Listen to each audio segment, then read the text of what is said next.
In Vegas lights, the thrill ignites. UFC fights, setting the nights. Fox Sports Radio, the crowd's alive. MMA locker room where legends thrive. Just my 2 cents, the stakes are high. Joey DFS, watch the champions fly. Get ready for the thrill, the crowd's alive. UFC Vegas, will feel the vibe. Fox Sports Radio, we're ready to go. This Saturday night, it'll steal the show. Joey DFS, watch the champions fly. Get ready for the thrill, the crowd's alive. UFC Vegas can feel the vibe. What up, boys? UFC Vegas 102, live bet stream. Cannonier, Rodrigues, and I'm here with the boys, hanging out. Let's make some money. How you doing, Billy? I'm doing fucking good, and even better when we have Boston Nick graces from the Florida gods beneath us here. And just my 2 cents. We're back at it again here, and I feel like we're in fucking battle mode. I was telling you guys right before the stream, I had a fucking college basketball parlay, and both of those teams are down by 15 plus points at halftime. And ended up coming back and winning. So, like, dude, I'm like kind of like amped up, ready to go, like mid bet like vibe. So, let's get it started here, man. Yes, sir. 2 cents. How you doing, brother? I'm good, man. Shout out to you boys. Definitely shout out to Nikki for blessing the stream, and certainly shout out to the chat, man. The whole pub. Make sure y'all smash the like button if you haven't already. Like Billy said, Vegas, baby. We headed to Vegas, boys. You always double down on 11, baby. And I'm excited, man. I'm feeling pretty good. I got a good feeling about this card, and let's all make some fucking money, boys. Do you double down? Do you double down on blackjack though, TC? That's 11. I don't know. Shout out to Gabe for the $10 Speaking about making some money, what we doing this first fight? Avila, Jacqueline, Cavalcanti. What are you doing, Billy? So with this one, it's always hard with Jacqueline Cavalcanti because you can't really watch her. Like I was saying in the big show, like you really can't watch her tape too much because it's like with the young fighters, like you can't be too critical of like them making mistakes early on in their career. Like I remember back in the day when we used to do the remember the one time we did the PFL Challenger series, like those episodes, I think like half the season.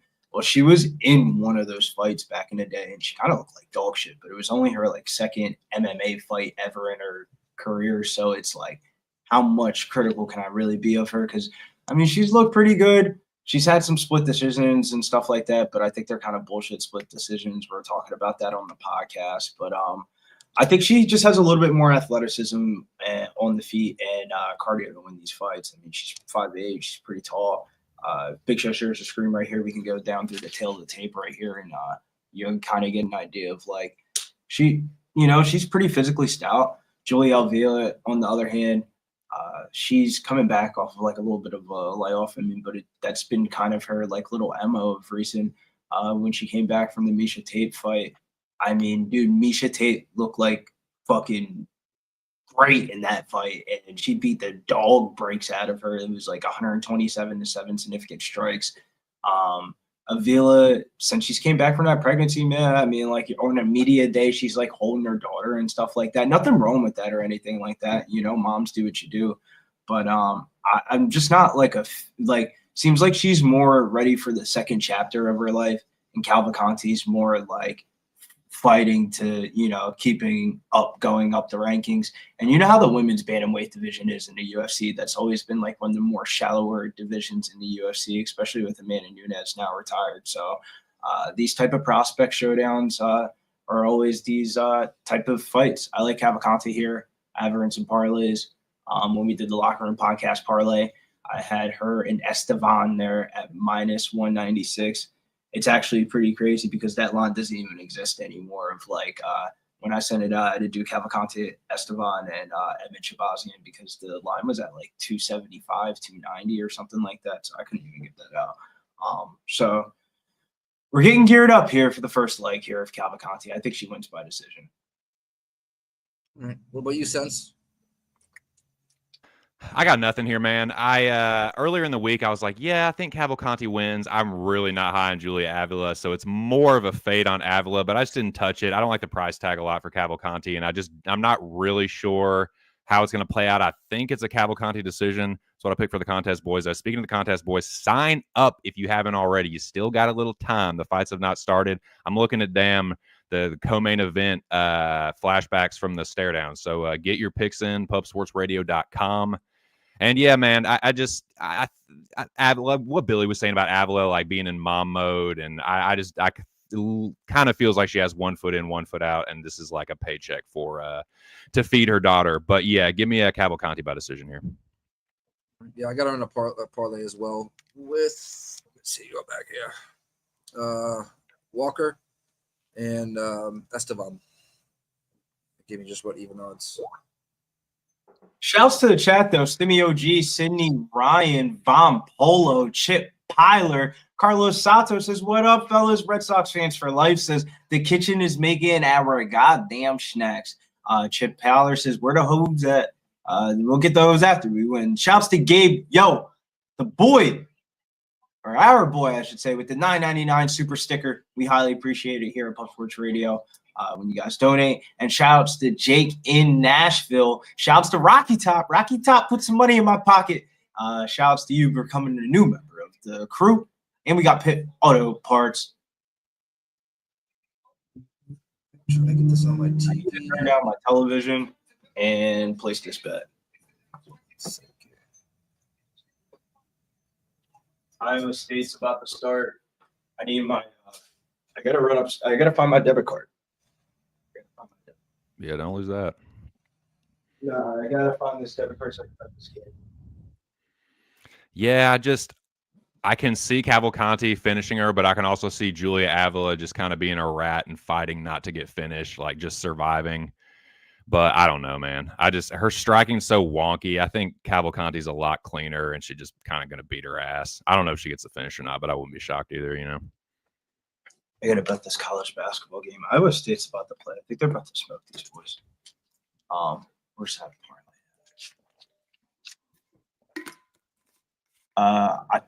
that game just started. St. Thomas plays too. I think they beat Nebraska Omaha. Fuck, man. Fucking game started. Fuck.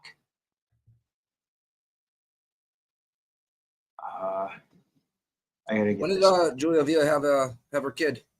How long ago was that? 2022 during COVID. Let's just say that. It's been a minute. Like a little bit after COVID, like not like midst of COVID, but like the end of COVID. And then she came back. You probably remember the other side of this story. Remember when Miesha Tate fought off that little layoff joint and she beat the dog breaks out that bitch and she got a title shot? Oh, yes, I do. Yes, I do. Miesha Tate beat the dog shit out of her, dude. Hashtag dog breaks. That fight was wild, bro. Of like, Miesha Tate's always has been like, all right, and all that, but like, bro, she was doing some shit I ain't seen Miesha Tate do ever in my life, and she got a title shot immediately after that. You know? What up, Nate? Everybody in the chat, what up? Nice to see everybody. Pitt, Stubborn Nick, Peace to the whole fucking chat, man. What's going on, boys? Sydney, Von Polo, Chip, Carlos, Red Sox fan for life. Love that. Are you a Red Sox fan, Nick? Fuck to Mickey. yeah. I don't watch much baseball though. Get you. That's always how they try to get you, man. That's always how they get you on the sports books. Yeah, that parlay's fucked now. And you know what? I'm a fucking beat y'all bitches' asses. That's what I'm doing. What is the what's the line right now? What did it close at? Cavalcanti? Minus 850. Good night. That is a little That bit. is a little bit wild, but to the sports books' credit, their job is just to get two-way action on the line, you know? Yeah. Sucker people into some Avila bets. Not even that, of like, so at minus 720, you're just going to bet props at that point.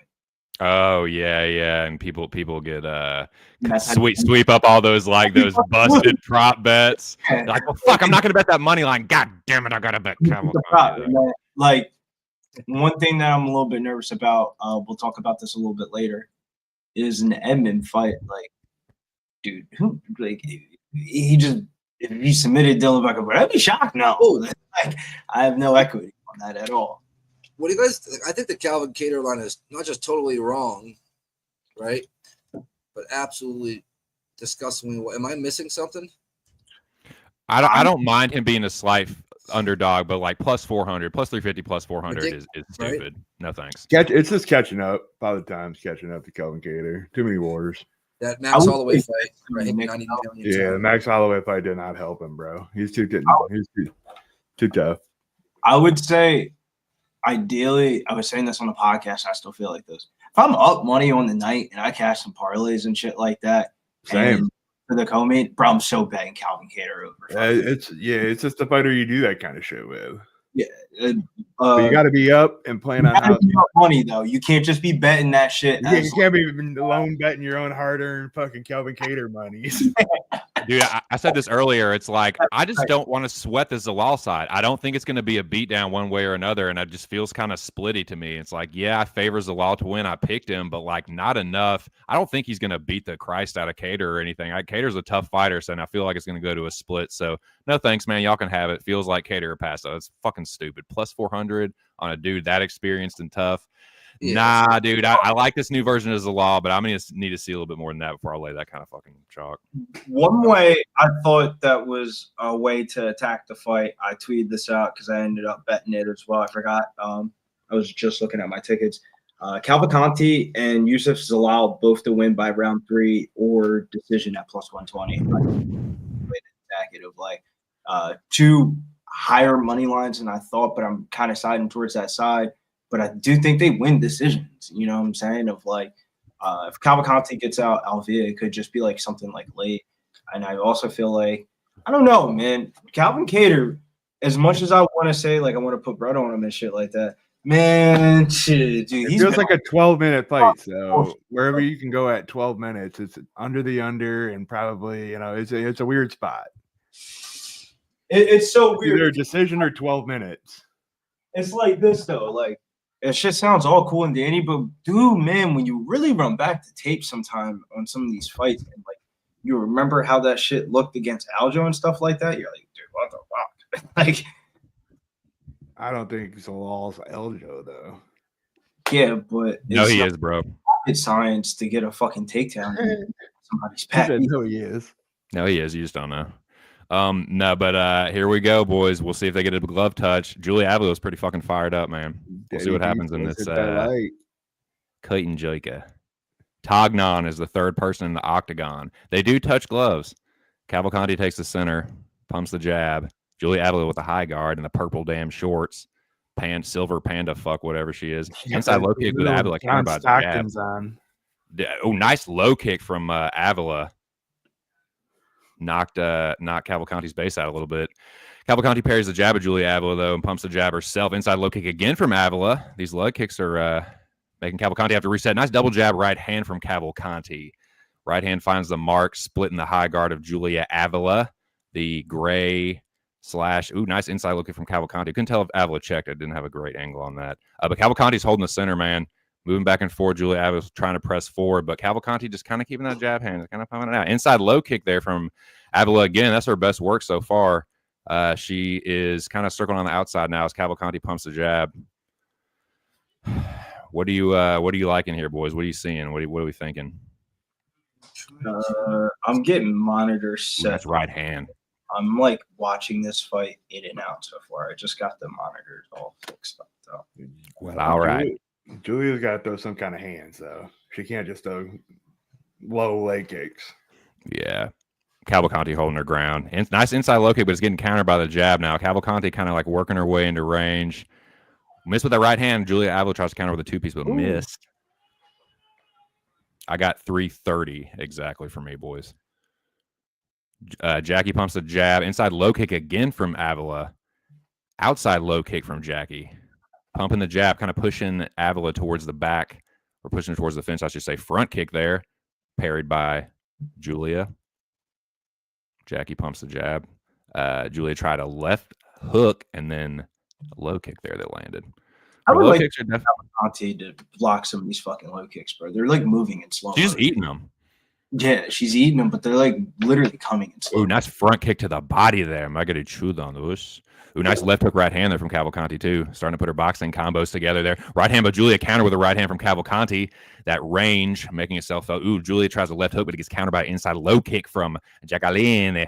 Nice jab there from Julia. First one of those she's fucking throwing, I think. Two-piece from Jacqueline. Lands right hand, cracks Julia with her gray-haired fucking ass. She switches into southpaw, tries to throw a right hook from about a quarter mile away, and she eats a jab from Jacqueline. Jacqueline starting to put the pressure on, tries a left hook, right hand, left hook that missed, but she is starting to put these power combos together. Nice right hand on the end of that one. Try the left hook behind it. Avila puts the high guard up. Right hand, left hook from Jacqueline. Outside low kick again from Julia Avila. These are heavy leg kicks, boys. Right hand countered, a left hook finds the mark for Cavalcanti. She is growing in confidence, starting to let her hands go. Avila's trying to counter, but she's getting the worst of it. Avila tries a left hook. Jacqueline backs up and pumps the jab. Jacqueline with a front kick right hand. I love that fucking front kick, man. She is putting the ball of her fucking foot up in Julia Avila's guts, where that kid just fucking came out of 3 years ago. Low kick by Jacqueline. Julia circles. Staying on the outside, though. Jacqueline is putting the pressure on her, just Terminator style, staying in her face. Nice right hand from Avila. Stumbles Jacqueline a little bit. Got to be careful. Can't be too fucking disregarding of your opponent or whatever the saying is. Jacqueline pressing forward in southpaw now. I wonder if the fucking leg kicks affect that. Boys, low kick counter with another jab by Jacqueline, man. She is getting her boxing going, boys. Yeah, Julia, the high guard, eats a right hand. Trying to counter with hooks, but she's out of range, man. Jacqueline's found her range. Starting to put hands on Avila. Another hard low kick, though. She is definitely making sure to counter with that. Holy shot. Hard right hand over the top from Cavalcanti. Right hand, left hook. The 2-3 is finding the mark, boys. Avila against the fence. Right hand from Cavalcanti. Ooh, hard right hand from Julia Avila, though. She ain't out of this damn fight yet, she said. That was a nice shot. Holy shot. Money keyword was yet. Indeed. Cavalcanti keeping the pressure, though. Her nose is a little marked up. Must have been from that right hand. Julia Avila, a wounded animal, so to speak. Nice right hand, left hook from Jacqueline. Julia Avila backing up behind that black line. She checked that low kick. Avila knows her low kicks. Oh, but that right hand, left hook is countering the low kick every single time. And it's starting to really find the mark. Julia's getting tagged up here at the end of this round. Ooh, right hand to the body, left hook, right hand upstairs from Cavalcanti. 20 seconds left for me, gentlemen. Avila looking for that left hook. Hard right hand, left hook from Jacqueline. Julia kind of rolled with it, but she tried to counter with her own, but it's just not landing. Ooh, high kick behind that one from Jacqueline Cavalcanti. Julia eats a front kick again from Jacqueline. That's the first round. What do you think, boys? I think the Raging Pan is starting to rage here at the end of the round. Seems like she's had a game plan, and she's getting a little bit somewhat frustrated with that jab that's just sticking and landing here. From Cavalcanti, but the striking numbers are pretty close here at the end of the round here. Let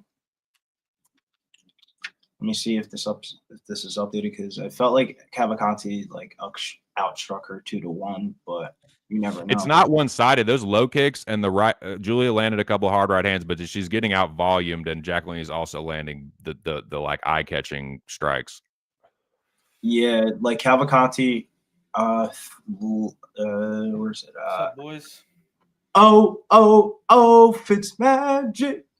You know. It's magic. Feel it happen. Go around town. Fitz, meet Boston Neck MMA. The GOAT, the man that brought me into radio originally. Nice to meet you. Yeah, I think we've been on a Contender Series stream before. I think so. Yeah. Take like the overs, right, or the unders? Yeah, I'm an under guy. Yeah. Oh, yeah. Under. Yeah, Oh, yeah. I remember. What up, Fitz? Chilling, excited on all the Hell underdogs tonight. What do you like in this fight here? I actually took a stab on a Cavalcanti by knockout, little prop, because I think Avila, I don't know what she's doing here, but yeah, and I have her in a big parlay too, Cavalcanti. She's like the most confident pick of the night, so. She's putting hands on Julia. Yeah. The right hand, left hook is finding the mark. Hook. Yeah, exactly. That left hook. I got excited. She lifts the knee and lands a right hand. Cavalcanti was putting hands on her towards the end of that round. High kick there from Julia Avila. Hit the arm. Right hand again. Cavalcanti starting to sniper, waiting for Julia Avila to throw a low kick or something. She just bam, 2-3. 1-2 right there from Cavalcanti. Front kick 1-2. Kind of stumbled Julia Avila a little bit. She has to reset. Another outside low kick there from Julia Avila. Counter by left, an outside low kick and a right hand from Cavalcanti. Oof. Julia Avila tries a left hook. Hard right hand from Cavalcanti. She tries a left hook behind it, but it misses. Inside low kick again from Julia Avila. That's what she's done the most of so far. Besides a couple desperate counters when she's getting pieced. Ooh, she tries to go to the chin with the front kick. She tries to go Jodan level. Right hand from Cavalcanti. She is sniping that right hand. Oh, she tried the front kick again to the dome. If that catches her in the chin going up like that, it's going to drop her. Ooh, nice right hand from Julia Avila, but she eats one from Cavalcanti as she presses forward. Julia Avila takes the center for a second, but then immediately concedes ground and eats a two-piece. Left hook misses. Front kick Avila, right hand Cavalcanti. Julia Avila taking the center of the octagon. She said, hell, whatever's going to happen, go happen. I'm going to go out of my damn shield if I got to. Inside low kick from Julia Avila, holding her ground a little bit more. Maybe feeling like she's got to do something. Right hand from Cavalcanti again, man. She is having a hard time missing with that, boys. Cavalcanti holds her ground now. Underrated footwork here from Cavalcanti. It feels like she's just like dancing around in there. Yeah. I like her boxing, man. I like her footwork. Ooh, throwaway left hook, right hand finds the mark for Cavalcanti. She's almost grabbing the arm of Avila with that left hook, peeling it down and landing the right hand. Julia Avila tries to go right hand, left hook, but it misses. Ooh, eats another front kick to the body. Cavalcanti holding her ground again. Tries to go 1, 2, 3. Right hand just misses from Cavalcanti. Avila tries to put the guard up. Inside low kick again. She's starting to check these inside low kicks, Jacqueline is. Lands a check left hook as Julia presses forward. Right hand again. She tries to land a left hook behind it, but it misses. Front kick finds the mark to the head. Didn't land clean, but she did land a right hand behind it. Avila puts the guard. She's too slow, man. Cavalcanti's just faster. She's got the reach advantage. She's just kind of outgunned here.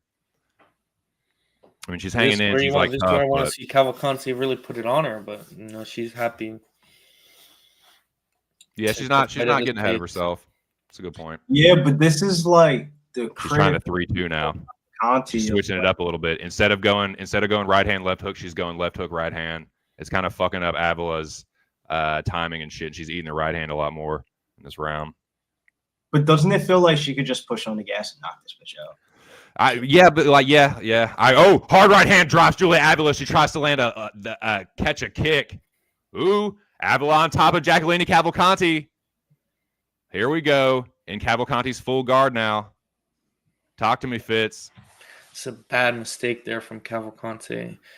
It's letting her take. Ooh, Julia Avila's leaking. Sorry not to cut you off, but she's leaking like a sieve all over Jacqueline.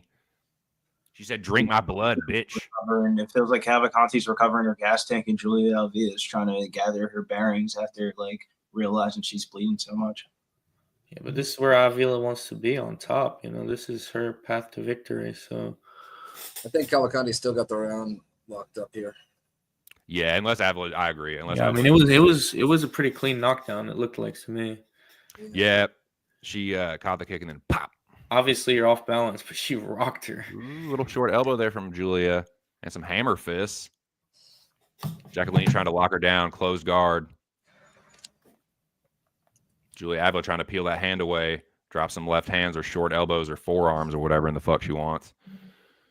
But Jacqueline doing a good job of mitigating the damage so far. Avila not being really aggressive here. She's got short time. She could maybe try and steal this round, but she ain't doing a whole lot with it other than just standing over Cavalcanti. But Cavalcanti put her toes in the face for a second. Avila, was that a knee that landed to the titty? I couldn't tell, but Julia Avila trying to pull guillotine here, but she eats a left hook for her troubles and a nice stiff jab. Tries a front kick herself to the chest area. It didn't fucking land. This might be a stoppage.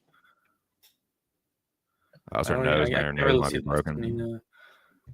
Yeah, bro, that cut looks bad, bro. This might be. I think it's on her eyebrow. Oh, it's an eyebrow cut. I can really tell. It's hard to tell, but I think I think it's a nasty gash on her eyebrow. Yeah, bro, she's bleeding profusely. It literally looks like if somebody dumped a fucking tomato can on her face, bro. I don't think. I'm just saying. I'm hoping this shit. Last week I was going crazy when Driscus broke his nose. I thought it was done. Thought we were gonna get some Robbie Lawler, Rory McDonald. Fuck, Sean's a tough son of a bitch. I'll give Sean credit, the tough son of a bitch, but man, I wish he used to fight how he used to when he was like coming up. Like I feel like some of that shit, bro. I feel he's always fought pretty much the same. Nah, bro. Before so Sean Strickland right before COVID, he had that motorcycle accident, and like he never shoots takedowns. I mean, he's also fighting up a weight class. You know, it's 170 compared to 185. Ooh, she's leaking. Now it's her nose, man. I think her nose might be broken.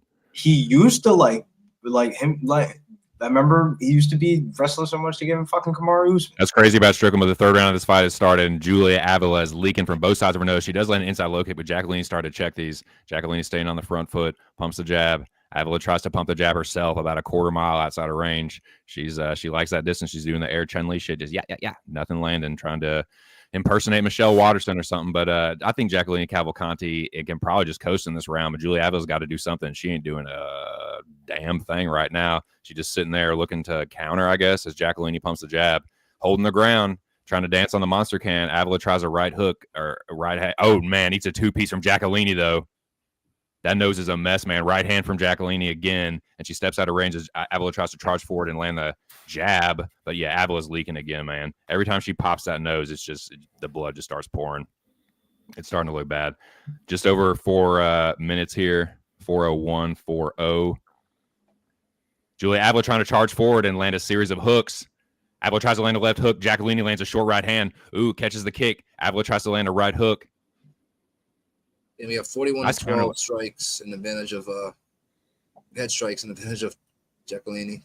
Man, yeah, Avila's got to do something. She's getting tuned. That nose is fucked up too, man. Not a good visual at all. And yeah, what Fitz was saying about her eye too, her left eye's fucked up. Yeah, Cavalcanti just kind of having her way in the striking. Julia Avila's definitely playing catch up. Tries to land a left hook. A right hook misses. Like she's a fucking country mile from landing anything on Cavalcanti. She's just using her range way better. Front kick from Cavalcanti. That could be a weapon late in the fight. You got a stationary target. Front kick to the face. Ooh, nice counter 1-2 from Jacqueline as Avila tries a low kick.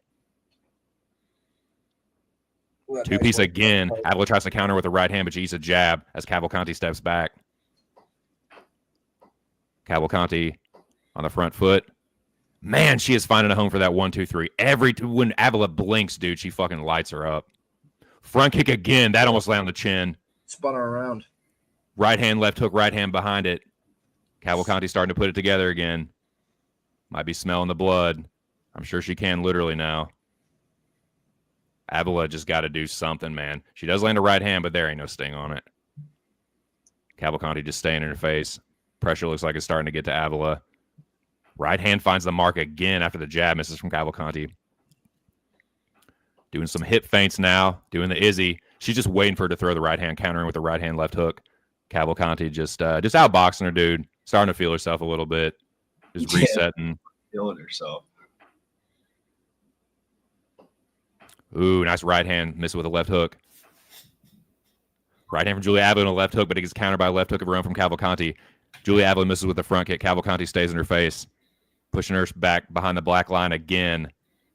Pressure of Cavalcanti, but starting to become a factor. Right hand, left hook from Cavalcanti. Julia Avila circles on the outside. Cavalcanti staying in her face, though. Hip feint. Right hand to the body from Julia. Her face is starting to get painted up, dude. That left eye is starting to look worse and worse. She's marked up on her cheek.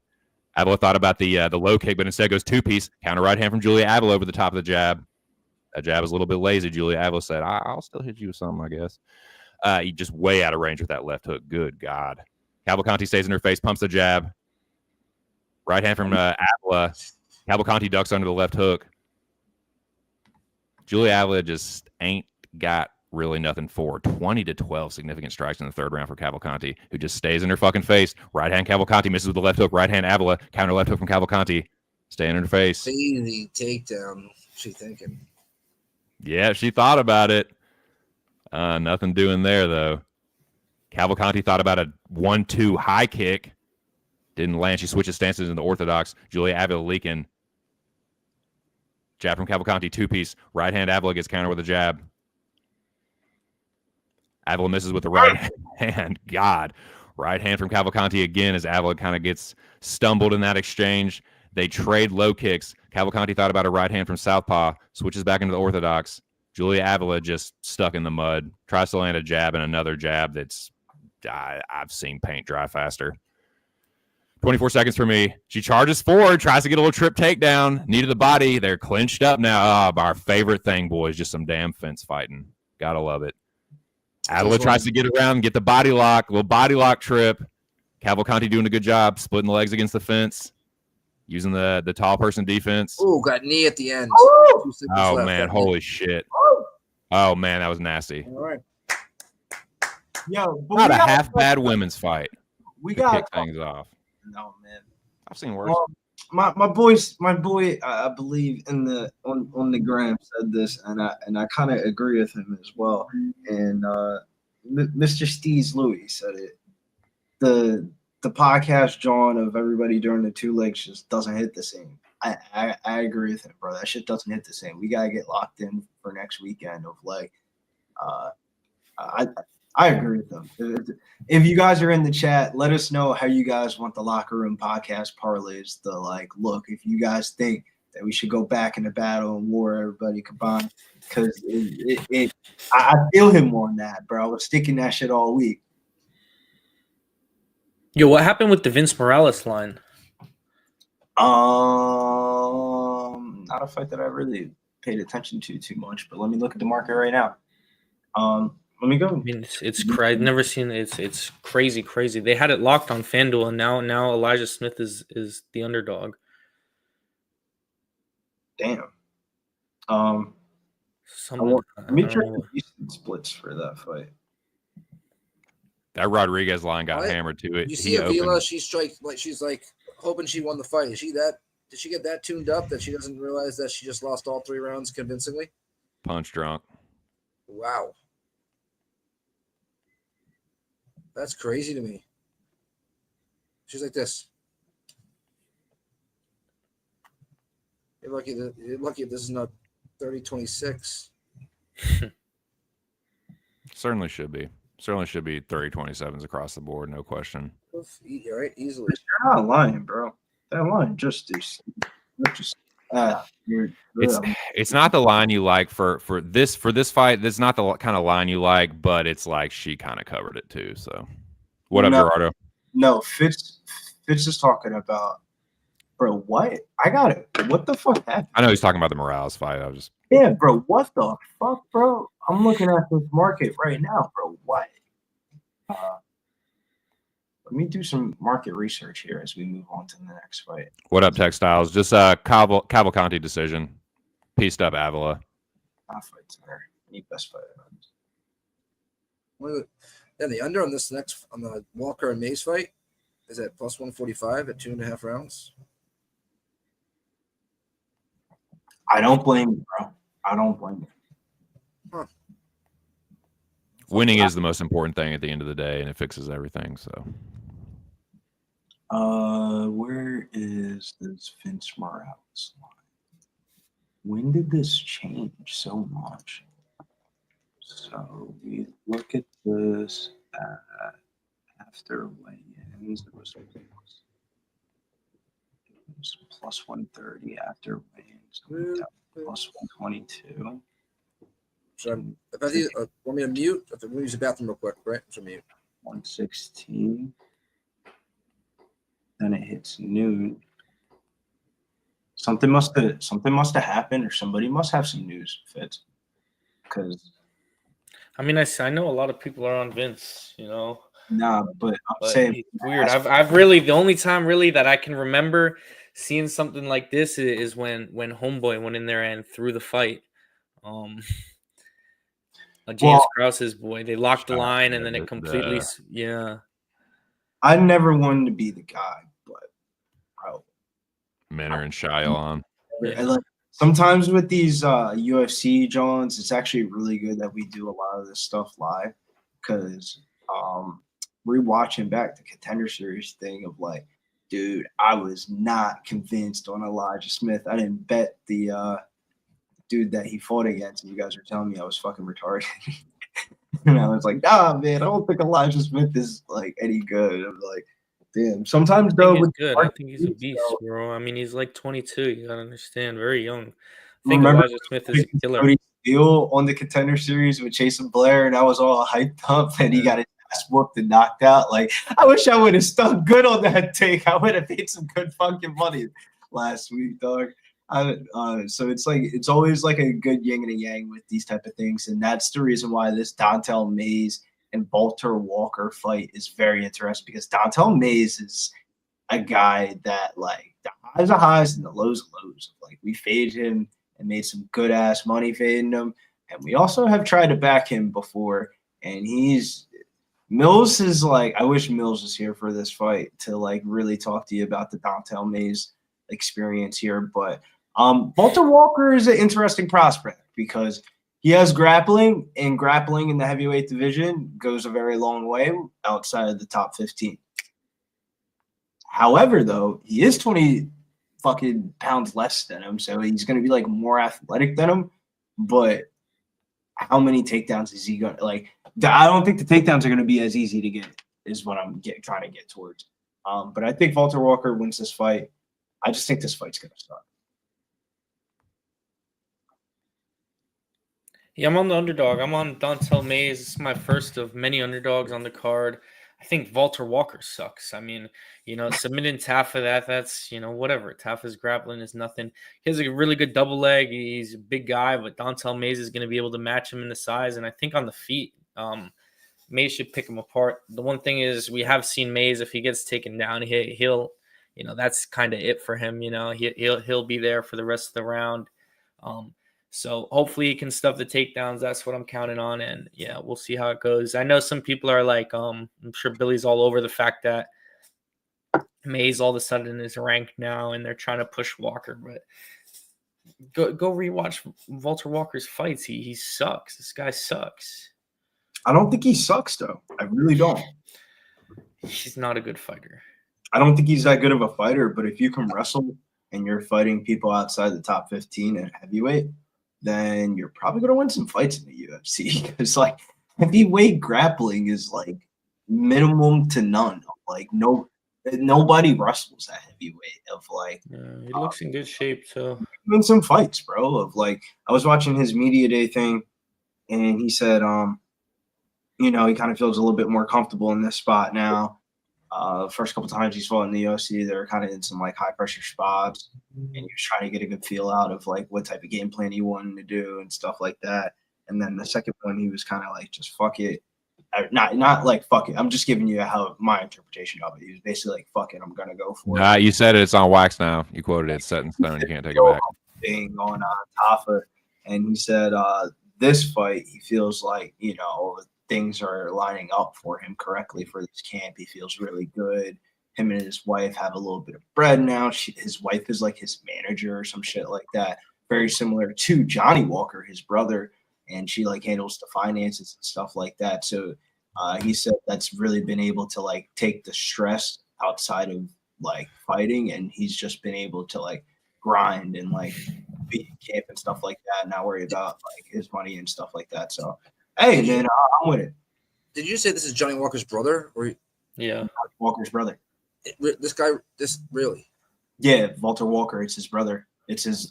So they used him as a grappling guy for so long that they're like, yo, you know what, bro? You kind of nice, bro. Like you should give this shit a shot. Johnny Walker's. Yeah, the heavyweight division is shitty enough now. We can throw you in this. Just see what happens. Right. Johnny Walker is about 9 shades darker than this dude. Bro, they're at Gino Hero says half brother. Interesting. It's like half brother, but they look similar though. He's like a deformed Johnny Walker. If you look, Nick, when they show Johnny, not Johnny Walker, when they show Valter before the fight, Johnny's in his corner. I say they got to be different dads or something.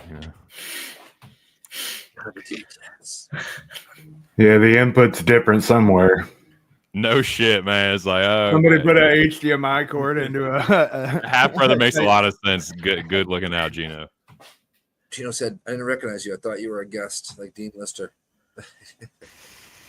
It's the beard. It's the beard and 40 pounds heavier. Nah, that beard is nice, dude. We're working on it. Got the beard oils and shit. Yeah, my chick likes beards, so I was like, all right, fuck it. Grow a fucking beard.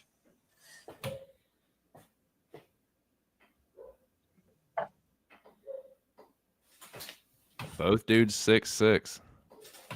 Dantel May's a little bit heavier. I'm not doing a damn thing with this fight. I picked Valter Walker. I think he rats his way to like a split wrestling-based decision. But if Mays knocked him out, it wouldn't surprise me. Mays are passed for the betting, but I will be passing. Best of luck, though, boys. So why I said like so, I feel like this is such a low beats me, if that makes sense. You kind of cutting out to me, Billy. It might be my shit, but I couldn't really hear you. I think this has enough. Yeah, like this is such a low level that like, how do you not Fucking picture. Now I see the Walker in him a little bit. I can't look at that picture of Mays and not laugh, man. I'm sorry. Hey, The most disinterested dude. Like, just take the fucking picture, bro. There you go. Oh, look at that. He just slithered up to him. Okay. All right. I get a little more radio out of him than the Goonies. Yeah. Can I attempt to call this one? See if I still got it. Do it. Right. Walker's got short. Hot chick walking out the ring. Forgot her name. All right. Walker Mace. And it's go times. Man, what a fun fight. All right. Walker with that low leg kick to the knee. 4:45, first round. Nice jab by Mays, though. Butt in for a takedown right away for Walker. It looks like Mays' bet is dead in 20 seconds. Yep. Mays is on his back, 20 seconds in. Womp, womp, womp, womp, womp, womp. Yep. Got half guard right now. Boys, if this fight doesn't finish, it could be the worst fight we've ever seen. I'd be fucking pissed because I bet it under 2.5 at plus money. I'll be fucking really. I'd be shocked if Mays got up. I would not be shocked. I just hope he doesn't just lay I out would him. be shocked. I would be floored. The little short shots. I don't want to see that. I mean, if you posture up and rain down, that's what he's doing right now. Not raining down, short shots. He's in a like not the worst position. Oh, go for a knee bar, a heel hook. See if Mays learned how to defend one. Oh, rip that. Come on. Come on. This Get is that tap, fucking. tap. If he doesn't get this, is fucking Get stupid. that tap, tap. Oh, he's stretching out to a knee bar. No, oh, wow. That's wow. Oh, There's your God. under. He tapped. Let's go. Woo. Nikki!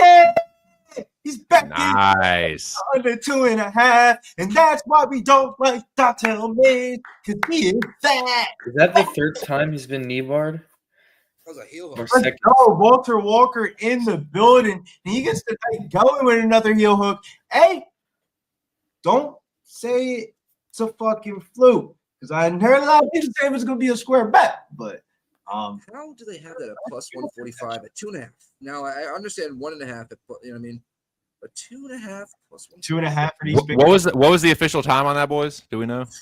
45 seconds in. I want to say. Holy shit. Let's see here. No, more than that. A minute and 17 seconds into the round. Exactly. And that's an outside heel hook, right? Or inside. Is it the way you turn their ankle, or is it which usually the heel side is it's always, on for you? Yeah, you're always heels here, and you're always going in. You're not going. So was that inside or outside? I would say that would be outside if that Outside is heel thing. hook. But if you have the heel and you're on your, see, you know, he had the right armpit, left armpit. Yeah, no, it's always going to be outside. I think.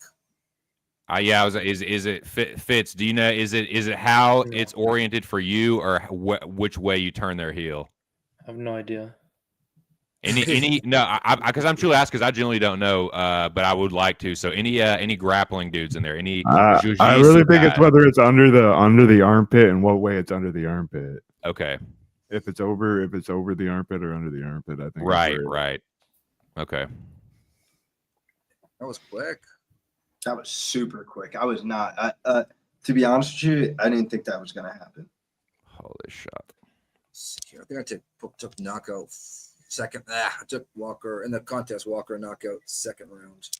Like, now that I've seen it happen, I'm not shocked, but I ain't think he's gonna do it like that. Shouts to my boy Joey Tadaro in the chat. He says Walker inside a distance. Walker to win by sub rounds 1 and 2. And MMA locker room, aka Mills. I wish Mills was on street for this, bro. He says he made it up. Your guy probably is the same guys that says, "Trust me, bro. Trust me." Imagine putting the Dantel maze out to the world. I don't blame you, bro. Dantel maze is ranked 15. Let that sink in. I mean, that shows you where the heavyweight division's at. For these first It's a sad state. But let's get into this next one though, because there's a lot of talk around town, I guess, for this fight. Vince Morales versus Elijah Smith. Oh, it's magic. Do you know how this line fucking flip? No, but I mean, Vince, my boy, I did an interview with him. I talked to him. You know, he's a really awesome guy. So I didn't really want to, you know, I feel I'm biased. As far as, you know, the information I can give, Elijah Smith, someone who his dad was, you know, on the Ultimate Fighter alumni. So you got to understand this kid kind of was raised to be an MMA fighter, you know, kind of born and bred. I understand the fight on Contender Series. Some people thought was, you know, bad decision, whatever. The guy Toe he was fighting is very highly touted prospect. We see how Australian MMA does. It's, you know, they're one of the best countries in the world for MMA. So he was fighting, in my opinion, someone who's right on that UFC level, could definitely be in the UFC one day. And we'll see how Vince does here. This is, in my opinion, another really tough matchup. You know, it's one thing on short notice to go to Paris and fight Taylor Lapilus. You know, Vince will have the home field advantage here, but this is a very tough fight against a young kid. I like your analysis. I like your breakdown. I like that you like his analysis. Nah, I really think this is going to be a close-ass fight of, like, I think I'm just going to fuck with the time props of, like, let me see if I can fuck around with something. Yeah, I'd go over. Yeah, like, I think this is going to I really don't feel confident in the side of, like, as much as I want to fade Elijah Smith here in this spot, I've never been a fan of Vince Morales. I mean, it's got to be. I mean, the line is crazy. I thought it was like -2 to almost 2-1 in for Elijah Smith. This is the easiest pass I've ever seen. It's an easier pass than this previous fight. Yeah. No, thank you. That's what made me end up betting on the first 2 fights of the night. Because, I mean, what are you going to do? Pass on every fight in the card? Like, you got to bet something. It's like, damn.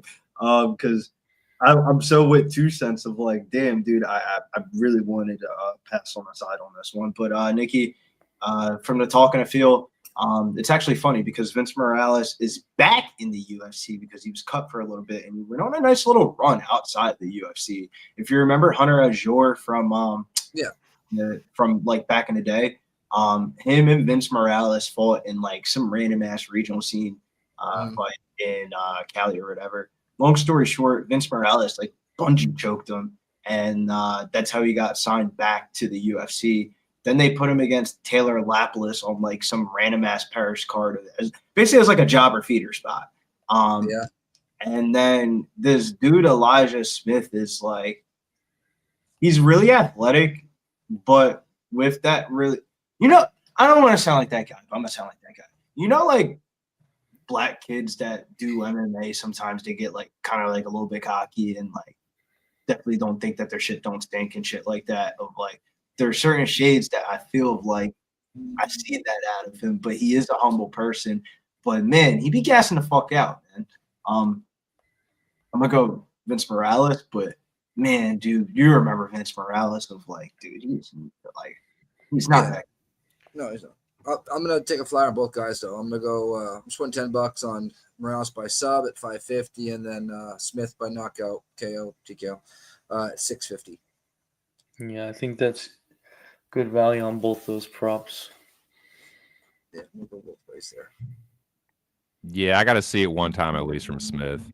I mean, it's not the line really isn't bad right now, but I'm just not convicted enough, man. It's a pick 'em saying, nah, dude, because I can see how I thought the fight previous might end. I could see that in this one, man, where like Morales starts to tune him up, and Smith just like nah, I'm just gonna hang on to you, and he just wins like a wet blanket kind of decision. But I could see Morales just knocking him out, dude. Like Vince has way more experience, but it's a second run UFC dude versus a debutante. No fucking thank you, boys. I'm gonna pass like shit. Yeah, don't blame me here. Big Show writes in the back, Nick, it looks like you got a free trial on a beard and your script ran out. Fuck you. It's a strong beard right there, okay? It's a strong fucking beard. So one prop that I do think that kind of stands out for me is this is sometimes the way you gotta attack props. I feel like when you see a line move so much, Hey, what up? how can you bet into that person's win condition? So, for example, me and Danny were talking about this for the Fares-Ziam and the Mike Davis fight. He was on the Fares-Ziam side, and he was saying about how the line then went down so much, but his win equity in that fight was by decision. And if you bet the decision prop, it was basically like you got the opening number on the fight. Because if the decision prop was like plus 210, and that was like what the opening line was plus 210. So it was kind of like you waited all week, got the information that you wanted to see, and then you bet the win condition, and he was ended up cashing on that. What I'm getting towards is Vince Morales to win and fight to start round 3 at plus 210 is a really good line.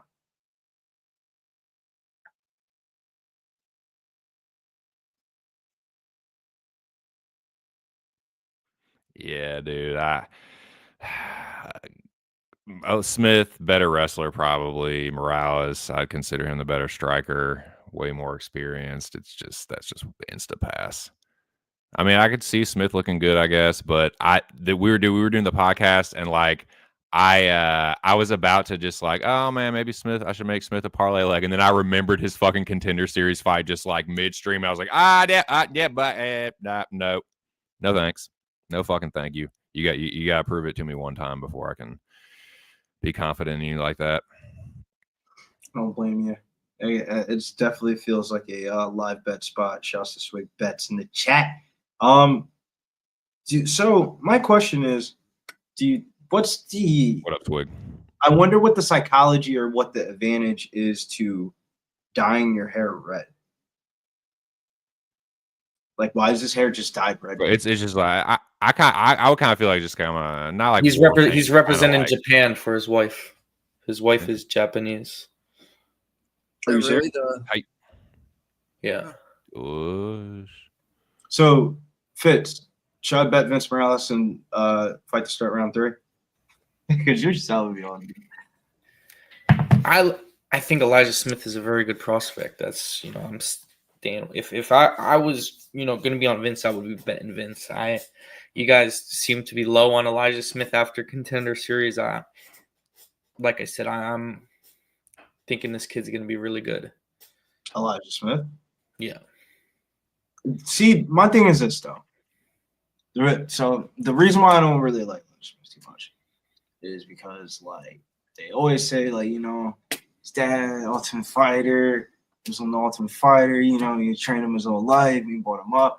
Well, dude, I don't want to sound like the bearer of bad news, but your dad was a fucking job. So, Bill, you are not letting this bone go, dude. You have just like been pit bulling Elijah Smith Sr. Just like, nah, the world will know that I think this dude is a fucking jabroni. Right? Exactly.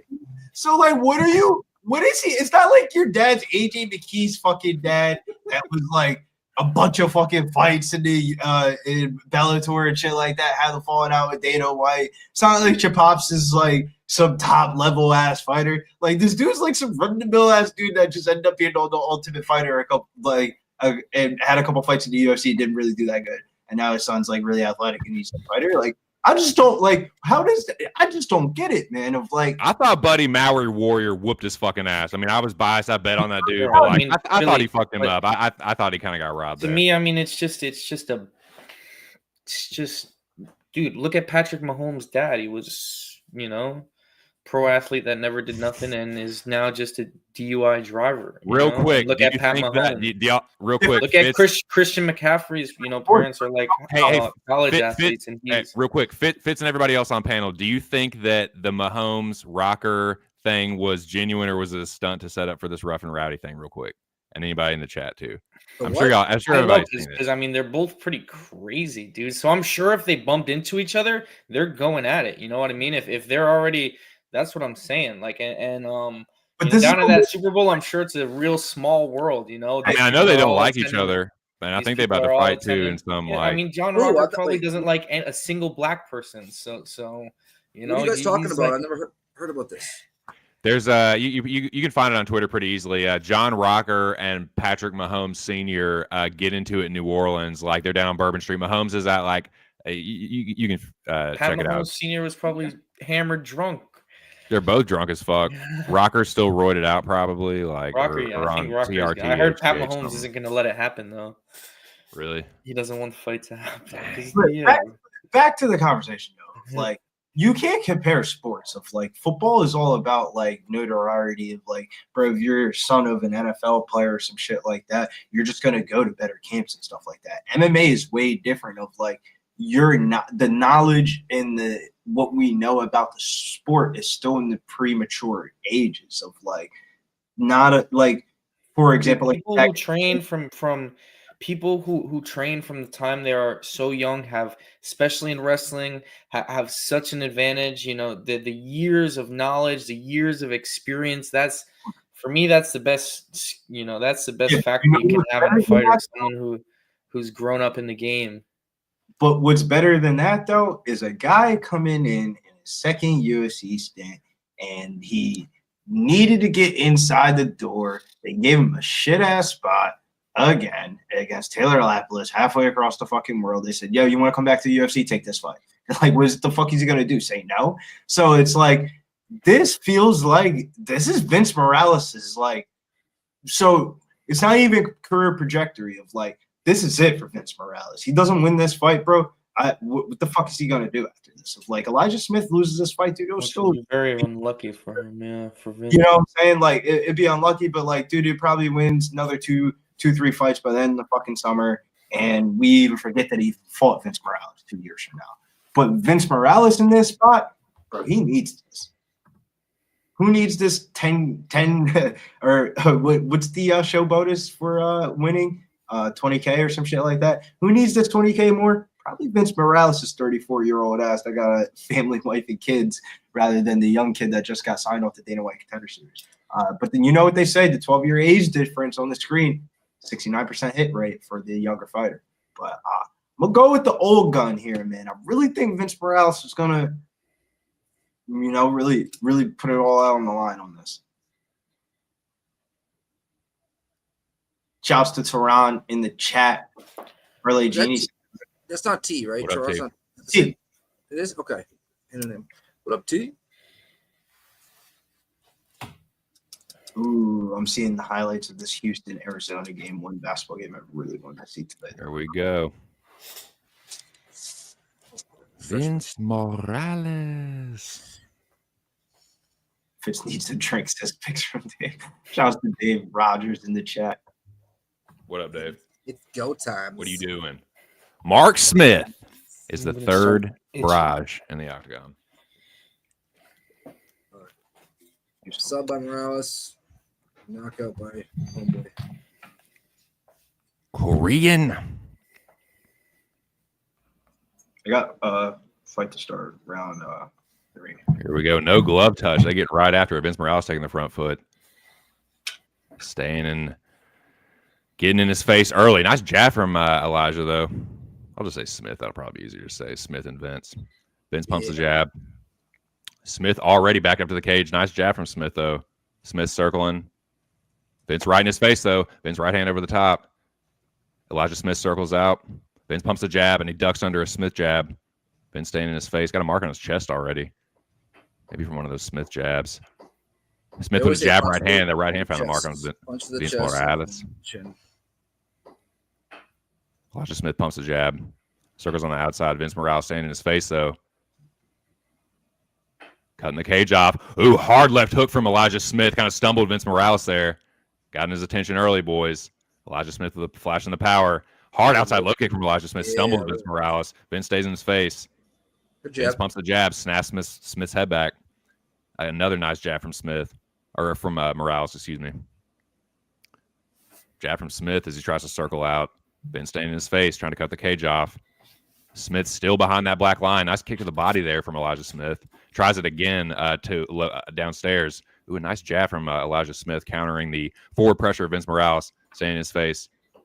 Vince Morales trying to cut the cage off. Oh. Elijah Smith behind the black line. Right hand over the top, and another one, and a body kick by Vince Morales right to the sack. And we got our first. That's an extreme he's reaction. hurt. He's hurting. Wow. He said, "Oh God." He's like, "Oh, my pecker, my pecker." Oh, I should took the under 2.5 because that was a nasty one. That hit the cup. Because this ends right. You get the under 2.5 if it ends by. You get I have no idea. At this rate, this is the fill up your bong, go put the pizza in the oven, go order your food because you love pizza. I don't think he's getting up for a minute. Oh, here. pizza too, man. I ate last night and today. I don't think he's getting up for a minute. Go put this pizza in the oven. This He better not quit, bro. I don't think he's getting up, bro. He, I'm looking at 44 of the. Dana might cut him for so far. I don't care how hard you got kicked in the pecker. You got 5 minutes to let that shit breathe. Mark Smith said, "Chill the fuck out, Vincent." I think he's drawn it out like this so that if he gets kicked again, they take the point. Have they shown the replay yet? I missed it. I was refreshing my It screen. hit the cup. I mean, it grazed off his leg into the cup, Tip of the panis. He hit the testicle, tip of panis. and he was moving also. So it wasn't like, you know what I mean? Right. He was circling out. Accident. He might have lurched them up.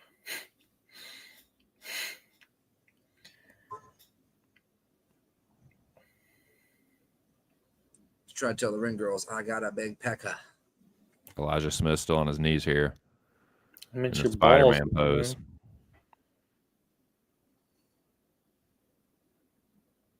Man, he's really hurt.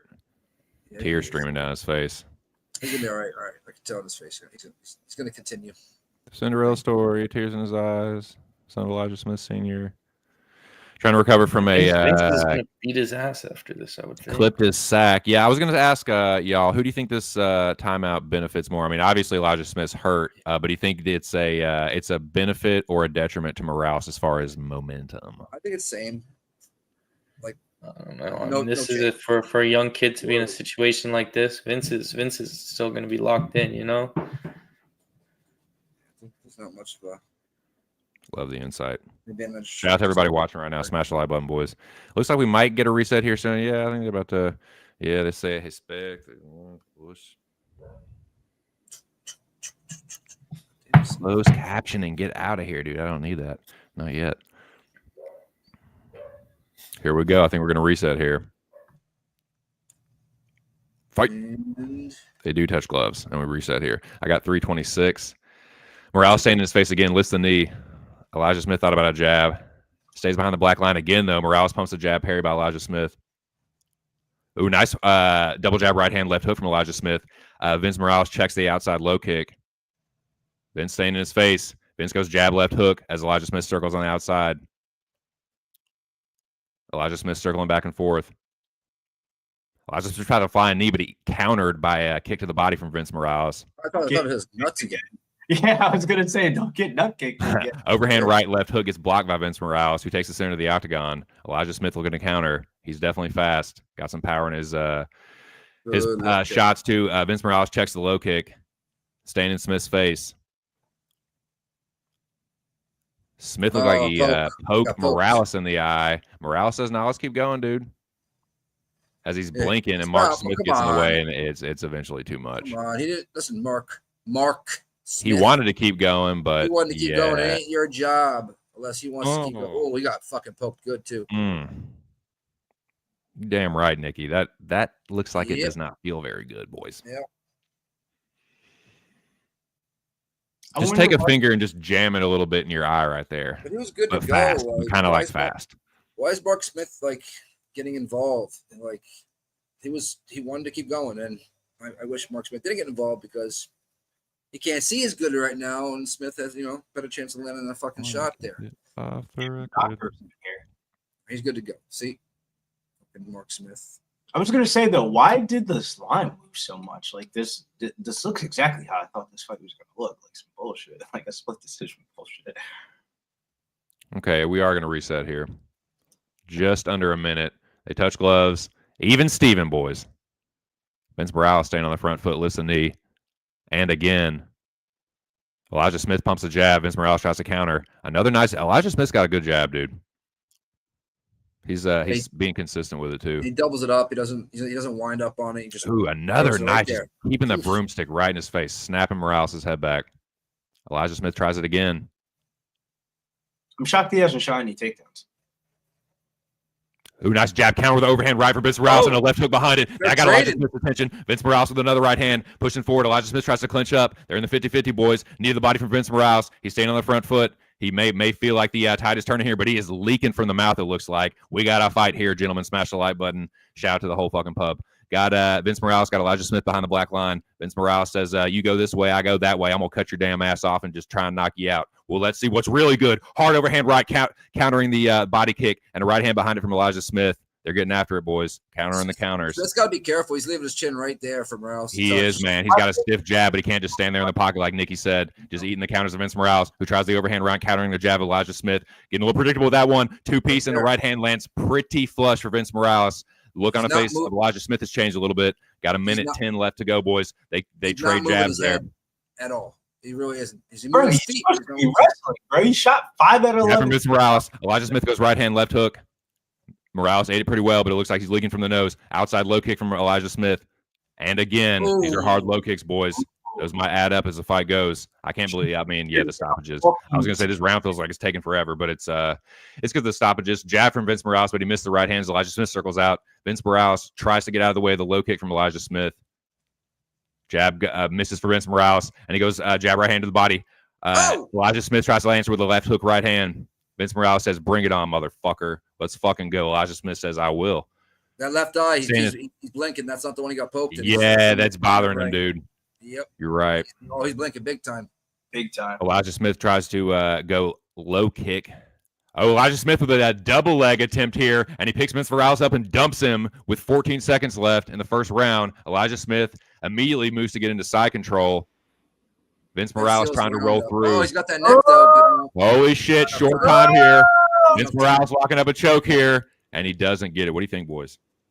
I think that takedown sealed up the round for Smith. I agree. I mean, very tough round to score, though. Why is he not wrestling, bro? Because he doesn't want to gas out. I mean, that's why he waited to the end of the round to shoot a takedown, try to secure the round. And I mean, look, Vince is dangerous, bro. With the submissions, you saw it there. No doubt, Vince bro. can snatch your neck. No doubt, but his head movement isn't that good to be fighting on the feet for like the whole entire round. Like he should be mixing it up. I mean, I thought it's pretty 50-50 on the feet. I really thought Smith kind of edged the strike. Bro, Vince Morales' lead leg is jacked, dude. He shoots a blast double, bro. He's going right down every time like that. Yeah, the takedown defense didn't look great from Vince, but he's gonna scramble. He's gonna scramble hard. He's gonna tax the gas tank like a lot. He's not gonna be. It's not gonna be Dantel Mays on the ground. Vince will scramble really hard. 1,000%, but bro, he needs to mix that shit up. Because I mean, granted, I thought he won round 1, but dude, I don't know, man. This fight looks very close. Well, live lines are minus 240. Smith. Well, aren't you on Vince, Billy? I'm on over, but I think Vince Morales wins the fight. I didn't end up betting the thing. You didn't say yes, so I didn't bet. No glove touch to start the second round. Vince Morales staying in Elijah Smith's face. Elijah Smith circling back and forth from orthodox and southpaw. Morales putting the pressure on. Ooh, Morales goes right hand over the top. Elijah Smith just got out of the way. Jab from Smith circling on the outside. He's looking to counter, but he's running out of real estate. Morales staying in his face. Morales got to be careful, though. Elijah Smith packing a lot of power in these punches. Elijah Smith goes jab, parried by Morales. Elijah Smith with a high kick. Morales parries. Or blocks, rather. This one, Morales, he got a chin. Oh, hard right hand, left hook from Morales, but he gets spun to the fence by Elijah Smith. Morales marked up under that left eye. Got a little mouse growing there. Yep, that's that right. That landed when he was blinking. Mm-hmm. Double. There is zero resistance on these takedowns. Like Elijah Smith is ragdolling him with the wrestling. Boom! Slams Vince Morales down with a power bomb. Why can you be doing this the whole time? Morales going Kimura trap as Elijah Smith looks to take the back of Vince Morales, and he does take the back. Hasn't thrown any hooks in here, but he's got the back of Vince Morales. Now, I don't think that Kimura trap's going to really get it. Elijah Smith is taking the back of Vince Morales, throws the hook in. Elijah Smith has taken the back of Vince Morales, sits him down. Elijah Smith could throw the other hook over the top, but he elects to just sit here. He throws the choke in. That's on the It's chin. across the chin. I can't tell if it's under the chin or not, boys. It's across the chin. Elijah Smith doesn't quite have the angle, but he might just break his jaw here. Holy shit, Vince Morales gets out of it. And Elijah Smith is in on a single leg here, and he gets the single leg on Vince Morales. I mean, 0. Bad fight takedown from Vince Morales. None takedown defense. You get out of a choke, and you're going to try to go for a He choke. loves that front headlock position, though. I know, so he got a little excited there. I mean, Elijah Smith is just pushing That's through his these spot. Kimura traps, just literally just stacking them up. He's in north-south now, and then looks to move into side control. But does he have? No, I thought he had a crucifix for a second. But Elijah Smith in north-south here and dropping the elbow on Vince Morales. He'll be able to spin into Vince it. Morales on a single leg here, and he gets off his feet. Vince Morales goes for the single. Oh my God, dude, what's going on? And he gets the single leg, dude. Just dumps Elijah Smith down. Vince Morales in side control, looking to throw in a front choke here, boys. Is Vince Morales going to throw in this, get in this front choke? And he has his front choke. I can't tell if it's locked up or not. That's Vince it. Morales with it. Is it? That's Elijah it. Smith says, I'm good. Vince Morales adjusting his position. Elijah Smith tries to roll over the top. Vince Morales has still got this front choke locked up. Now you have to. Elijah Smith says it's good. He can breathe. He can breathe. Now he can. Holy shit. This is Vince's spot. Oh, it is still in. Barely. It's in. It's in barely, but he could still His breathe. choke is in. Cinching up a little bit. Oh, he's getting a better grip. He re-gripped. That's locked in. Holy shit, Vince Morales. That's under the chin, boys. Smith might go to sleep. Go to sleep, please. Who had Vince Morales by submission? Elijah Smith fighting through it, though. No, He's turning into Morales, and he might get out of this. I don't know if Vince Morales re-grips. Elijah Smith is forced to defend. He's got to. Turns in, looking to go into side control. Vince Morales re-grips the choke. Elijah Smith keeping the pressure forward, and he gets out of it. Wow. How burned out are Morales' arms going to be now? That was great. That was a great transition moves from Elijah. That was some determination and way to not panic and stay focused from Elijah Smith. Wow. He was really close to getting choked here. Elijah Smith staying on. Oh, man. Vince Morales doing some nice scrambling here, and he's going to end up on top. He needs a hip out, though. If he doesn't, Smith turns into him. Smith regrips the front choke. He's trying to ninja choke him again. Holy shit. Knees to the forehead from Vince Morales. Snaps Elijah Smith down. He's going to try to get the back. Oh! Holy shit. Oh, my God. Is he going to get this? No. Elijah Smith stays with the scramble, stays with the wrestling boys. Got the front headlock on Vince Morales. This is a good fight. Imagine if he hits it. That would be crazy. Wow. No shit. That would be great, yeah. The Uno reverse card. Elijah Smith floats around to the back of Vince Morales. Need a roll. There you go. Vince Morales doing a good job. The scramble's going back and forth, and Vince Morales ends up on top in half guard. Goes around to the back of Elijah Smith, who tries to get to a knee. Vince Morales tries to throw the hook in, but Elijah Smith gets to a knee and gets back to his feet, boys. But Vince Morales trying to get a body lock here, trying to just lift him up. I'll give this round to Morales. I almost grabbed the fence, but Morales throws him around, but he slides off. That was a mistake from Morales. Elijah Smith floats around to the back, throws the hook in, but Vince Morales manages So to you stand see up why with it. maybe he didn't want to shoot takedowns, though? Yeah. You understand? This is, Vince is going to scramble and try to choke him and gas him out. Yeah. You're right, Fitz. You're right. I would definitely give you credit because, it looked like in the beginning of the round, he got a couple takedowns that looked like he was winning. And then once them scramblings started happening, it looked like the experience advantage was starting to come out because Vince. Vince isn't even really worried about being taken down. He shows very little resistance on the takedowns. He's not sprawling. He's almost content to be taken down now. Got to be careful because he almost got choked out too himself. Let's not forget that Elijah had that rear naked choke, that neck crank. No, that's crazy. I never thought we were going to see round 3 to start in this fight with all the fouls in round 1, and then that round 2 was so sweaty. Man, I might not ever bend over again for the rest of the day until Angela Hill fights.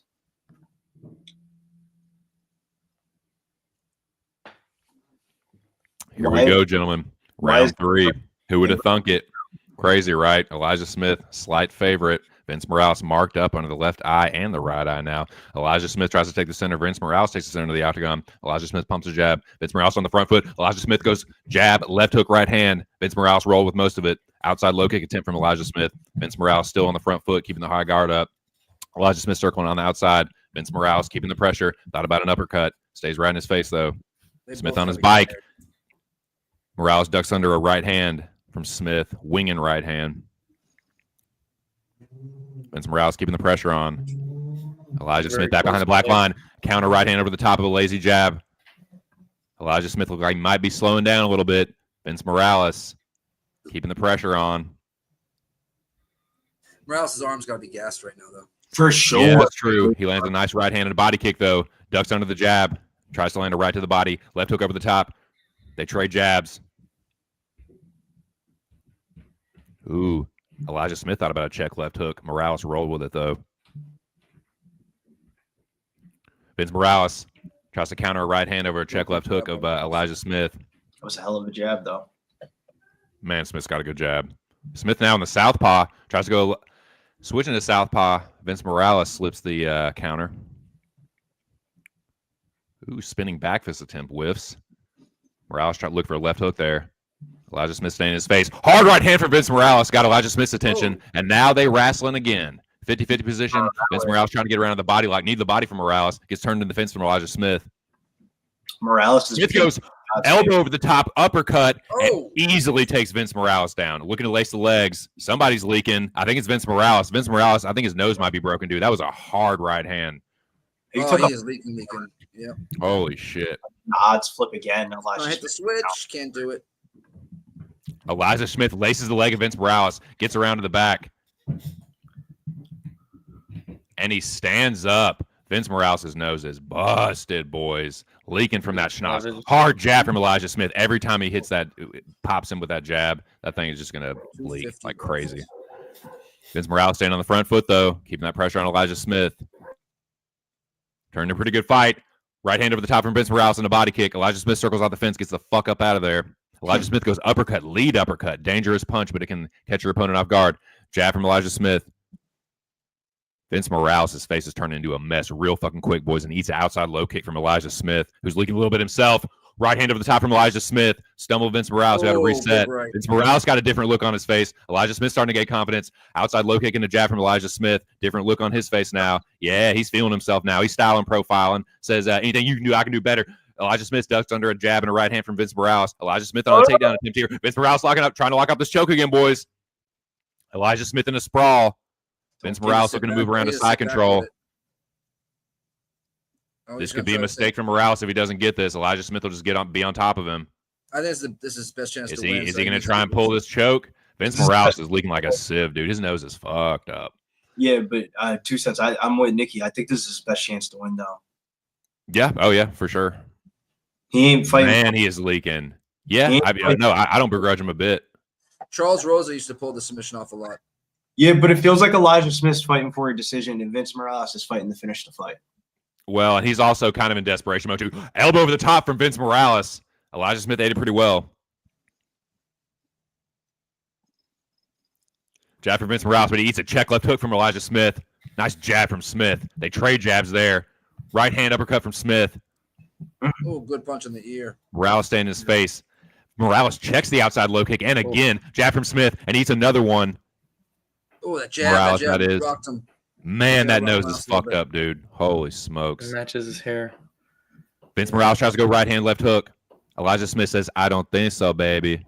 That's not for me. Maybe I'm jab your face one time. Yep. A jab. Elijah Smith could just win the rest of this round with nothing but a jab. Every time it's fucking up Morales' nose, making it even worse, just painting his face up. He's painting a masterpiece on Vince Morales' face. Elijah Smith thought about a right hand over the top. Vince Morales stays in his face. God, his face is hammered shit. Elijah Smith rolls with the right hand over the top, and again, just putting the jab hand out, blocking that return fire from Vince Morales. A little bit of boxing. Nice jab from Elijah Smith, dude. Just boxing fundamentals is winning Elijah Smith this fight. Vince Morales and on a takedown attempt here, boys. Gets the body lock. Can he do something with it with short time? He does. He almost suplexes Elijah Smith, but Elijah Smith stands right back up. Vince Morales threatened with a front choke here. Short time. He's got 10 seconds. He's under the chin, though, boys. Can he choke out Elijah Smith with this? He's under the chin. 5 seconds left. He's under the chin. Is he going to go He's out? looking up, though. He's looking up. He would have had it. There was more time. That's He would've been it. asleep if there That's was the more time. fight. Wow. I mean, Wow. 5, 10 Yeah, more this gonna be a seconds. Sweaty split decision. Wow. Wow. I think that's why they're offering a live line that was so high to throw, so people think, yeah, Elijah's winning this fight. We throw this in the parlay. I think this is a split decision. Greasy. This is exactly good fight. Exactly why I didn't bet it. Best of luck. I'll be right back. Sometimes when you're betting on fights, you like, as like feelings, you get too up for these That fights. was a sick fight, though. That was a sick fight, but man, dude, regardless of the winner, I don't know if the sweat was worth it. I guess. Yeah. I thought I had that. I thought I had the submission with Morales a few times. I thought at one point that homeboy was going to get knocked out by Smith. Let's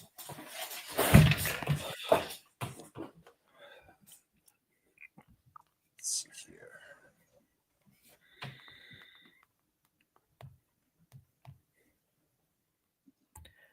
Who would you guys score it for? Smith. 28. Yeah, me I go too. 1 and 3 for Smith. I think Morales got the second. So I think it's a 29-28 Elijah Smith decision, but knowing the UFC and doing this for so fucking long, this is definitely a split decision.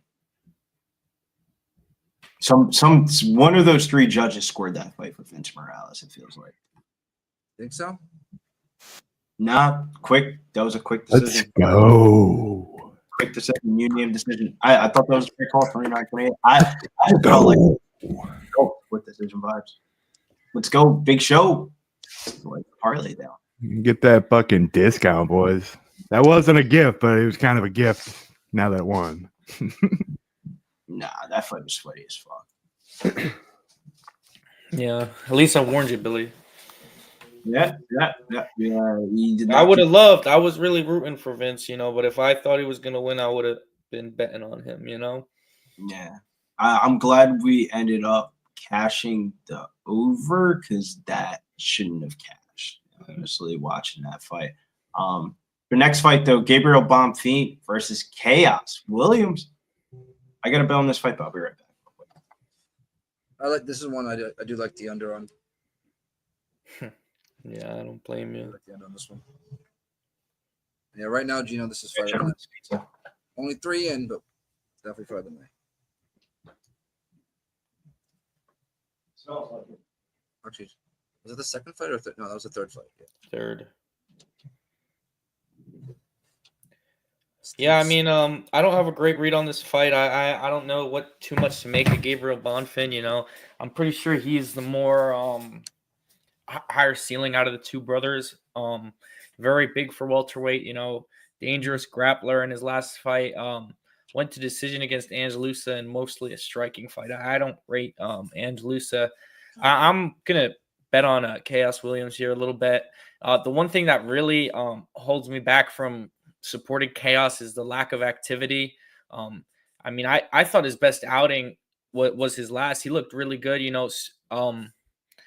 went out there, starched his opponent really fast, and we'll see. I actually also took a stab on Chaos by decision just because I think the line's off there, plus 700 on Chaos by decision.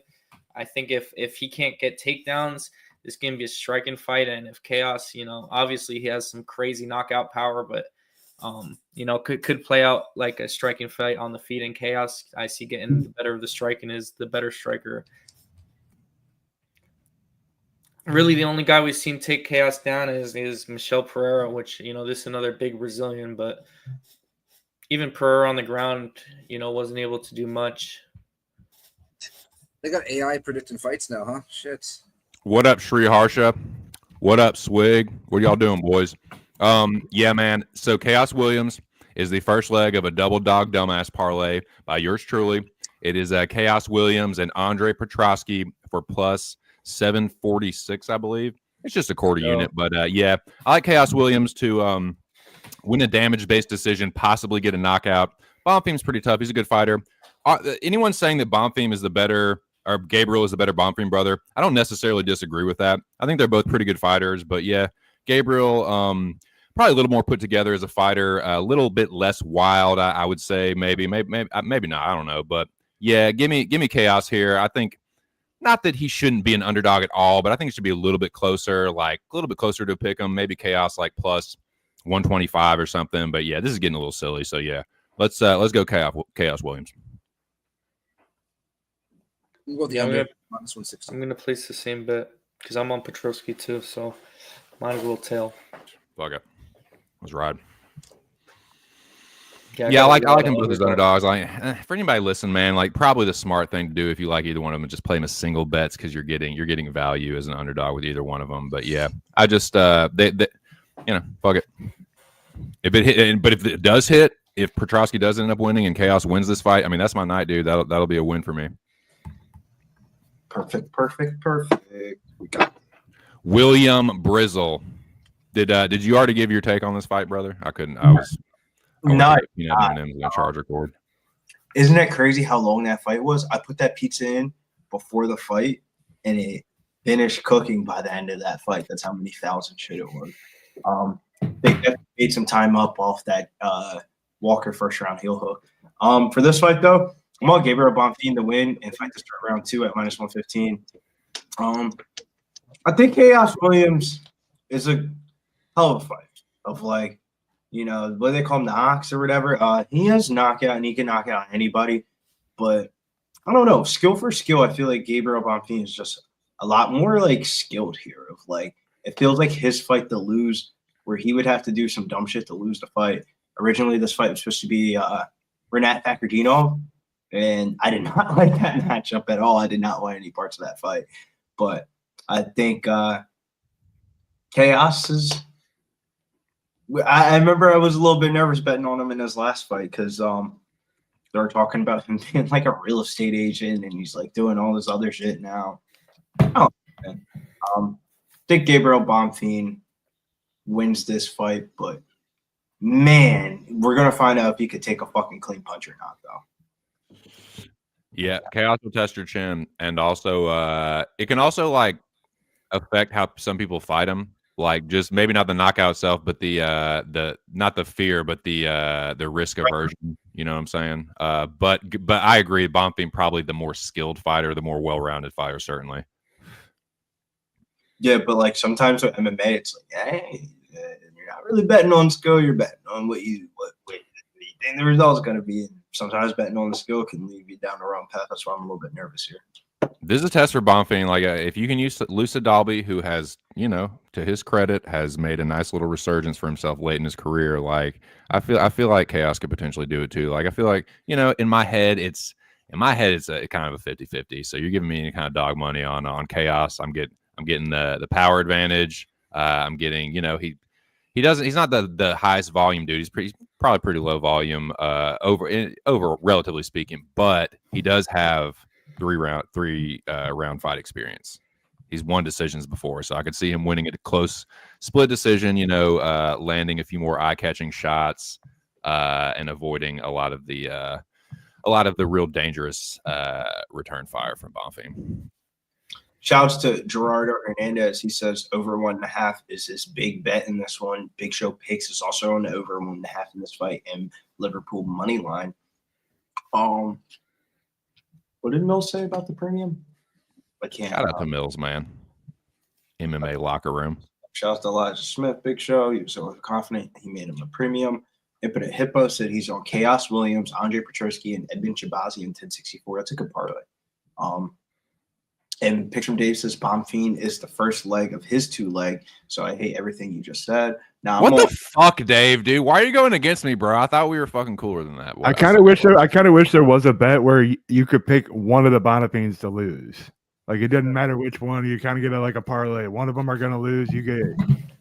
You don't got to pick a greasy special for the fucking. Yeah, like one of them's going to lose. Like that. Me too. I feel like Chaos got a 5-inch reach advantage. Oof. But Chaos Williams defend takedowns. Can Bonfim shoot takedowns? Because he is We about to find out. takedowns. Like a lot of his submissions are like him fucking somebody up on the feet and then like him jumping on the choke.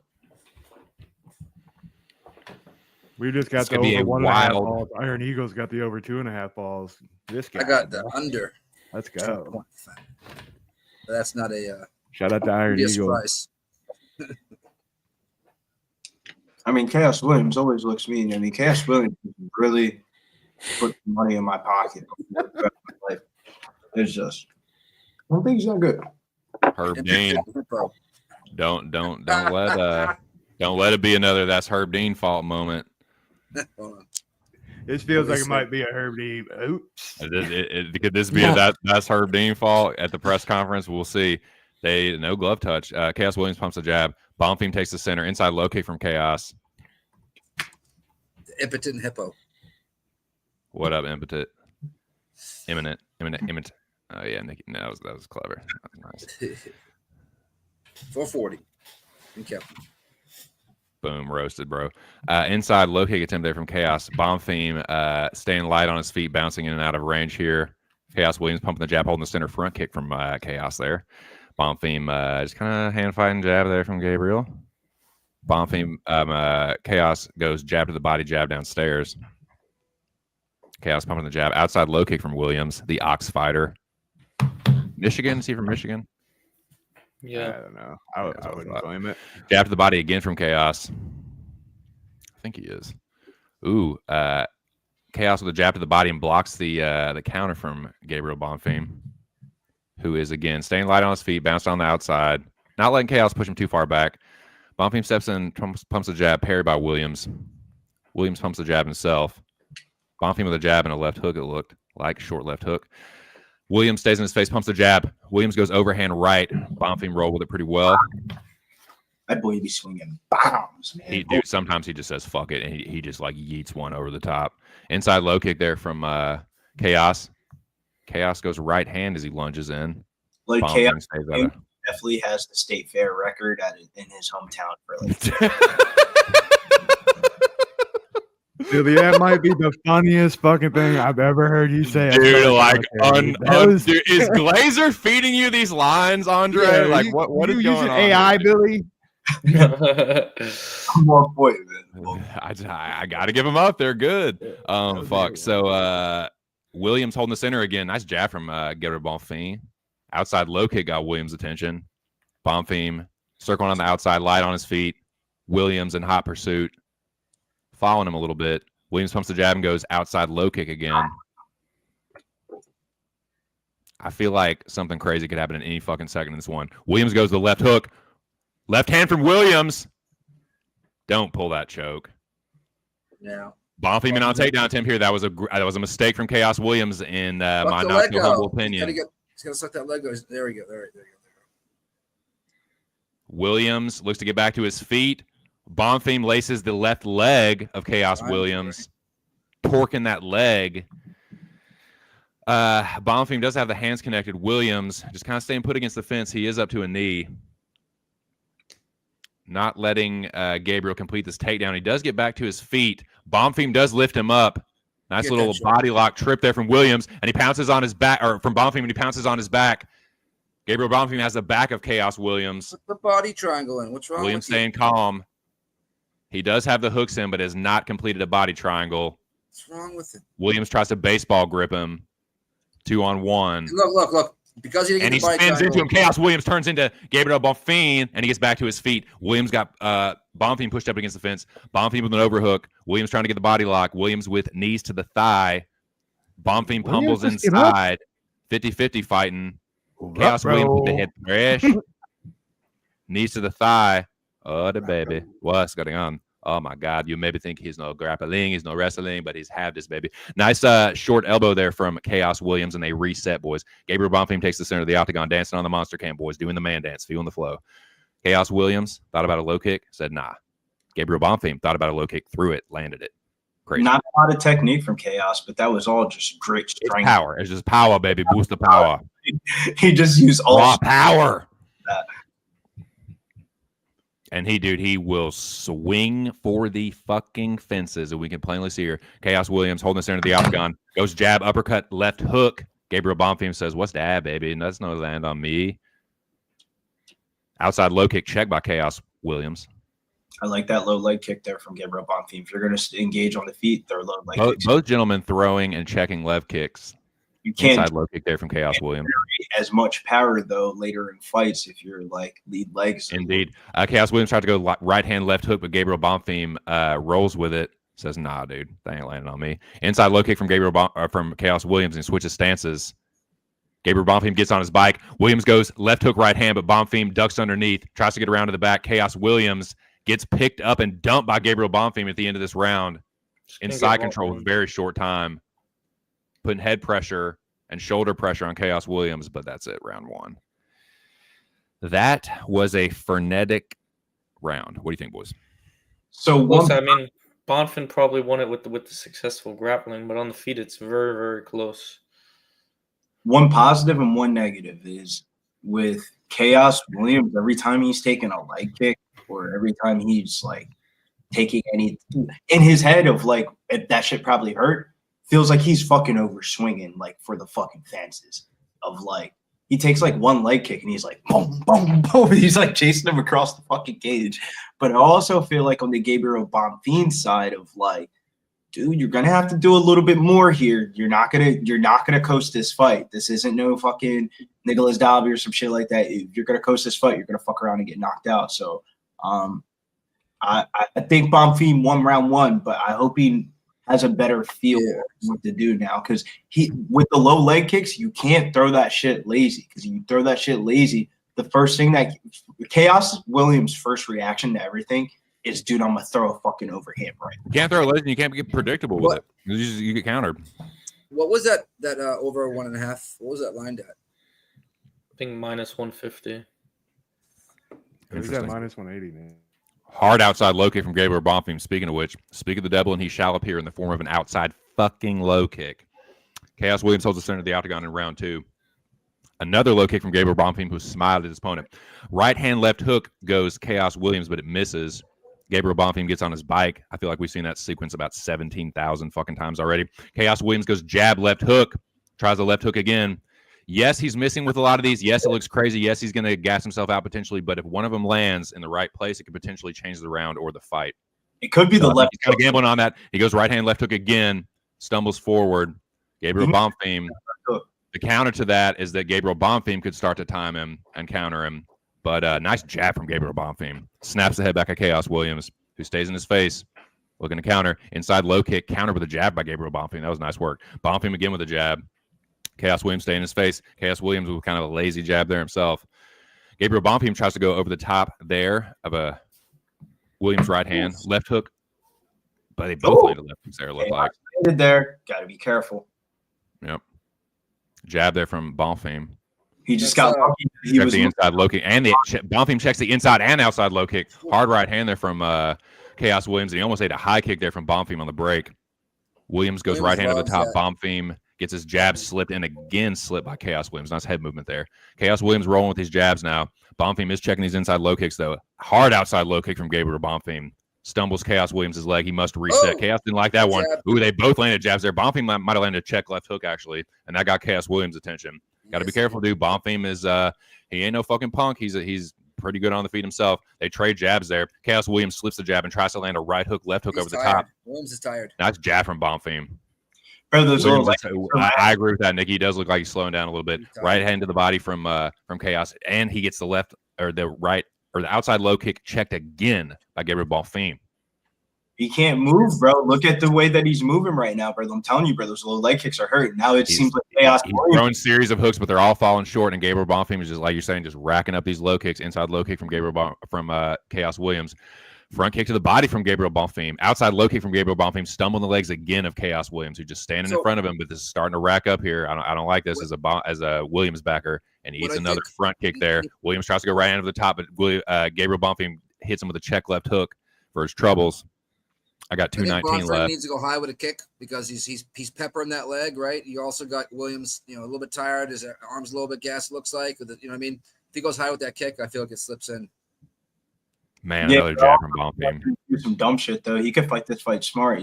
Every time it feels like somebody raises their leg above somebody's head, some dumb shit happens in the UFC. It's like if you remember Jacqueline Cavalcanti in the first fight, she threw like a head kick, kind of like what you're saying, Nick, and then she ended up slipping, and Julia Avila ended up getting on top of her. That jab. Nice jab from Bonfim. Look how he's throwing his shots. I mean, he's totally labored. Yeah, he went jab to the body in a wild overhand. Front kick there from Bonfim. Not a bad front kick either.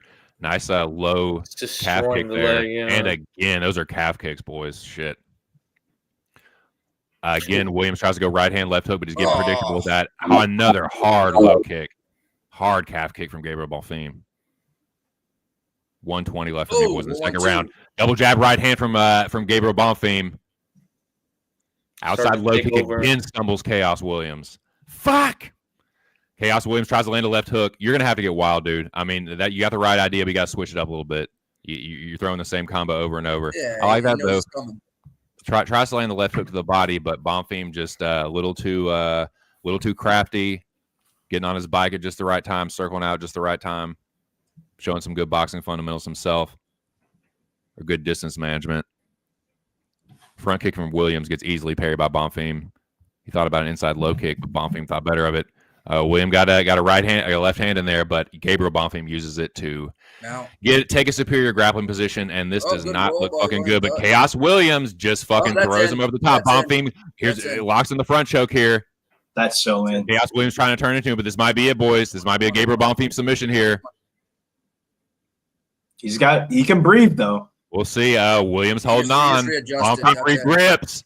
This could be a Bonfim submission coming. Williams trying to turn into him. He can breathe, though. Chaos Williams can breathe. Trying to do the right things. Bonfim has to regrip. This could burn Bonfim's arms out. This is short time here. It's over. Let's go. Oh, he taps him out. Wow. Dash it, baby. Wow. Gabriel Bonfim puts Chaos Williams to sleep at the end of the second round. I love GD me, but man, congrats to Bonfim backers, dude. I love Chaos Williams. Put on for the hood. But, dude, you might want to check out his real estate, John. You know what I'm saying? He might be selling some cribs because his time in the UFC might be up. Gabriel Bonfim gets the first leg of Bonfim, brother, parlay down and fight to win. And him to start round 2 minus 115 odds. That first round had me scared as fuck when Chaos Williams was in his when he had his back. I was like, holy fuck, he might submit him here. I'm gonna look like a dickhead. Dude, he landed that left hand too, and then Bonfim was like, fuck this. I'm just gonna, and then beginning of the end. God, bro, those leg kicks, bro. Such a smart fucking. Congrats to her. Not congrats, but congrats to Bonfim, but shout out to Herb Dean for recognizing the Chaos Williams was unconscious and not letting him. We were shitting on him. That would have been crazy if the round ended and Williams was just in like a heat. I mean, we said it was going to be a Herb Dean moment. That was definitely a moment. I got to roll. All right, Nick. All right, Nick. I'll see y'all soon. All right. Peace, Nikki. Money, keep cashing those bets, guys. All right, deuces. Thanks, brother. Peace, man. Later. That was good. That was a good fight, man. Glad we got that one through the hoop there. So let's move on to the next one here. What is the next? Good job, boys. Estevam versus Aguilar. Rafael Estevam versus Jesus Aguilar. Now, the question is, how does this fight play out?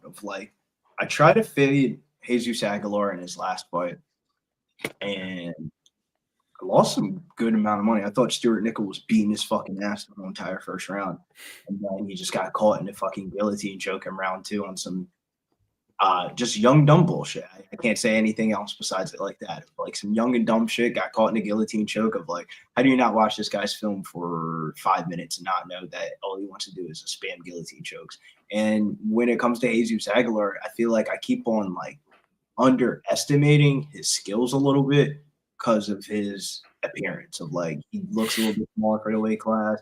He has like little T-Rex arms, but dude, he does have some of the best guillotine jokes. And I remember when he made his debut, it was against like Tyra or something like that. And I love Tyra a lot in that one. My bad, Big Show, I'm pulling it up right now. But we haven't seen Rafael Estevam in a very long time. And the market seems very convinced here.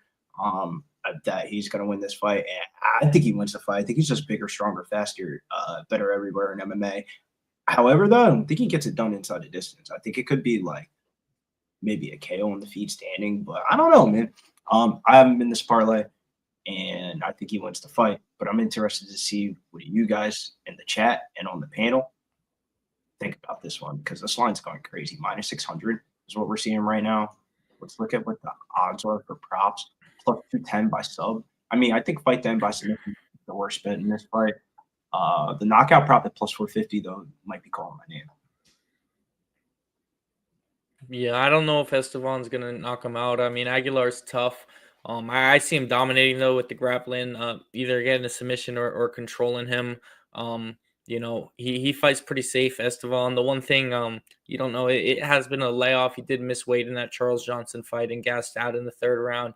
And Aguilar is just kind of a guy you don't really want to.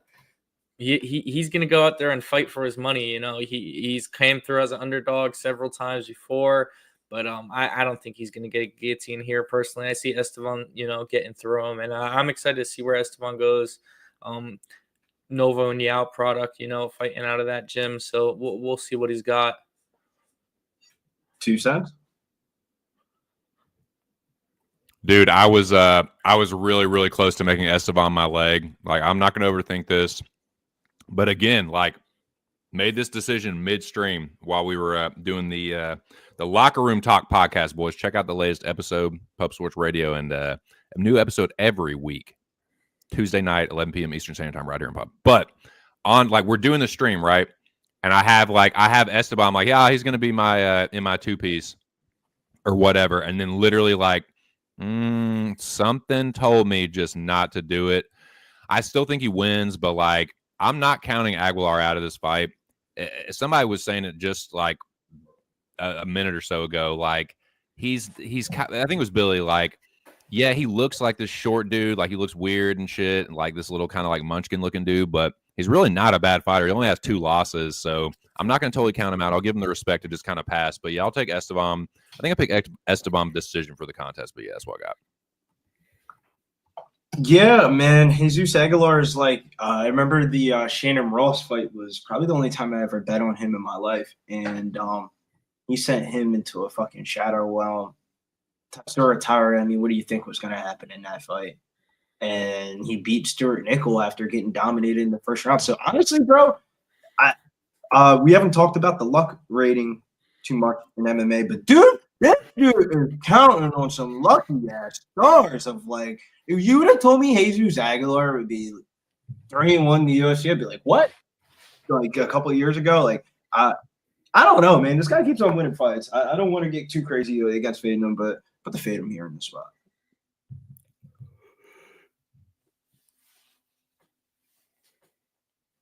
Couple free throws in here for Iowa State, and we move on to hopefully another game. I got to check this night slate for college basketball, see if we can get out some plays. We talked about the St. Thomas team earlier. I don't know, man. It's just hard to see. It's hard to see Estevam beating Charles Johnson in his debut and then dropping one to Aguilar. So that's why I picked him. But again, I'm not going to totally count Aguilar out. Definitely that dangerous Gilly artist. So if Estevam gets caught by that, it's not going to shock me. But yeah, I don't know, man. Outside of that, I kind of feel like Estevam will just be a little bit better. But was this one of the short notice ones? Was this one of the short notice ones? Or were both these dudes full camp for this fight? No, I'm pretty sure they were both on full camps. Okay. Sorry, I was thinking I don't know. It's not the COVID days where it felt like every fight was like on short notice. Remember those days? That shit was wild. You used to watch weigh-ins and the whole entire card would be different by the time from weigh-ins to like the night of the fights. Those were some hard days, but hopefully Rafael Estevam. It's crazy because when I faded Charles Johnson in the past, it was because of this fight, and like I forgot how good Rafael Estevam was when I was watching the tape on him coming into this week. Because I remember when he fought in the Dana White Contender Series, the dude he fought was like Fialo or whatever. The dude had him in like, a bunch of different submissions, and he was just getting out of each and every one, just beating the dude's ass. So like, even though we've only seen him on the Contender Series and his UFC debut, the tape is good. Of like, saw him get out of the submission, out of some random ass submissions from a good submission guy. He has good cardio against somebody that I really respect in the division. And the way that fight went, he was taking him down. So like, I don't know, man. I feel like I gotta respect the market here.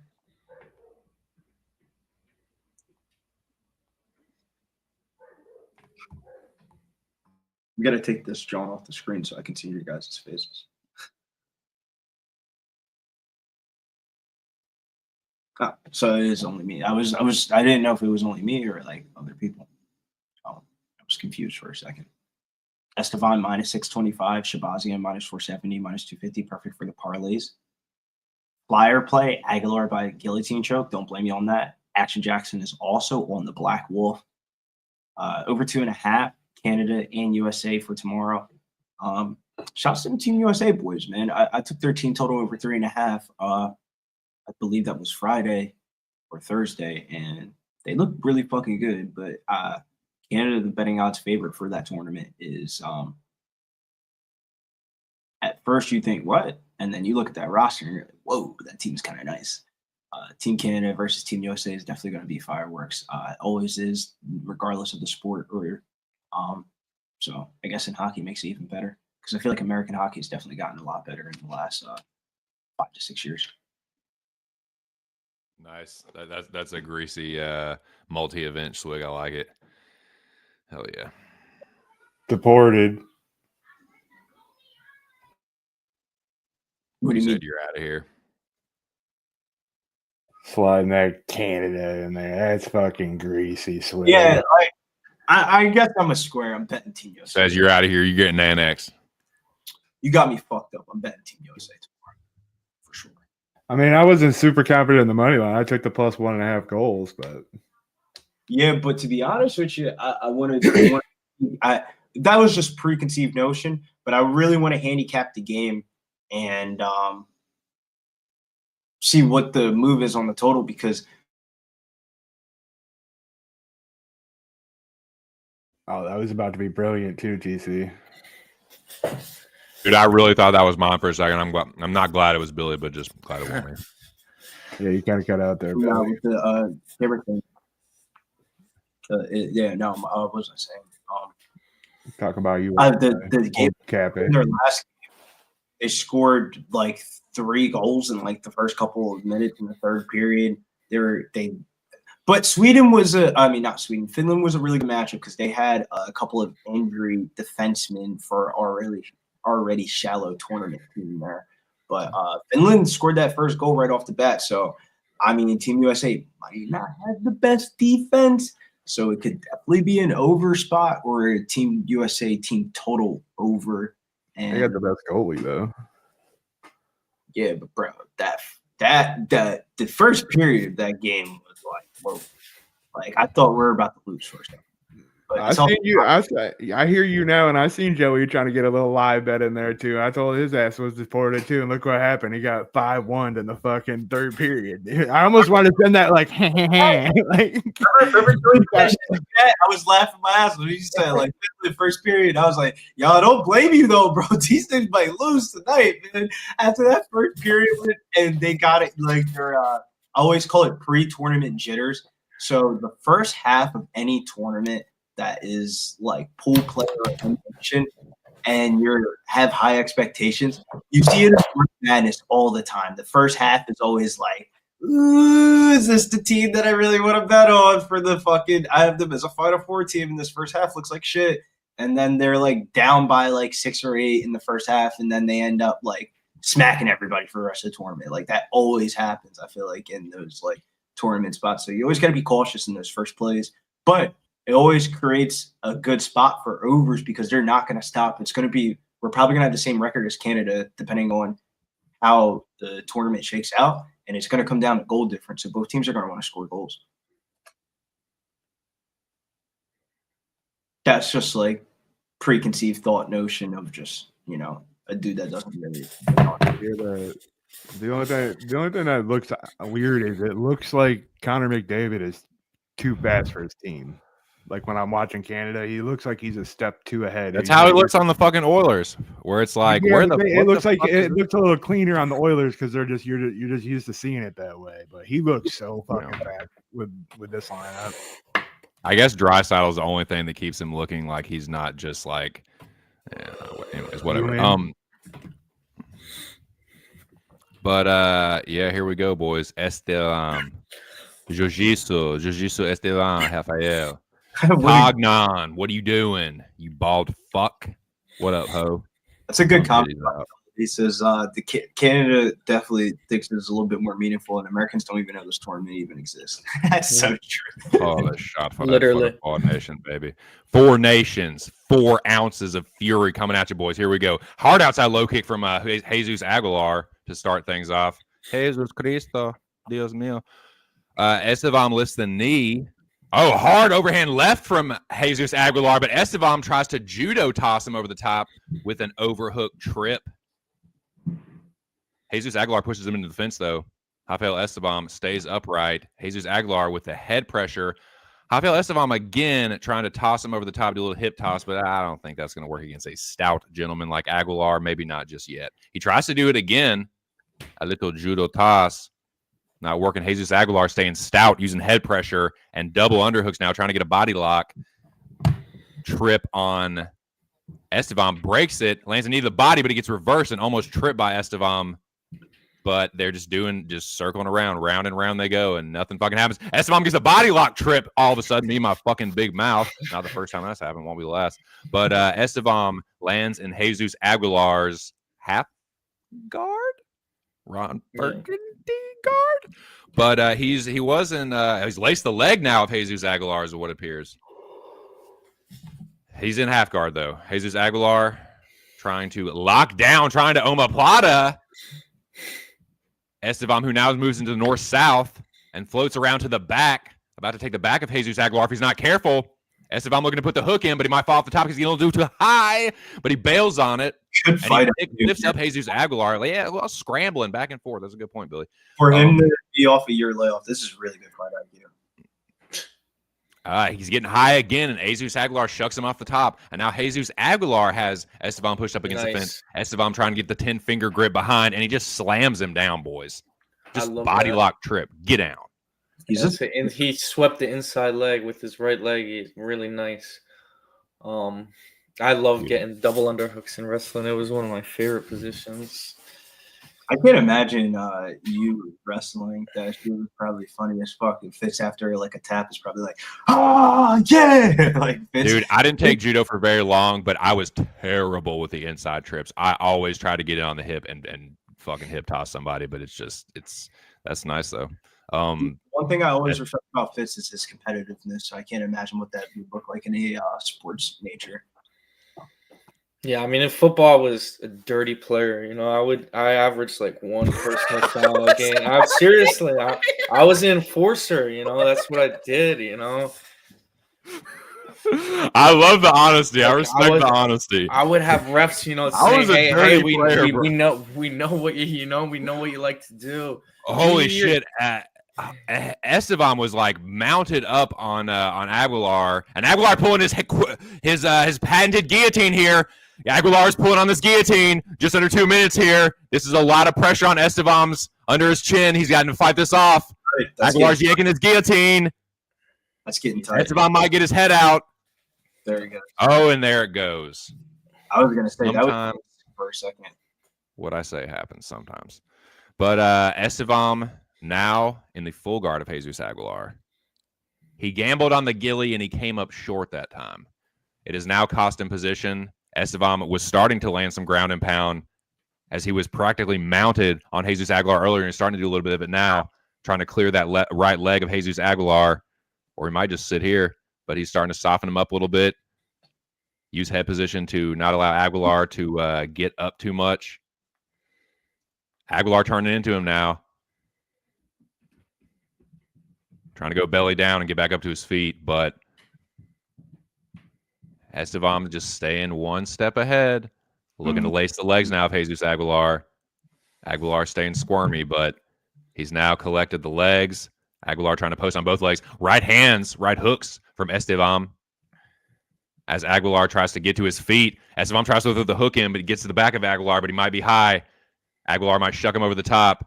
Estevam's wise to it. He collects the hands, gets the body lock toss, and gets to half guard here. As again, Aguilar goes belly down, gives up his back. Estevam takes it, but he's high again. Going to fall off the back. His toes were definitely in the fence there. Those toes were definitely in the fence. And now Aguilar trying to get on a single or a double or something. And Estevam has potential to lock up a front. Dude, if he locks up a front choke off of that little toe grab, that'll be wild, dude. That so clearly helped him not get taken down there. That's crazy. Yeah, there we go. What do you think, boys? Yeah, I mean, one thing, if you guys are grappling, if you're ever on the back, stay behind the elbows. You see Estevam do it there. Even when he's high, if you stay behind his elbows, you're going to be able to not be shaken off. That's how you support it. Billy, I sent you a funny video on Instagram from my wrestling days. I'm about to watch it right now. Can we, how can I send this? Is it sendable to the... Yeah, you should just save it and then send it. Yeah, it's like 15 seconds. I'm going to save it and send it. And we're going to see if we can upload it to the thing. Yeah, I had a torn UCL on my thumb, so I would wrestle with my thumb wrapped up, my hand wrapped up, and fucking kid was 2-on-1 right instead of my wrist, just my thumb. So I lost my cool. I just rock him, drop an elbow on him. I'm sending the video to myself right now. Let me pull up my email. This is great. Hopefully I can get this done in between rounds. That would be great because the video is like 7 seconds long. Tognon wiping down. Estevam says, "You're too sweaty. Push, don't grab." Nice doing nothing about the toe grab there, Tognani. This is 2 cents is toe gate. Double knee, flying knee there by Aguilar. Estevam ate it in on a double leg attempt here. Now switches to a single as Aguilar fending it off, gets the underhook. Estevam on a single now, trying to turn the corner. Aguilar with good takedown defense and a stiff jab. Aguilar goes overhand right. Estevam in on ducks under, goes to a single leg, and Aguilar pretty much goes straight to the ground. Estevam looking to lace the legs here. He does lace the legs, gents. This is similar to what he was doing in the previous round. I would like to see him punch more in top position rather than to go for submissions because it feels like the submissions, it feels like Aguilar's trying to get a reversal out of the submissions rather than if he punches, he might be able to finish this fight. He's squirmy. He is lacing the legs, though, and he does have him against the fence where he can kind of posture up here. Estevam using the superior head position. Nice left hook there. He must have heard you, Billy. Trying to roll the wrist and go elbows. That's a nice right hand elbow from Estevam, or right side elbow, I should say. Right hand elbow makes no fucking sense, dumbass. Left hooks here from Estevam. Nice elbow there from Aguilar. Aguilar gets to a knee, posts, and gets taken right back down. Estevam laces the legs again. Triangles the legs. Body locks the legs, dumbass. He triangles the legs, excuse me. And yeah, Estevam, short right hand over the top, and another one. Uppercut. Aguilar didn't like that one and tries to turn his back. He can't like any of this. Kind of Captain Obvious thing to say, but whatever. I said it anyway. Aguilar posting on that left hand. It's a fight, boys. Yep. Pushing on Estevam's head, who takes the back of Aguilar. Right hand from the back there. Push, don't grab. And the body lock trip from Estevam. Hammer fist and right hooks. Says, don't hit the back of the head. Watch very carefully. And he gets high again. And Aguilar's going to pull guillotine here. Jesus Aguilar with another guillotine. This is short knee there from Aguilar. Let's see how Estevan's cardio holds up. Nice. Estevam on a single leg here. He gets the single leg trip. Estevan's a good grappler, man. Watch how he scoops that arm. That's a nice job. Look at how he scoops that arm. That's really nice. He does a good job at just getting the body lock and then just boom. Before Aguilar It's a cool way to finish when someone has a whizzer on you. You know, normally they tell you just limp arm, and that was cool what he did right there. Scoop the opposite arm. Yeah, this looked like a really good spot for. Let's see. I mean, I don't understand how many times he can get high. Hopefully, he's learned his lesson. You know, right? It's not like he's even doing damage. It's like put the body lock in. If you're gonna triangle the leg, just triangle the fucking body so you don't fall over the top, and then just fucking pull him down. I know it's a lot easier said than done, but yeah, he's tired too. Oh man, nice, another one. He just picked him up and dumped him. You're not gonna be able to roll on this guy. Body lock trip after body lock trip. Estevam staying strong. Make sure he's staying on top. About to get into side control here. Aguilar trying to go belly down. He's going to give up his back again. He's not careful. He tries to go overhook. Does Aguilar. And lock Estevam down. Estevam having to defend this.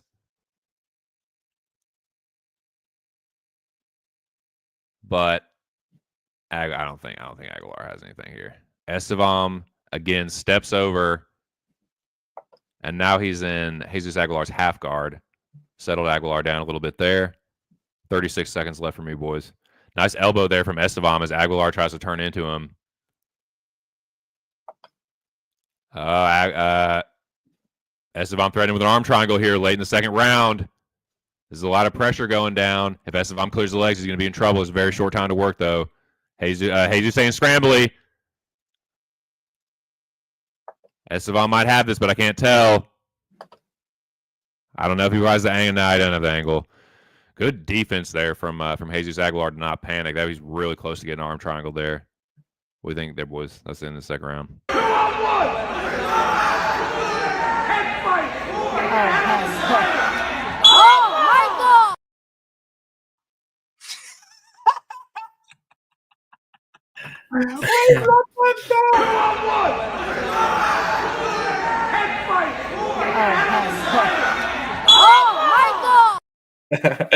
Oh, Michael, no! Your reaction's the best part.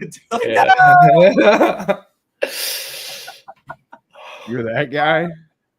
That's hilarious. Dude, he's ripping my thumb off. Like they took a point. They took a point. 2-on-1! Head fight!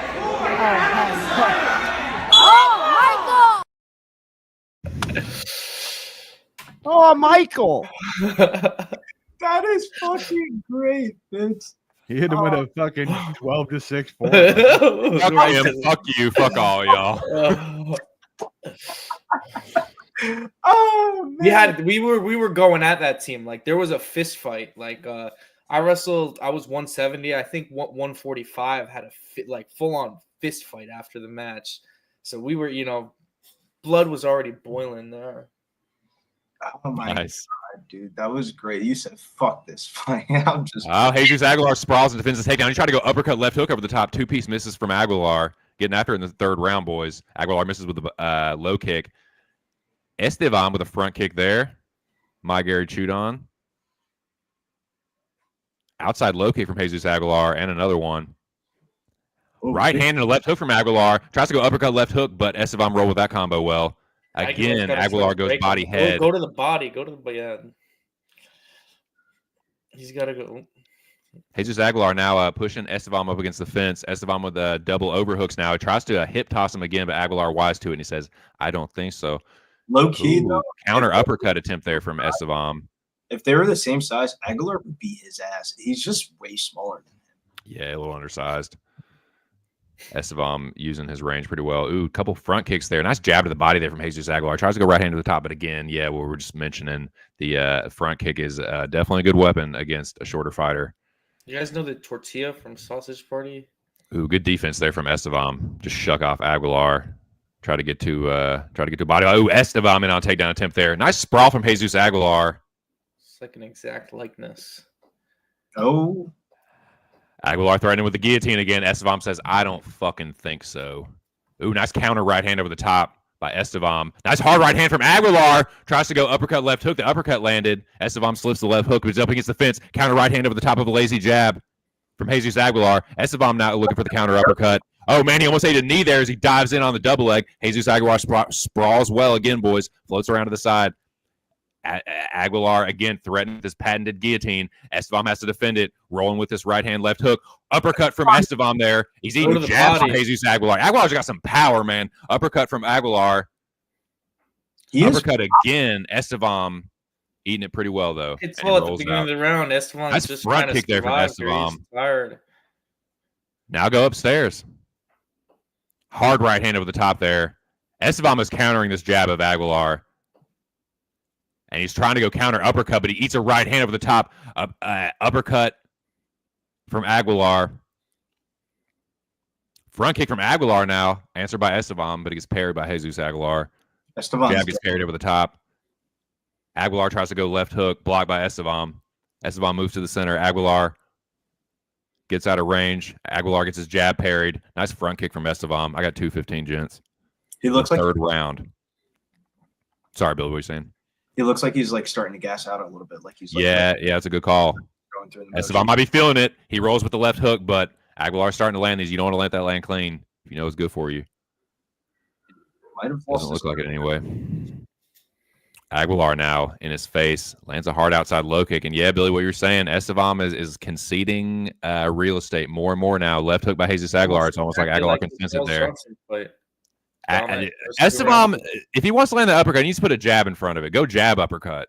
You're not going to land the fucking blind one. Oh, a left hook from Aguilar, and he's in on a takedown attempt here. Body lock just tosses him down, does Jesus Aguilar. Estevam back to his feet, and he threatens with the guillotine. Aguilar looked a little tired on that one now. I mean, he's in his face, but he's starting to feel it a little bit. I feel like the sting might be coming off his punches just a little bit now. And Estevam in on a single leg here. Got to be careful. Defended all the takedowns, though. Aguilar threatening with the guillotine. Now he's looking to float around to the back of Estevam, who stands up. Estevam wise to it, and Aguilar almost falls over the top. Estevam pulls this post hand out, and he lands in the guard of Jesus Aguilar. No, half guard, excuse me, I'm sorry. Half guard there, Aguilar threatening with the knee shield there, or knee to the belly, hip, whatever the fuck. But Estevam looked to step right over. Aguilar wise to it, goes belly down. Gives up his back. Estevam still a little high. Aguilar gets back to his feet. Good job there to get up off the ground by Jesus Aguilar. See how time left. Energy of like in the first and second round when he was doing that, he was just body slamming him right after he would like bring him back up to the fence. Like now he's kind of like this just looks like an exhausting fight. Like they both just like fuck. Dude, there's been a ton of grappling scrambles, some strike. I bet he almost did it. He might have done it briefly, momentarily grabbed the fence. And again, Estevam falls off the top for about the 45th time in this fight. Right hooks from Aguilar. Aguilar gets a body lock takedown. Estevam gets back to his feet as Aguilar lands some short left hooks, right hooks, and that's your fight, boys. What do you think? How you score that one? That was a 5-round fight. I'm real nervous. I'm glad it's only 3 because Estevam was gassing. Yeah, I mean, like I said, it's pretty much exactly like how the Charles Johnson fight played out. You know, Estevam with a dominant first 2 rounds in the grappling, and then there's a real drop-off in that round 3, you know? Yeah, I see what you're talking about of something to make note of as he's going to move up levels of competitions. I mean, damn, dude, you're taking Charles Johnson as your UFC debut. Second fight in the UFC is Jesus Aguilar, as the market might be low on him, but his UFC record's pretty good, like 3-1. He has probably the quickest knockout in UFC history when he knocked out Chandler Moore. The only loss that he had was against Taisura Tire. So, like, you know what I'm saying? Like, he's not like a total jobber, if that makes sense. Like, he's talented. Like, you fuck around the wrong way, but he's going to chuck your neck up. Ask Stuart Nickel about it. Yeah, and he had a pretty good showing of himself here, you know, fought hard in that 3rd round. For sure. Just, big size difference, like you said. And And Estevan's a really good grappler, but he gasses out clearly. That was the second leg of my parlay. I need now the fight to go to the distance. Hey, that was on a couple legs of a couple of the Locker Room Talk podcast parlays. Can you pop that graphic up if you don't mind?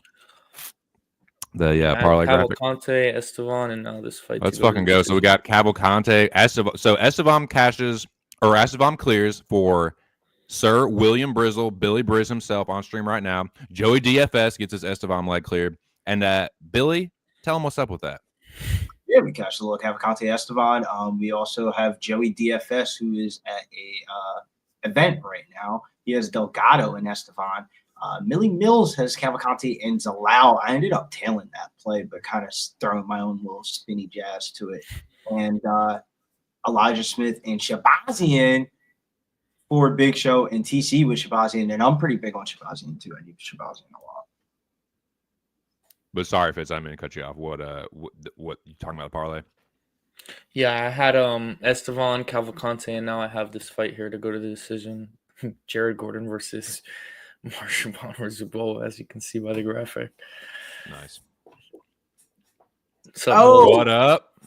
Yo, what's good, man? Shout out to the livest chat. You know what I mean? All we do is sit back and cash. Not on Dantel Mays, though. Shout out to everybody out there having a wonderful day out there. If you bet on Dantel Mays, I hope you stub your toe on walking to the couch. It's crazy, though, Mills, because not even like the Black History Month thing was moving the needle for me, but could it move the needle for you? This one here with Angela Hill versus Kaitlyn Souza. I have made the mistake of fading Kaitlyn Souza in her last fight. And man, I'm telling you, if you just like showed it to your girl of like these two girls at the weigh-ins, they're picking the girl with the neck tag 9 out of 10 times. They're going to say, yeah, don't fade the girl with the neck tag. But then when you watch the film, it's like, man, I think I would have rolled with my girl Angie one last time. Come on, Angie Hill. for the culture. Come on. Hopefully she can wrestle and grapple. Ever felt like since she started kind of crossing paths with Jenna Bishop down there in Cali, she kind of like really elevated her grappling. And then she got the submission on like Denise Gomez or whatever, or before the Denise Gomez fight. So I don't know, man. I feel like Angie can wrestle with this one and win, but I'm too scared to bet this 10-year age gap. We saw what happened in the Vince Morales Elijah Smith fight on the age gap. What are your thoughts? Yeah, man. So you got this one. You got Souza looked good in her last fight out against Yasmir Giri, but who haven't looked good against Yasmir Giri? I mean, the same fighter that flatlined her, I think, was Denise Gomes. This is the type of fight style that reminds me to the same thing. Angie Hill versus Denise Gomes. You know, I think she's going to be able to go out there and just put a little veteran lesson on there. Stay out of harm's way, use the jab, pop it, stay, you know, dancing around the cage and everything. I get it, bro. She's 40 years old, but this is the difference. She actually got better the older that she got in time. And this is the thing. At this point in her career, she knows how much a win matters compared to what you get paid. And also, she knows already she can't be on a losing streak or even taking a loss after loss. If she gets 2 losses, they probably going to tell her like, hey, you know, let's have you as the gatekeeper or just, you know, hit that R button. So with that being said, man, I had to go back to the Hill with Angela Hill on this one, man. Minus 110. That's the play for me. I don't blame you. Is that plus 380, right? That's crazy. If no, Angela Hill that's really... no, that's not the line. Okay. It's even money. My bad. But dude, yeah, everything else said about Angela Hill is true, and I picked her to win, but she's lost too many splits for me to bet it. But yeah, Angie's the pick. I just feel like it's going to be a split. It could go either way. So yeah, give me the vet lesson here. Let's go. Yep, me too. I'm on Angela Hill. I mean, if you look at her accolades, dude, the record she holds in the division, like Mills said, you know, the age is definitely something you want to look at, but she's had her best success towards the end of her career. And I just think this is kind of the tailor-made matchup. We see an Angela Hill decision here. So I stayed away ultimately because, you know, it's just sometimes hard to read, and sometimes Angela Hill will let fights play out really closely. But yeah, Angela Hill decision plus 125, I think. Okay. I'm right there with you of like, Big Show, are you back here? Yeah, I'm here. Can we run? We're getting good laughs. So Mills, I said something about Fitz. and Fitz sent us a video of his old wrestling highlights. Watch this shit, bro. This shit's so fun. Who? Fitz. Oh, okay. Watch this shit, bro. It's so funny. But put it on the shit. It's only 7 seconds.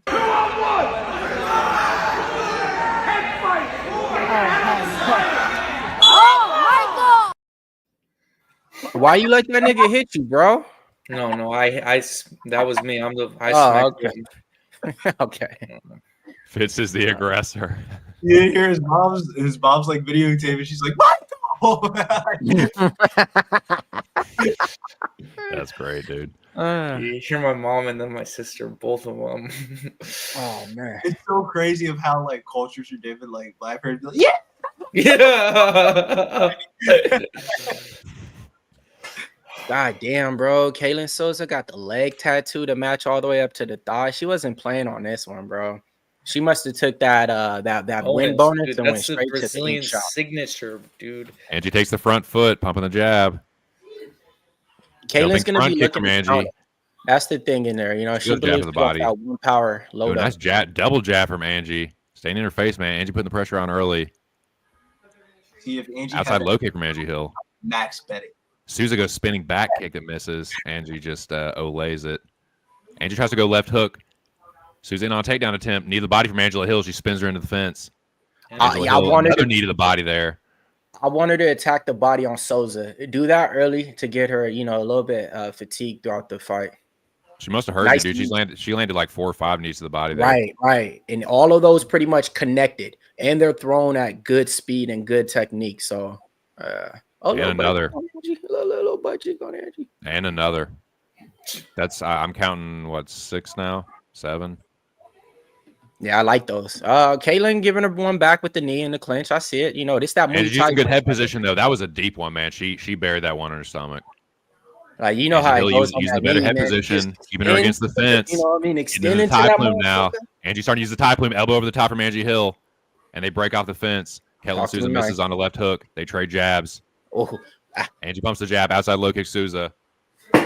Angie pumping the jab. Souza's Souza with a left hook right hand. Short check hook from Souza. Oh, lands on. Souza short check hook. Front kick to the body from Angie. Angie Hill staying in her face, holding the ground with the monster can. Right hand from Souza over the top. Angie ate it pretty well, though. Angie goes right hand to the body, left hook upstairs. That left hook misses. That jab certainly didn't. Pops Kaitlyn Souza's head back in a nice left hook there from Angie Hill. Kaitlyn Souza tries to answer with the left hook out of range. Angie goes jab to the body and right hand upstairs. Jab to the body from the southpaw from Angie Hill. She switches back into orthodox. Front kick to the body from Angie Hill. Kaitlyn Souza moves to the center of the octagon. Front kick from Kaitlyn Souza, but it looked a lot slower. Angie goes switch high kick, jab, right hand over the top from Kaitlyn Souza. Angie goes tries to go uppercut right hand over the top, but slipped or rolled with by Kaitlyn Souza. Kaitlyn Souza goes jab, uppercut, left hook. Angie ate it pretty well. Pushes forward. Push kick there to the shin there. Nice jab to the body from Angie Hill, or right hand to the body, excuse me. And Angie spins her into the fence again. Nice knee to the body from Angie Hill. Kaitlyn that Souza, jab to the body, she's leading with that now like 5 or 6 times. That's exactly what I want. Angie Hill trying to hook the leg, the front leg. Nice knee to the body from Angie Hill again, dude. She's thrown almost a dozen of those, man. And they are not little bitty pat knees, dude. She is burying those into the abdomen of Denise Gomes. Kaitlyn Souza, I swear I want to say that every fucking time. Angie tries to go right hand, but dodge well by Kaitlyn Souza, who gets off the fence, tries to go jab right hand over the top. Uppercut by Angie Hill. That was a nice right jab hand by Kaitlyn Souza. Angie Nice Hill ducks little under the right hand, lands a takedown, and gets the takedown in the half guard of Kaitlyn Souza. Okay. Angie Hill with the wrestling. Angie could be 145 for me, boys. Kaitlyn Souza tries to go Kimura trap. Angie Hill says, "I'll just hit your ass with a hammer fist, bitch." Angie Hill in the half guard of Kaitlyn Souza, framing off with the left arm. If y'all appreciate this type of comment, Angie in 50-50 position. Kaitlyn Souza goes belly down. Angie Hill locking Kaitlyn Souza down. Kaitlyn Souza on both knees trying to get up, but Angie Hill doing a good job of just holding her here. Nice knee there from Angie Hill to the ribs. A lot of front headlock time in this prelims. I'm loving this clinch time, man. This shit is just like this knee is the body from Angie Hill again. Knee the ribs, man. The left side. Angie Hill again, like Fitz was saying, with the headlock. Man, she wound up on that knee to the ribs. See that knee? Those can't feel that's good, gonna man. pay dividends. You're gonna be sitting on that corner. You're gonna be like, hey, why my air ain't going through my diaphragm no more? They're gonna be like, yeah. That can break a rib, man. That can break a floating rib real quick. You hit it in the right spot. It's happened before. Pressure on it like she doing right now. Right hands to the body from Angie Hill. Right IQ. Look, He's and really she trying to punching soften around. Punch that shit.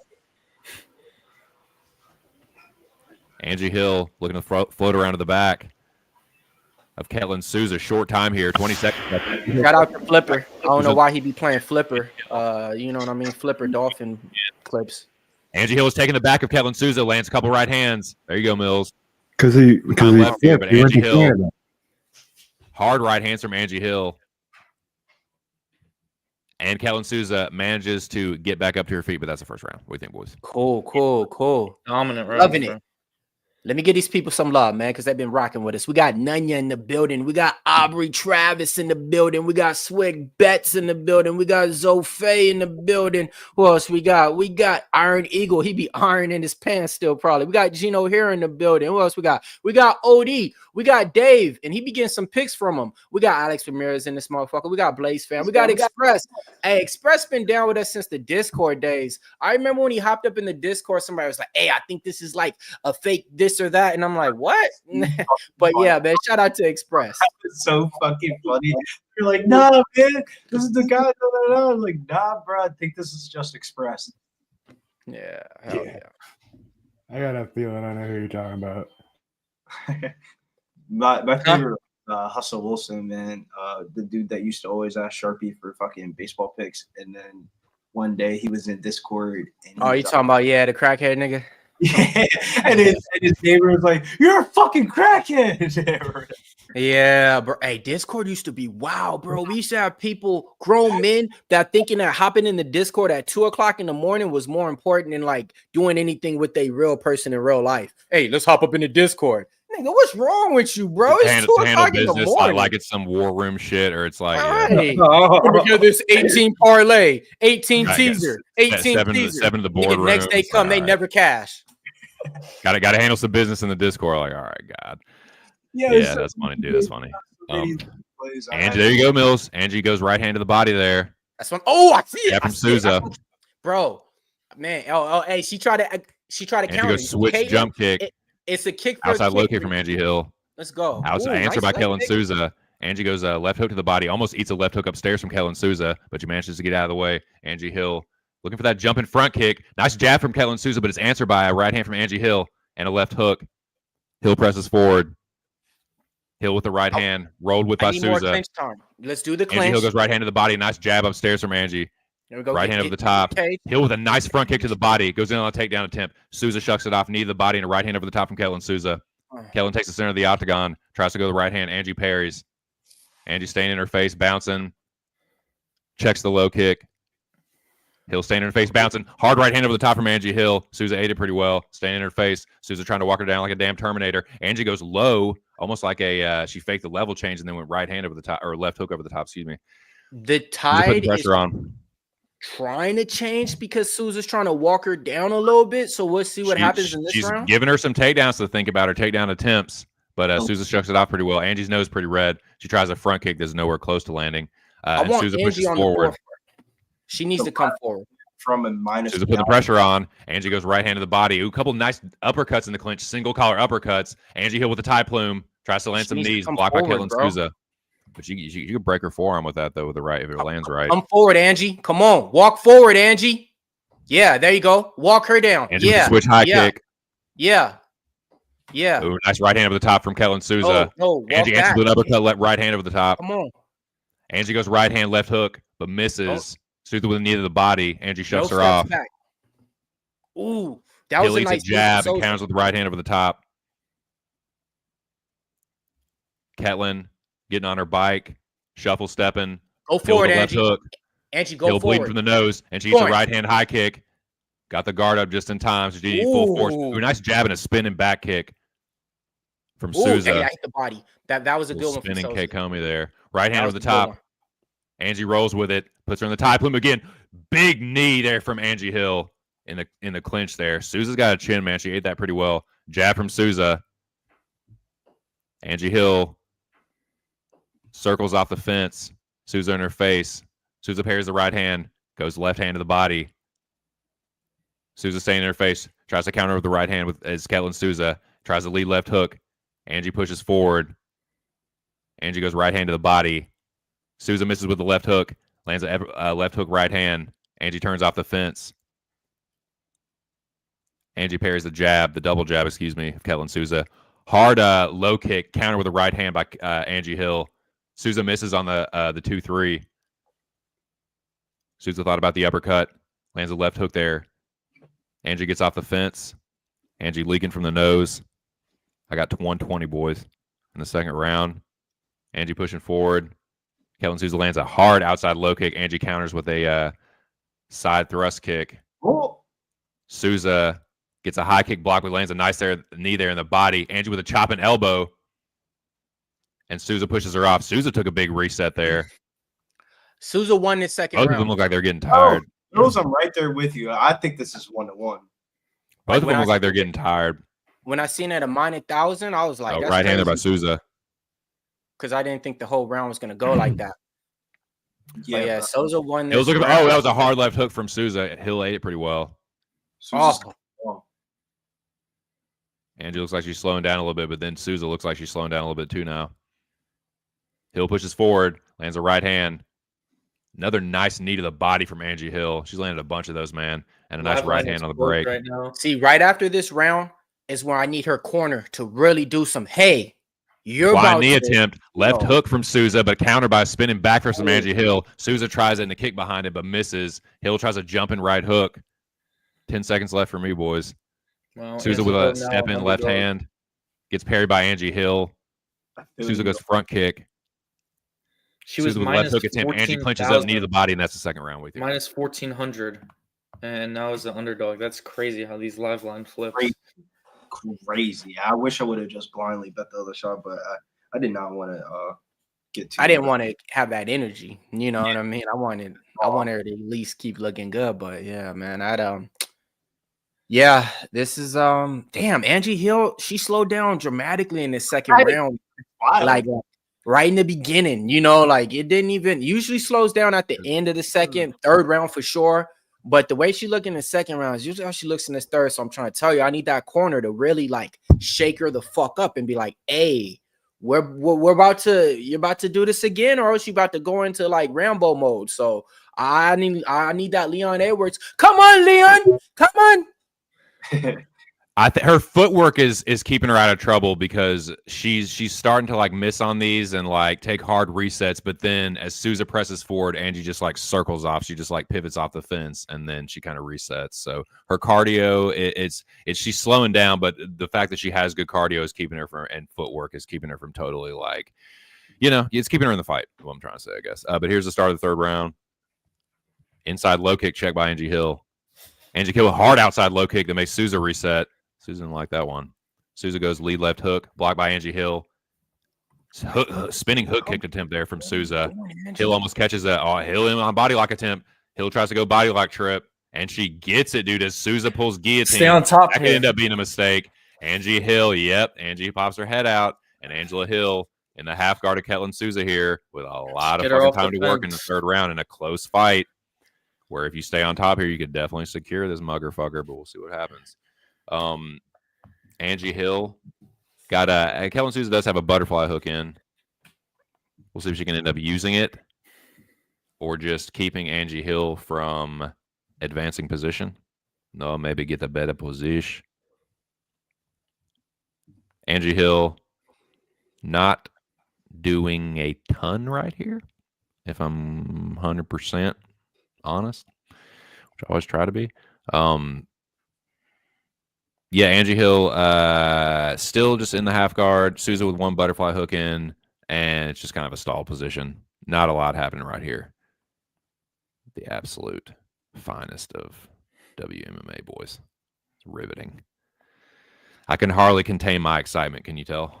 Yeah. Angie Hill with a nice hammer fist there, though. And she looks in the posture up here, but then just goes right back down. she could do something here. Drop a forearm, an elbow, something. There you go. There's a nice chopping elbow from Angie Hill from the right side there. Kaitlyn Souza springs back to her feet, though. Angie Hill, front headlock. Souza spins into her and a right hook to the body there. Angie Hill tried to hit her with a knee, and she blocks the right hand from Kaitlyn Souza, who gets off the fence. Cut under her left eye is Kaitlyn Souza. Kaitlyn Souza goes double jab. Angie Hill circling, going round and round. Winging right hand over the top from Kaitlyn Souza misses. Angie Hill pumps the jab. Front kick from Kaitlyn Souza in the right hand. Answered by a right hand to the body from Angie Hill. Souza's missing on these right hands now. Angie Hill doing a good job with the defense. That's another thing. Her defense has been pretty good. Pretty damn good, if I do say so myself. Almost to the halfway point of the third round. Angie Hill misses with an outside low kick. Inside low kick checked by Angie Hill. Angie slips the jab. Circles back to the center. Takes the center. Souza on the outside now. Starting to bounce back and forth. Light on her feet. Angie Hill in hot pursuit. Angie Hill goes right hand to the body, left hook upstairs, but Souza rolls with it. Souza now turning the tide. Hill parries the right hand, but eats one behind it. Angie putting the pressure on now. Oh, nice uppercut from Souza. Hill tries to counter with the right hand. Couldn't tell if it landed or not because they switched the fucking camera angle on me. But nice front kick to the body there from Souza, who's cut under her left eye now. Some bruising and a cut now. So we'll see how that plays out. Angie cut on the nose. Souza switches stances. Tries to go left hook, but Angie blocks it. Puts the right arm up just in time. Nice jab there from Kaitlyn Souza, and she circles out. So I'm going to get my fucking bicycle here, bitch. Angie Hill telegraphs a right hand over the top and another one. Souza well out of range. Souza tries a couple right hands that are 2 feet from landing. And nice jab from Kaitlyn Souza, though, as Angie Hill tries to walk her down. Hill tries to cross the distance. Souza looking to counter here. Hill with some uppercuts that get blocked and a high kick that gets blocked. Oh, switch a knee that doesn't really land clean. Right hand over the top from Angie Hill and a jab that she turns into a single leg attempt. Good takedown defense here by Kaitlyn Souza. Angie tries to get around the back. Kaitlyn Souza, good takedown D there. And she blocks the high kick. Souza gets off the fence. I got a minute left, boys, in this third round here. Angie pumps the jab. Angie gets the front kick parried. Jab by Souza as she steps in. Hill misses with the step-in left hook. Souza lands a front kick as Angie Hill looks to land a left hook. Souza spins her off, misses the jab. Inside low kick check by Angie Hill. Angie Hill in hot pursuit, misses the left hook. Souza misses with the uppercut. Angie Hill tries to land a left hook over the top of Souza right hand. Front kick to the body there from Angie Hill, and Souza catches it and spins her down and just lets her back to the feet with 20 seconds left. Hill in hot pursuit, slipping the jab, lands the right hand over the top as Souza circles out. Souza misses a step-in left hook, or step-in left hand from southpaw, excuse me. 10 seconds left. Souza misses with the jab from southpaw. Bro. Nice right hand over the top from Angie Hill. Souza misses with a spinning bullshit, bro. Hook kick. I think she got it, Mills. Yeah. I don't think Angie she did won enough that, in this fucking fifth. This third round for me, just for me, she didn't do enough to even show like I'm trying to get it. Like, nah, man. I have no idea who won that fight. Another Angela Hill fight. This is Another again. split decision. I think Angie Another Hill won, one. which is exactly why I didn't bet it, because I can see a split here, but my scorecard reads Angie Hill. I'm hoping Angie won. I don't know, bro. Like, I'm kind of what Mills said a couple of those. Fuck that. Angela Hill's gonna win this one. Come on, Angie. Thought she won. There were some times where there's some bad visuals, but I thought she did a good job in the third round. I gave her the third round, but again, it's just I'm calling it at the same time, so I'm like trying not to like Be biased. judge it at the same time. I'm trying to just like call what I see in front of me. Obviously, it's hard if I have money on it or whatever, but yeah, I thought Angie won. Let us know what you thought in the chat, boys. How'd you score it? What do you think? Angie backers, are you feeling good? And same with Souza backers. Do y'all think she got it done? Who should have been the true favorite here? We're about to find out. Marcus Smith, you have a decision. Or, excuse me, Joe Martinez. The screen is split.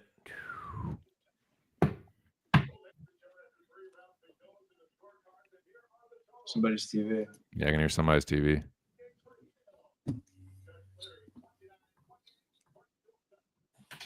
There we go, Mills. Angie Hill by split decision. Mills, you need to go sound Sal Cash it, clear it, whatever you like. The one that gave you the little How you dump right feeling, brother? That's great. When did Sal Diamato see the fight correctly? Yeah, for real. Right. That was the right judge's scorecard from Sal. They said Sal Diamato scores it 29-28. Angela. Bro. Strange days. Shout out to Angie Hill for that one, man. Like, man, that was so close, bro. So close, man. Oh my God. And we move on to the first fight of the main card here because these things are going to be rolling here. Connor Matthews versus Jose Delgado. And there's one person on this panel this week that did an interview, and it was not Millie Mills. It was our boy Fitzmagic MMA. So we're going to swing this to Fitzmagic MMA and let him take this away with Connor Matthews and Jose Delgado. Well, fuck it. Let me solo him out then. Hey, you better have your hair ready. Yeah, I mean, I'm real excited, dude. Connor Matthews, Air Force veteran. So, thank you, for his service to the country, first and foremost. I was actually there in AC for his debut. Didn't go his way. Got knocked out in the third round by Dennis Bazooka. But this is a guy who's come back before. His first fight on the Contender Series against Francis Marshall, he lost. He got his way back. He was on looking for a fight, and then Contender Series again, facing, a really good kickboxer, and he went out there, mixed some martial arts. If you rewatch the Bazooka fight, he had some success towards the end of the second round with the grappling. I think he'll need to mix it up here. He said that the smaller octagon probably will play into his advantage. But Jose Delgado, man, he had a great performance on Contender Series. It was a nasty knee against Ernie Juarez, I think the guy's name was, who was undefeated coming into that fight. Fighting out of Factory X, I'm thinking he's going to look to chew up the legs. I've seen Connor Matthews' legs get kicked a lot. And I think that's Benson Henderson in the corner right there. So he knows something about leg kicks. We'll see. It's tough because I'm obviously, going to be rooting for Matthews really hard, backing him because he's awesome, took the time to do the interview. But this is a tough matchup, as the line suggests. So this is actually my only prop that I bet this week. I picked Delgado in the contest. I picked him on Tapology, but I took a poke on Connor Matthews by submission plus 2,000. I think he could maybe win a decision, but I could see him getting a submission. So I'm hoping that happens. But yeah, I'll be rooting for Connor Matthews. To get that sub. But I think my pick is that Delgado wins by second round knockout. So let's fucking go. Get that fucking submission, dude. Yeah, so on this one, man, I think Jose Delgado's the real deal in this one. Like this Contender Series fight, trains over there at the MMA lab with a lot of little light guys like that. So he's been training around with some good fighters, right? But he's get dropped plenty of times in this fight. He has that dog in him, mixing the wrestling, and he's good with the striking. Connor Matthews, I think he's already 0-1 in the UFC. I forget who he fought, but he got his ass knocked out, I want to say. He's going to have the more power in his hands. I do think that line's off. If he was around that 260 price tag and stayed around there, cool. Minus 400 for you putting on your debut against a fighter like this. He has his training partner on the card, Calvin Kattar, training over there at the cartel and shit. I think it's going to be a closer fight. I like the under in this one. Give me fight not to go the distance, and I do think Delgado gets his hand raised when it's all said and done. It's actually crazy, Mills. You thought minus 400 was a high price tag. Looking at the VSiN splits right now, 91% of the handle, 88% of the bets on Jose Delgado, and the line has moved up to 650. 650, right? Yeah. So I'm seeing like 600s across the market now. Yeah. I remember when we was on the podcast, that shit was at like 295. Yeah. Facts. Let's do some violence, folks. Let's take Jose Delgado to win by KO. Let's take Gregory Rodrigues to win inside the distance. And let's take Youssef Zalal to win inside the distance. A little three-teamer right here. Let me see what I could get. Oh, hell yeah.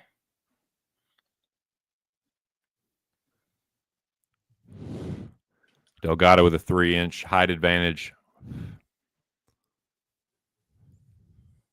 I think the reach was what, the same?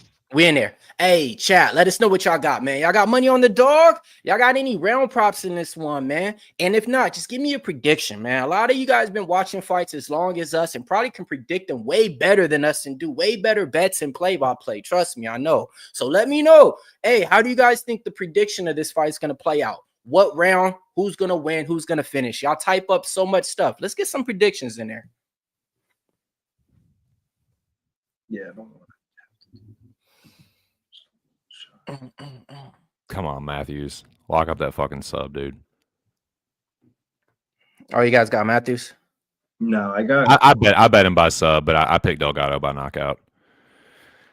I'm with you, Milton. I got Delgado in a 5-leg and a 2-5. He's a part of my 5 legs this week. Mm-hmm. I mean, the Apex so far has been good compared to these other fight cards that we've been getting other places. It just seemed like at least like the fights in here, they're coming out, they're entertaining. It's, we ain't talking Matthews about trying to go with a hard right hand. Misses the front kick. Matthews with a hard jab from southpaw. Matthews in the southpaw, Delgado in orthodox. Matthews takes the center of the octagon, switches back in the orthodox. Delgado thought about the high kick, but then backed off of it, tries to land the right hand. Matthews switches stances, tried to land the left hook. Delgado tried to land a right hook behind it. Matthews with the jab from southpaw. Delgado lifts the knee. Matthews in pursuit. Delgado with the check left hook there. Matthews got to be careful. Matthews with the front kick that glanced off the chin of Jose Delgado. Matthews tries the trip there. He gets on a body lock. Nice takedown there by Connor Matthews. Damn. Connor Matthews lands a right hand there. Connor Matthews got the body lock on Jose Delgado. Delgado does get to a knee. Matthews lets him back to his feet. Tries to trip out the inside leg there. Matthews lifts him up again. Delgado might have grabbed the fence there, but it didn't really matter. Matthews got him in. Got him down anyway. Matthews does put the hook in. Matthews softened him up with some left hands. This is not good for Jose Delgado. Jose Delgado almost getting his back taken by Connor Matthews. He does spin into him, though. Good on Jose Delgado to avoid getting into a bad spot there from Connor Matthews. Good scramble from Jose Delgado. It was very impressive. Yeah, he needed to do that. High kick blocked by Connor Matthews. Matthews pumps the jab. Nose marked up already from Connor. Connor with a high kick that gets blocked. Jose with an inside leg kick. Connor whiffs. Oh, man, spinning back fist lands from Jose Delgado. Matthews ate it pretty well, but it did stun him for a second. Delgado tries to go a left hook underneath. Goes jab to the body instead. Left hook right hand from Jose Delgado and a body kick. Matthews misses with a high kick. In pursuit from southpaw. Delgado switching stances and circling out. Matthews in pursuit. Delgado tries to go rear left hook and switches back into orthodox and tries to go right hand left hook. Defended well by Matthews. Nice straight left from Delgado from southpaw. High kick gets blocked pretty well by Matthews. Delgado circling on the outside. Eats the left hand from Matthews. Matthews marked up under his right eye. Connor lands a jab from southpaw and switches back into orthodox. Matthews tries to land a right hand over the top. Connor with a jab. Delgado goes left hook. Hard right hand drops Connor Matthews. Jose Delgado all over Connor Matthews like stink on shit. Matthews does get a butterfly hook in. Jose Delgado steps into full mount. This is bad news for Connor Matthews. Jose Delgado knocks Connor Matthews out. Let's go, baby. First round knockout from Jose Delgado. Let's go. Yeah, the kid's the truth, man. Like, that's the thing. He rolled over. So, Mill, we were talking about this on the podcast. We was on the wrong side of Lunar Kavanaugh shit, bro. It is what it is. And that knockout was so crazy. We didn't get the Lunar Kavanaugh. Remember he fought the dude or whatever, and he like head kick knocked him out, and we're like, oh my god. And then the next fight, we was like, yo, how do you top that knockout? And Jose Delgado. Got it. I see what you're saying. Yeah, no, Anton Hope. Wow. No. Still, that was a close thing. I'm always gonna ride with the people I got in the circle, but hell yeah, that was the next fight right after. Yeah.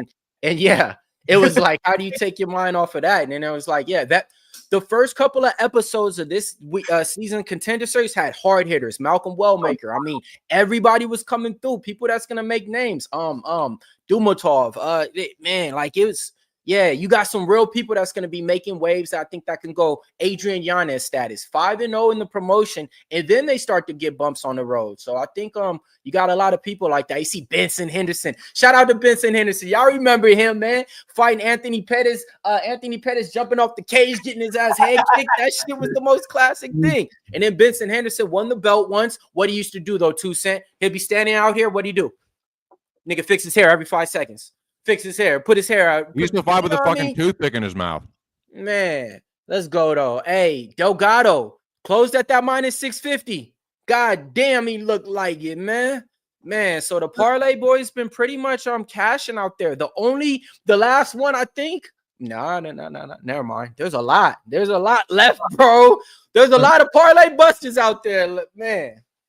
There's a lot left. Next fight though. I mean, do we even go to the next fight? Should we hit not yet? I mean, first round knockout. They plan on it waiting like 15 minutes and stuff. So you know what I mean. Say it, but we might have to hit a quick commercial break on them real quick. Of like, grab a drink real quick. It might be do that. Play a clip from the podcast. See how they broke it down when the price is right. Because man, we still got about 3 or 4 fights for you guys out there, man. And if you guys need a local book, look, because I know a lot of you guys.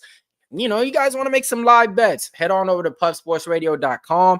We got a gang of like live books for your state. I entered mine in.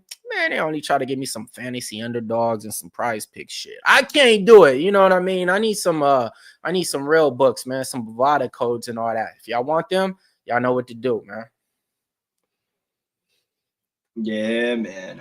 Hopefully we can continue a nice little good night. But that was a really good performance by Jose Delgado. How's the parlays looking for the podcast? We got an image or anything? I want to say the parlay parachute is all in effect. Let me go to stream. Yeah.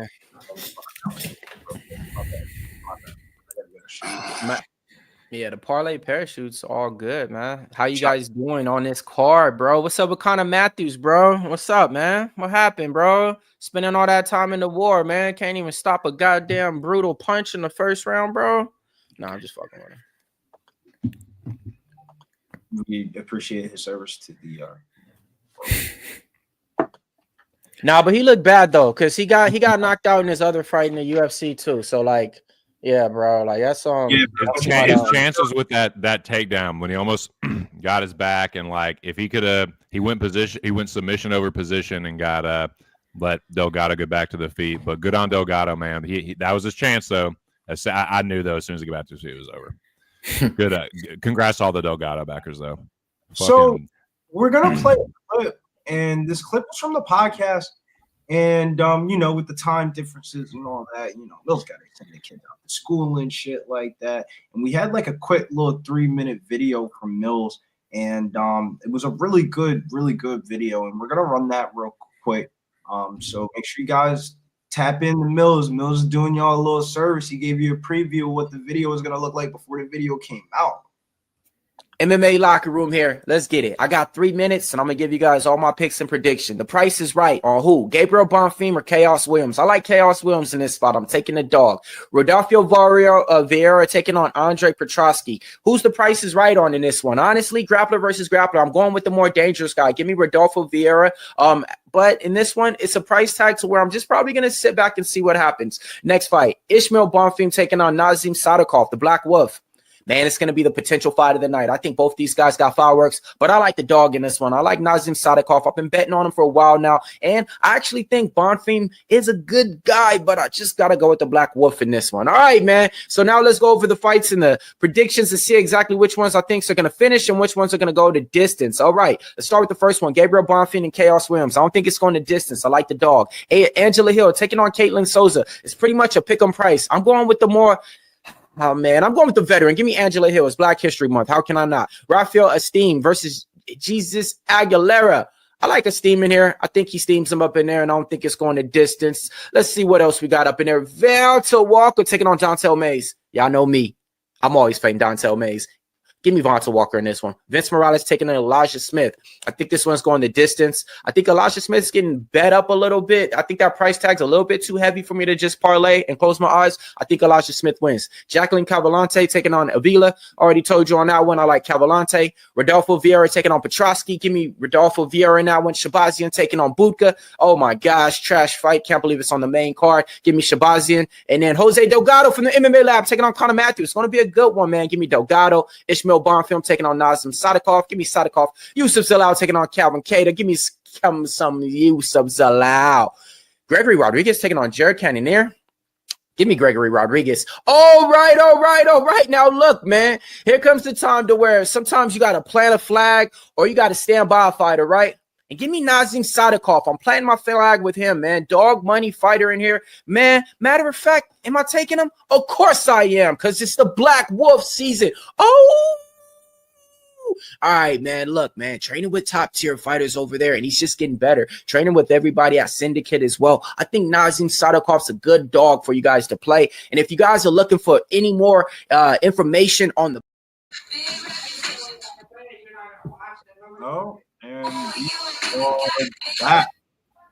back in the we did it, y'all. Slice of pizza, and I don't know who's doing that.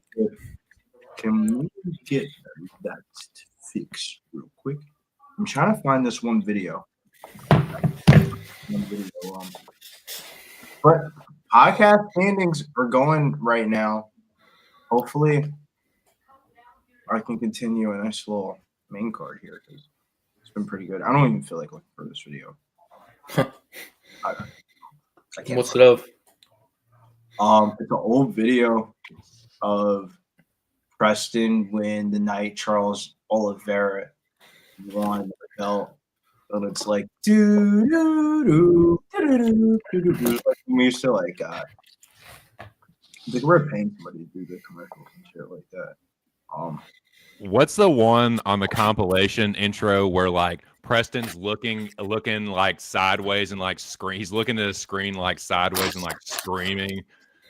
Bro, I literally cannot find that video. That's the video I'm talking about. Oh, that's okay. My bad. The way that you described it was actually way better than the way that I described it. Your description was a little bit more accurate. I mean, like, bro, we got this. Welcome to another edition of The Boxing Dead. Welcome, everybody, to another episode of EPL on Class is in session, hitting the books on Pub Sports. This is another exciting edition of the main event on Talking Man. But we don't have the Preston video? Like, what? I feel like it was played recently on like it was last week on the live stream or on the podcast. It was and it used to be one of the intros. It was it was like kind of like a little clip compilation, but that's one of them. Like towards the end of it, it's like where the definitely being broadcast from headquarters. Like Preston's like looking sideways, like. But I know the one you're talking about with Oliveira when he knocked it out Chandler, and Preston's like put some respect on it, or that one's awesome too. I'm trying to find these, dude. I literally can't find these anymore. It's wild. They changed a lot of shit up. And he like slams the headphones down. Fuck. Yeah, I'm gonna try to stop looking for it. It's gonna fuck my computer. But that's crazy, bro. That's I'm gonna have to text Jose and them about that. We can't not have that. Hold on. I just read a comment. Hold on. This shit. Wait, what? This shit. Wait, what? What? What the fuck am I reading, bro? Hold on. Shout out to the chat, man. Like sometimes y'all make my day go, man. Y'all really make my day go, man. All right, man. Shout out to the motherfucking chat. What they say? Oh shit. Let me see. Mills is a good dad to his kids, but he racist. Period.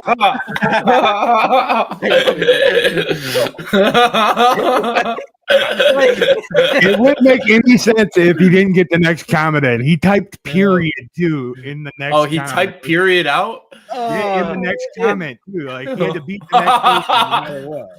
So Like, I just come back, I just sit down, you know, and all of a sudden I just see like Mills, and I'm like, oh, okay, good dad, hell yeah, kid, hell yeah, racist, period. And I'm just like, I can't do nothing but this, like, you know, I can't do nothing but just sit back and laugh, man. Like, you know, like I don't even know what to say on certain shit I see, you know, but it puts a smile.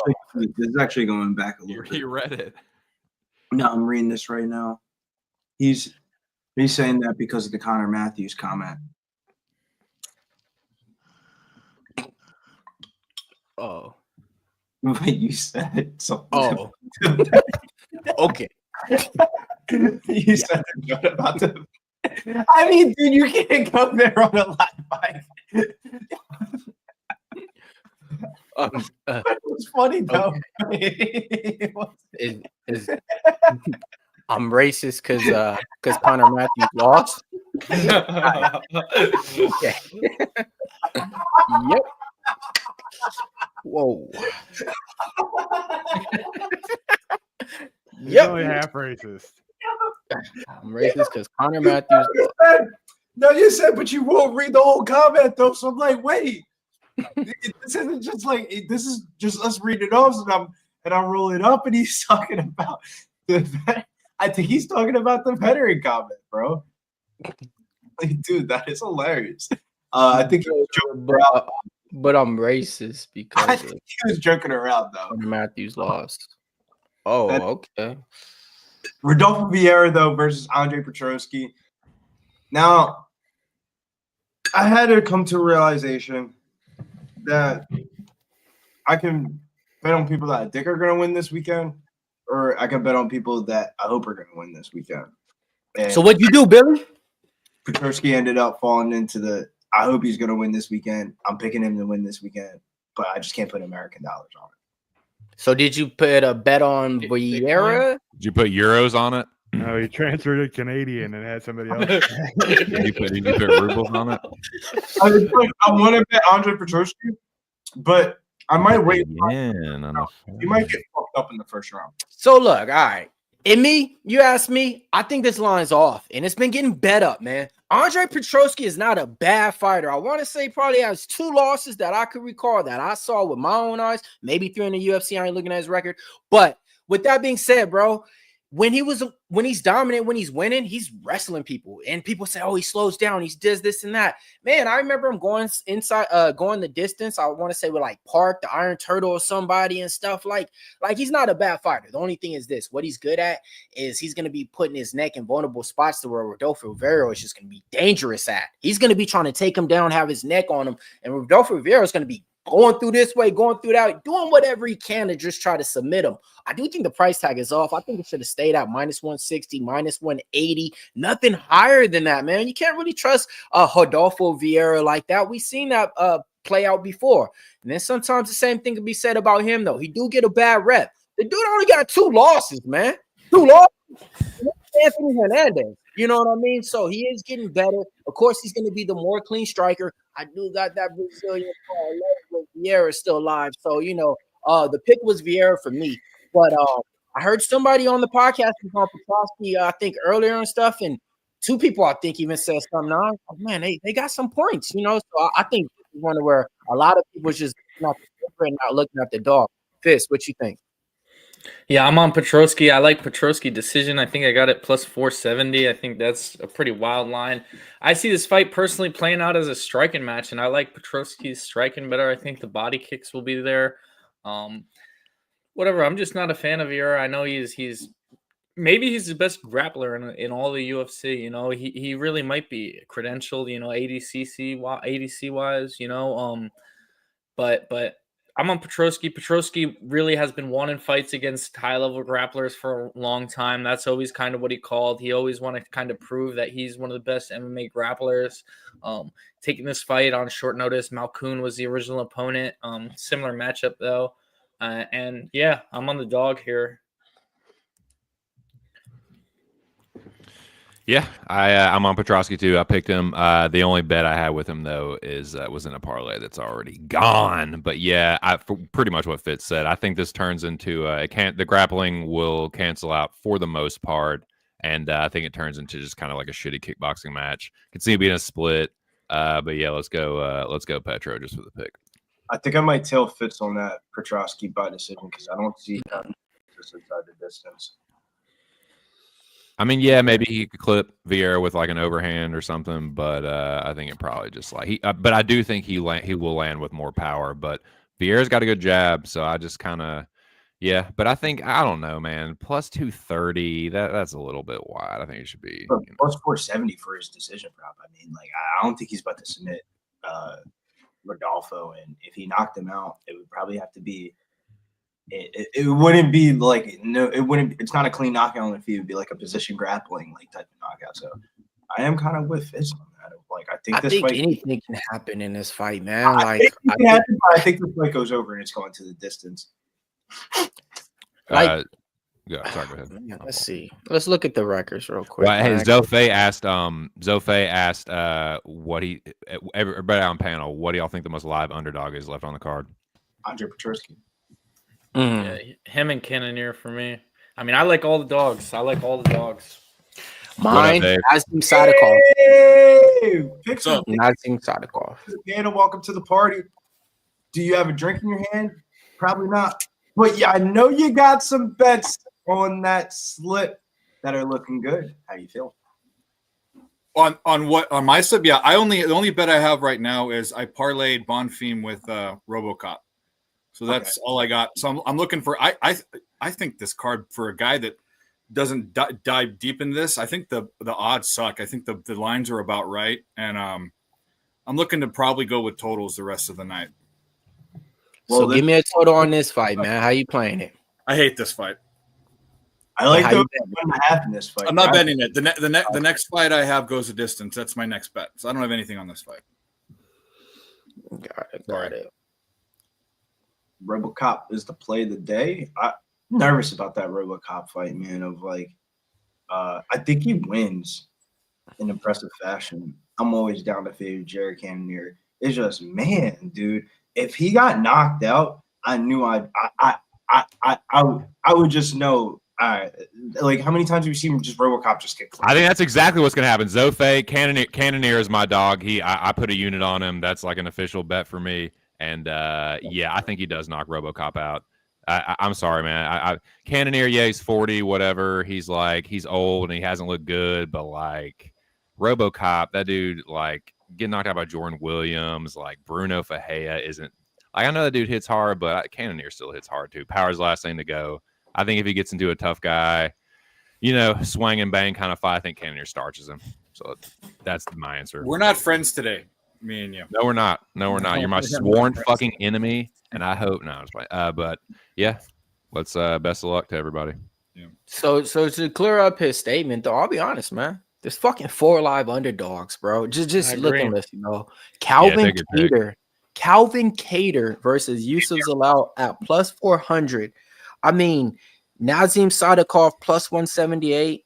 Andre Petroski plus 228, Jared Cannonier plus 190. I mean, these are all guys that's been favorites plenty of times.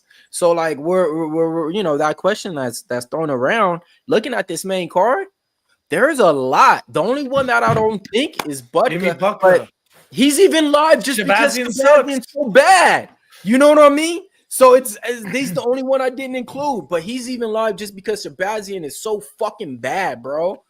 I put all the underdogs in a parlay. I just did the same fucking thing right now. It was crazy amounts. And I was just like, I can see some dumb shit happening. Because that's why I was like, everybody on this fucking shit is live, man. Not a fan of the haircut from Petroski. Oh, no, yeah, that's definitely That's gonna get you cut. One thing I will say about Andre Petroski, I know he's not a better BJJ artist than Rodolfo Vieira, but you also got to remember that black belt that he has ain't no regular black belt either. Like, he's a Renzo Gracie Jiu-Jitsu. That's a Renzo Gracie Jiu-Jitsu black belt of when Mr. Gracie used to be the coach at the Philly gym and stuff like that. Him, Brady, Pat Sabatini, Jeremiah Wells, like, they all have the Gracie Jiu-Jitsu black belts, bro, and they don't hand those out to everybody. So, like, that's why I think this fight could go over, because if Petroski gets him, I don't see Petroski getting submitted, man. I really don't. Like, I really don't. Yeah, you want to hear something crazy? The Angela Hill fight, they gave Angela Hill round 2. Both the judges that scored the fight for her. Oh my God! See, Mike fell. And that was the one that I really thought got away from her. That's crazy. I mean, that round 2. After round 2, the line went from minus 1,400 to Angela Hill was an underdog, and two judges gave her the round. That's crazy. And I mean, those are the two usual suspects too. Mike Bell and Sal D'Amato. Those are the UFC's got, like, the ones that never fail. Sometimes, though, when we see these split scorecards and stuff like that, I know this doesn't happen, but it just feels like, bro, they pencil them shits in before the fight even starts. Like, Angela Hill, I don't want to watch it. Oh, like, just put it in now. And it's like, what? How do you watch that fight and think Angela Hill vote 2 out of 3 thought she won round 2? Not like, maybe.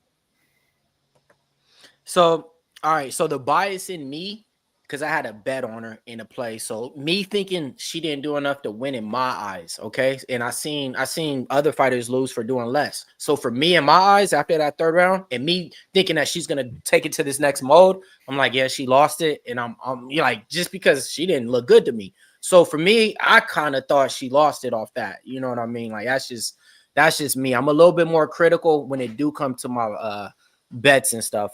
You know what I mean? But I'm the same exact way. Like, sometimes, like, somebody would be like a huge favorite, and I'm watching every one of their emotions of, like, seeing where their fatigue is at. I don't give a fuck what the live audience is. Like, if they're gassing out, like the Estevam is a prime example, dude. He was clearly gassing out at the end of the second round. It just scared me a little bit. He clearly won the fight.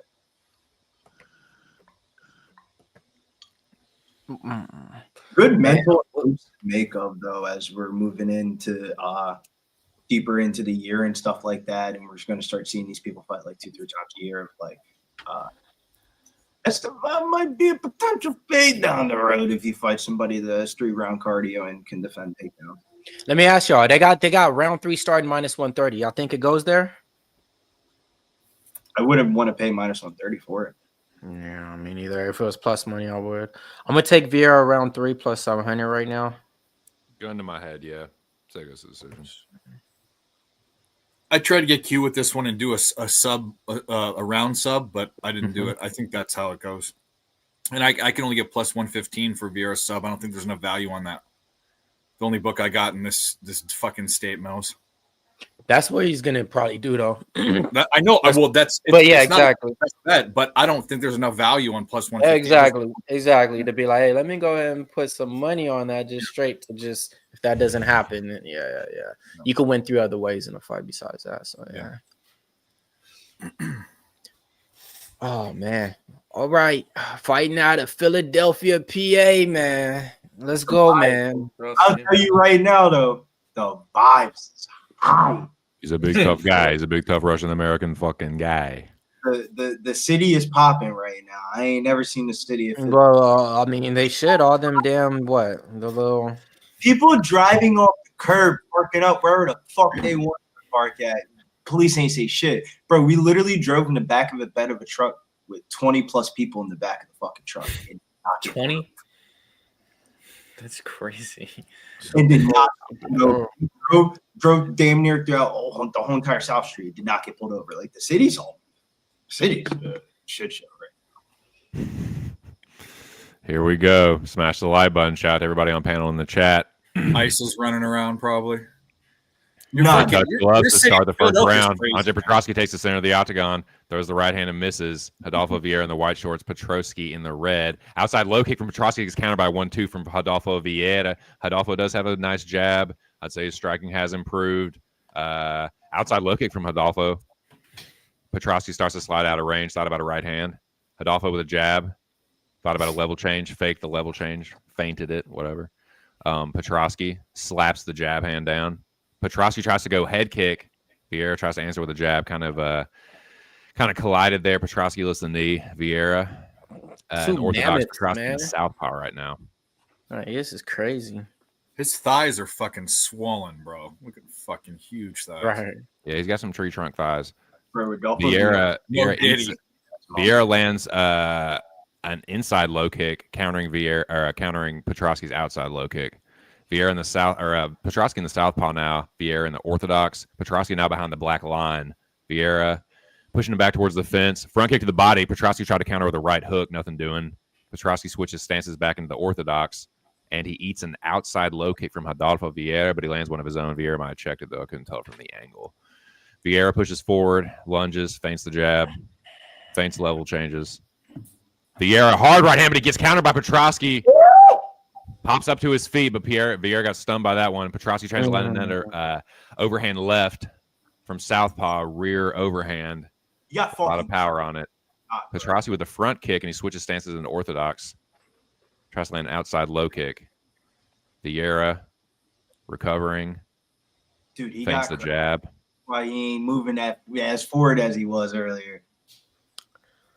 Man, yeah, couple yoked up dudes, couple yoked up grapplers. Petroski kicks the forearm of Rodolfo Vieira. Inside low kick. Might have been checked by Petroski. Again, couldn't really tell. My eyesight ain't what it used to be. Petroski gets a jab parried by Vieira gets a jab parried by Petroski, excuse me. Vieira pressing forward, goes for a single leg into a double leg. Now on a single, and Petroski does a good job of defending the takedown, some anti-grappling. They trade left hooks. Petroski steps forward. Didn't Vieira go for like 20 takedowns on Curtis? Right hook. Yeah, but I'm telling you, bro, the Renzo Gracie Jiu-Jitsu black belt, bro, they don't hand that out. There's only no, I'm just saying, like, it ain't gonna be easy to get this dude down. My point, like, bro, I don't think this is gonna be easy. Of like, he's a wrestler with the BJJ black belt, not just a BJJ. I predicted this. Petroski's the favorite now. Match. Oh, Petroski with a shovel hook now over Vieira's left hook. FanDuel has inside low kick from Rodolfo. Even money now. Oh my god, baby, that's a hard shot thing. In my opinion, man, I have no idea who the fuck is gonna win. Petroski switching back and forth, switching stances back and forth. Vieira in hot pursuit.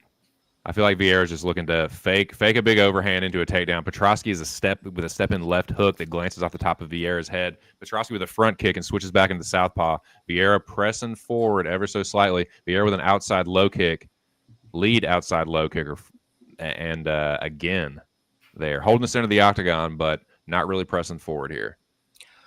Like, if you weren't able to get Chris Curtis down, he shot 20 times. Like, you so far wasn't able to get Petroski down in the first round, boys. It's going to be a way closer fight. And if he can't get takedowns, man, that plus money decision on Petroski. Vieira in on those single legs, switches to a double. Petroski with an overhook, frames off. Great frame here. Using the Muay Thai. Petroski or Vieira does manage to get around to the back, though. Can't tell if he's got the hands clasped or not. Might have a body lock here. Nope. Petroski spins into him, man. Good anti-grappling there from Andre Petroski, who's cut under his left eye. Petroski tries to go right hand, left hook, or left hook, or yeah, you know what I'm saying. Right hook from southpaw. Petroski in the southpaw still inside low kick from Vieira there. Petroski tries to go right hook over the top. Vieira with another lead outside low kick. Andre parries the jab, switches back into orthodox. Andre with an outside low kick, but he eats a right hand left hook from Petroski, and he circles out, or from Vieira, and he circles out. Petroski in on a single leg, and he gets it. Andre Petroski doing a little grappling now, but that was a heavy reset with 15 seconds left from Andre Petroski. This is the first round too. Oh my god! Inside low kick from Rodolfo Vieira.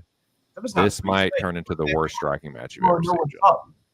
That's what he did, bro. He looked at him. Is there value on Vieira plus 130 right now? No. I don't think so either, because he lost that Both round. dudes with hands on their hips. Both dudes with hands on their hips suck and win. Yeah. No, Dre looked great in that first round. I don't know about great. Look good. What? The takedown defense definitely held up. Submitted, bro. The dude got the takedown on the BJJ BJJ fucking master guy. He didn't really get a takedown though. If you didn't know anything about MMA or anything, and I just showed that fight to somebody in the first round, you would not think that dude was the most decorated BJJ black belt guy of all time. That was beautiful, Fitz. I don't know about great. Yeah, I thought he won, but not. I'm not saying like he should be minus round or anything like that, but he did. It was like when those ones, I had a lot of questions, and my questions have been. I mean, let's go, Andre. Let's go. He won that round off his defense. It wasn't like he, Let's hope. You're gonna have to play defense a lot. Yeah, well, I got you. And when he played offense, his The offense. refs aren't looking to score a round for someone because the only reason they won was because they played He defense. almost dropped him, dude. Like he fucking clipped the shit out of him, and then Go. for like half the round. Vieira pumps the jab. Andre switches into orthodox. Vieira thought about a low kick. Andre. Anyone circling. done for you? Oh, Vieira counters a low kick with a jab and an overhand right. Low kick from Petroski from the southpaw. Vieira putting the pressure on. Got Petroski behind the black line. Petroski trying to circle on the outside of the fence. Vieira in hot pursuit. Vieira starting to put his combos together a little bit. Can't do it, countering bro. Petroski. Vieira goes in on a single leg. Petroski defending well, though. Petroski is consistently fended off Vieira's takedowns. Nice right hand from Petroski. Steps in with a right hand left hook. Vieira in on a single leg here. Petroski, left hand from southpaw. He goes left hand to the body this time from the southpaw. Cross to the body for Petroski. Eats outside low kick. Switches into orthodox. He's given Andre really good shot selection ideas. Outside low kick from Andre Petroski. Vieira with a two-piece that Petroski eats pretty well. Vieira, nice jab to the body there. Andre with a low kick. Switches back into the southpaw. Inside low kick from Vieira. They have both landed 20 significant strikes. Petroski goes left hook, right hand. Vieira blocks it for the most part. Another jab to the body from Rodolfo Vieira. The first one hurt him, and he knew it. Yeah, the first one hurt him for sure. Stepped in with it too. Power jab. Petroski, favorite, minus 195. Pick him now. Oh, line switch. Here, put the pressure on. Another jab to the body. He's fainting upstairs and then jabbing downstairs. Vieira in on another takedown attempt here. Petroski gets taken down. Pops right back up, but Vieira gets around to the back with a body lock. Uh-oh. Petroski defending pretty well, but Vieira tries to throw the hook in. Petroski defends. Push, don't grab. Petroski tries to throw a left hook around his back. Vieira with a body lock here still, I believe. Can't really see. Oh, nice hard right hands and a left hook behind it from Rodolfo Vieira.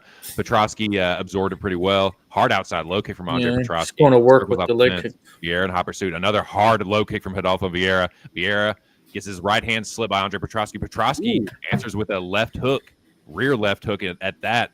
Vieira goes right hand, left hook, right hand. Petroski steps back, pumps the jab that misses. Petroski tries to go body kick, and he took a deep reset there. Deep breath. Rodolfo Vieira with an outside low kick. Vieira staying in his face. Getting some reactions out of Andre Petroski here when he's fainting. I think he's starting to get worried about the takedowns now. Petroski starting to suck wind a little bit. Took a deep breath there. Vieira steps in with a right hand. Slipped well by Petroski. Good defense there from Andre. Nice jab from Vieira. Snaps Petroski's head back there. Vieira in hot pursuit. Petroski from the southpaw, little shovel hook there. Petroski took an awkward step. What was fight going the distance in there, man? This is looking funny. Oh, they trade hooks, boys. Trade right hands there. Petroski tries to step in with a lead right hook. Rodolfo's getting the better of this round for sure. Yeah, I'd say I've got Vieira winning this round so far. Jab from Vieira. Hey, you guys want to hear something funny? Hey, Billy, say tournament. Tournament. Tournament. Is that like the process for fucking There you go. Canadians. I don't get tournament. I mean, I know what you're saying. I say like turnip, like or roof and roof. Tournament. You're saying like he's torn, like you're torn. That's exactly how it's spelled. Hey, Billy, say imminent hippo. Tournament. It's a tournament. They're playing in an NCAA tournament. Yeah, hard outside low kick from Andre Petroski. That made Rodolfo Vieira take a hard reset. I don't think Vieira tournament. Yeah. Vieira has used the JAB to great effect to the body and the head, scoring well with each one. Oh, nice jab right hand from Vieira there. Petroski defended pretty well. Outside low kick from Petroski, blocked by Vieira or checked by Vieira. Vieira gets his jab blocked there by Petroski. Got the guard up. Nice counter jab there by Petroski as Vieira threw a kick. Petroski gets his jab parried. 5 seconds left for me, boys. I really hope you get a Petroski win here because I'm going to feel bad that I didn't take Vieira plus 130. I mean, it'd be hard to get that though at minus 800 if the odds are saying that, you know. But they're saying he's going to win the next round is what they're saying. He won that round. You know what I mean? I think it's closer. These 800 odds, these minus 1,000 odds is not live, man. I think it's way closer than that to me. I think some people's going to get Petroski round 1. That's just me. I think it's 1-1. I've got a 1-1 myself. Me too. And I mean we've talked about it. We've debated about this. And I think it's a pretty like healthy debate. What the live line really is like. If it's I mean me personally, I just kind of feel like the bookies are feeling that it's going in the direction of. Yeah, it's not what the odds are actually right there. It's what they're basically saying. Hey, he's going to win the next round. That's what they're saying. The way that he was passing, it looked like. It's like projecting what it's like gonna be going forward. Like, okay, he's the tide is turning or whatever. It's more preemptive, you know what I mean? Gotcha. Preemptive. I would, man. People should make some live bets, bro. I could definitely see Petroski getting his hand raised, and like if he wins this round, especially impressively. Like he hasn't even got any takedowns. Imagine if he actually goes for wrestling and goes for takedowns and tries to fight. He's been trying to stay safe. I think there was a foul there. Petroski said, I don't know. It was a good counter right hand by Petroski. Rodolfo Vieira pushing forward. Inside low kick from Vieira. Petroski switches stances back into the orthodox. Outside low kick from Petroski. Vieira keeping the pressure on. Got Andre behind the black line. Petroski with a wonky front kick. Nice jab from Vieira there. Petroski rolled with the rest of it.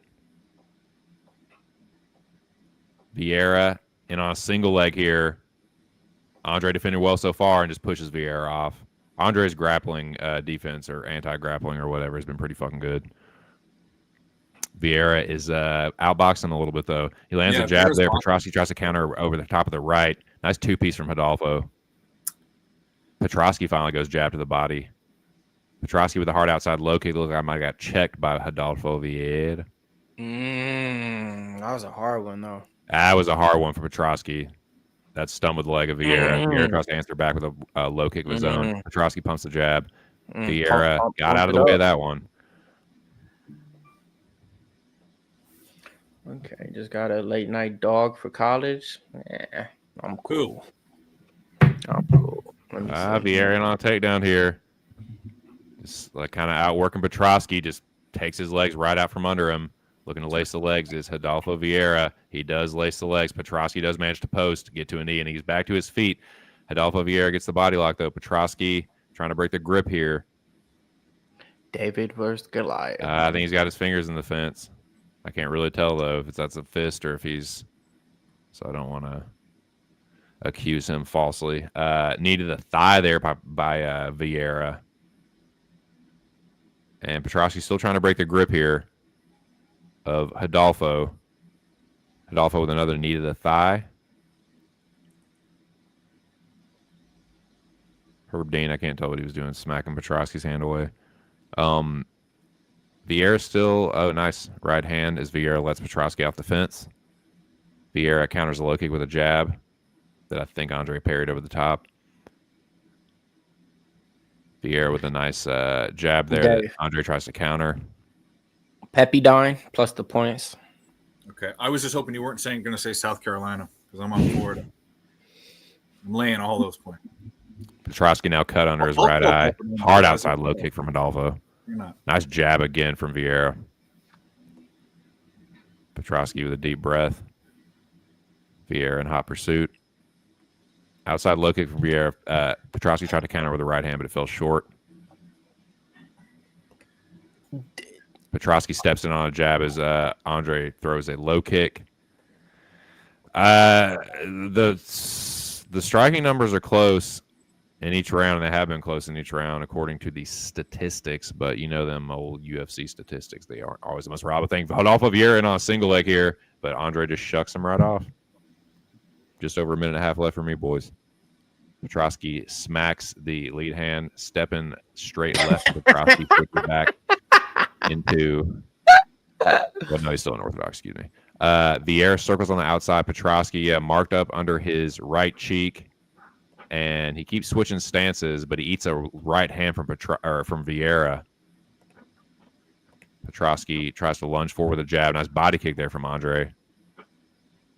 Just over a minute for me. Petroski with a deep breath. Vieira pushes forward. Vieira with a nice two-piece. Petroski tries to counter with the left hook, but Vieira got the better of that one. Petroski. Nice two-piece from Petroski. That's one of the better combos he's landed, but he's going to have to do a little bit more than that probably to take this round back, at least in my opinion, though. But outside low kick there from Andre. But you never know. It's not like Vieira's been destroying him. It's just, you know. But Vieira's been winning because Petroski's not throwing. So this is – I was about to say something earlier. Like, being a little more consistent. I maybe said 1-1, but I'm just being honest, man. This type of performance that gets you cut because it's like we want to see people fight. And it's like, what are you – like, kind of what are you doing right now? Petroski up in this round 22-15 with significant strikes. This is going to be a split, dude. Oh, Petroski with a right hook left hand. Could it be enough? This is going to be greasy. Single leg attempt by Petroski there, but Rodolfo Vieira capoeiras his way out of it. That was my point. Like, that's what he needed to do earlier. That's what you're great at. Petroski standing on his feet for 15 minutes and try to outstrike him. What is this? That's the type of best to where if you make that, you're like, bro, I didn't bet him to stand there and strike. Mills, I hate to say it, but one thing that we've been talking about is like there was a falling out a couple years ago between Mr. Gracie and the other dude that owned the gym that they split the gym. And dude, the head coach now, guy is like a boxing coach. They gave him a bad game plan, bro. He could have wrestled him. Like the wrestling, the BJJ might not. Rodolfo might have a BJJ advantage, but Andre Petroski is a way better wrestler. I thought that's a pretty close fight. It's a great return fight. I think Vieira won, but I'm not dead yet on this ticket with my boy Fitzpatrick MMA. I still think we got hope on this plus 470. Like split draw. I'm glad I didn't bet this fight. I fucking. Well, just think they gave Angela Hill the second round, and I mean, I think everybody thought that was the round. It was a one, like at least, but so yeah. I have it muted, so I couldn't tell which ones like sounded more impactful in the apex there. I thought he won the first and the third. Can we get this 29-28 decision? Can we? Petroski, I can see that. I thought he won the first and the third round. What do you guys have the number at? Is money line? What was it? Plus 215. Is that what you guys bet, boys? Decision process. Split screen. Will it be a split decision? Here we go. They're both cut under their cheeks or on their cheeks. Petroski got all a big three walk. judges. Let's fucking go, baby! Andre Petroski by unanimous decision. Damn. Holy smokes. Let's go! Let's fucking go! Let's fucking go! Let's go! I needed somebody to walk me to the fucking booth. Fuck yeah! Stop being a bitch, man. And yo, let's go! Good shit. Yo, it didn't seem like a unanimous decision. I'm surprised that was unanimous. Yeah, I thought it was going to be a split for sure, but I picked Petroski up. All three rounds. Shit, man. How are you the black belt hunter? And I ain't seen shit. I've seen a bitch inside that cage, man.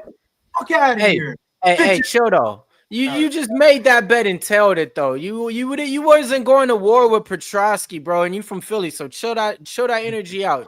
You hopped on and tailed him right before the podcast, right before this started. So you had your whole time to make all that energy for your boy. Do you not hear the part that I said? I needed somebody. I needed somebody to walk me to the kiosk and tell me to stop being a bitch and bet it, and that's exactly what Fitz did. Good bet, Billy. Thank you. If you watch the podcast, that was the sign. Milton's bitching out a week about it. No, you said, bro, before the fight started, you said Vieira this, but you're gonna tell Fitz on this, and you know you won. We won. The fuck is you on the other side or you on our side? Like, well, I actually lost. You know what I mean? Like you're like, yeah, but that wasn't one of your premium stuff. Like, what, bro? Still put the. I'm just like you're in. I'm just like, bro, I'm like, you just hopped on it live. Like you had your whole time. You had your whole time to rep for your boy from Philly, and you chose not to. You know what I mean? So that was all my point was. Oh, let's follow it up. Let's go, Sadykhov. Let's go. Shouts to my man, fucking Fitz. Magic. This is why we have Fitz on the screen. Because Fitz got the magic. Oh, Fitz magic. Them dogs are coming on the main card, yeah. That's the first dog. No, the bug stops here. Ismael Bonfim is going to fuck this dude up. Said it's like 4 dogs. Sadykhov is a pretty public dog, and Sadykhov is, dude. You're getting dropped by Evan Elder, getting out grappled by McKinney. Ishmael's going to fuck this dude up. Let's just knock him out. Let's keep it rolling. What was the odds on that decision bet? Plus 470. Let's go. So now you was celebrating like that, Mil. So like that was a bet that I did not think I was gonna have on my card, and I went decision instead of money line. So that was a nice hit. Thank you, Fitz. Owe you a drink next time. Fucking hang out.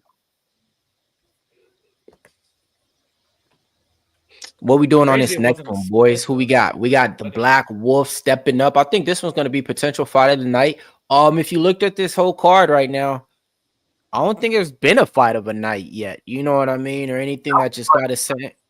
You know, Elijah Smith versus Vince Morales. That was a really good fight. Oh, that was fight of the night. No, I was living in a. No, you're definitely right. The Elijah Smith and Morales fight is fucking wild. So if that was fight of the night, then yeah, we definitely got room.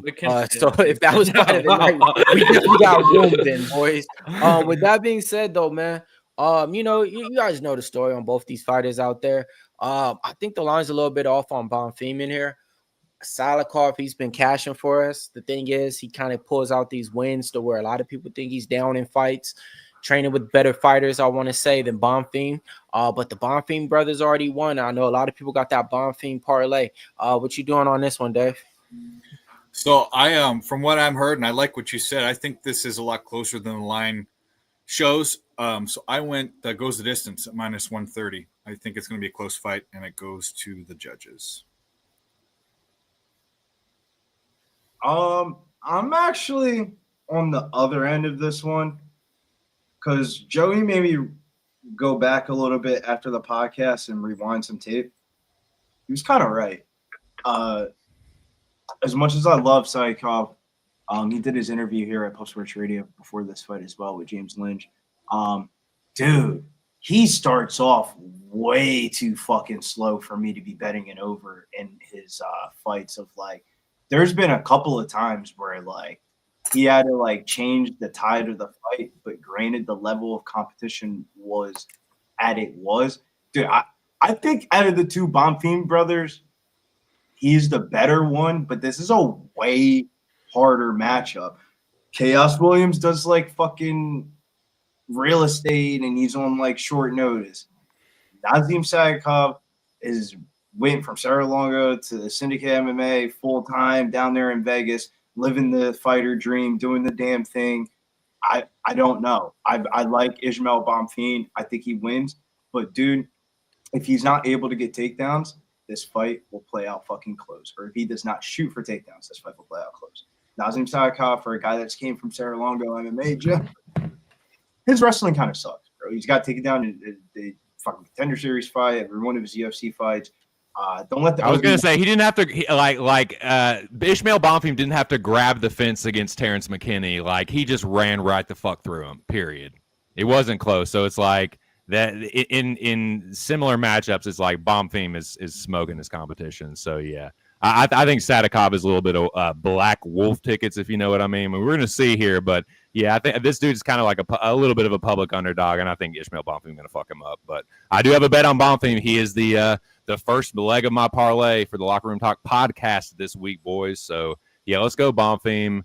Yeah, I mean, I guess Sadykhov could win a decision. I don't see him knocking Bonfim out, and I don't see him subbing Bonfim. So yeah, I guess I could see a split for Nazim, but I think Bonfim is just going to be a little bit faster, a little bit more dangerous, and yeah, I think he finishes him. Club and sub. I think there's just a lot of variance in this fight where I think I need to not get too convicted. But I think Bonfim's the right side. I think the Bonfim's brother parlay cashes. 220 is a generous price tag because the market information kind of gave itself away. So what I mean by that is this.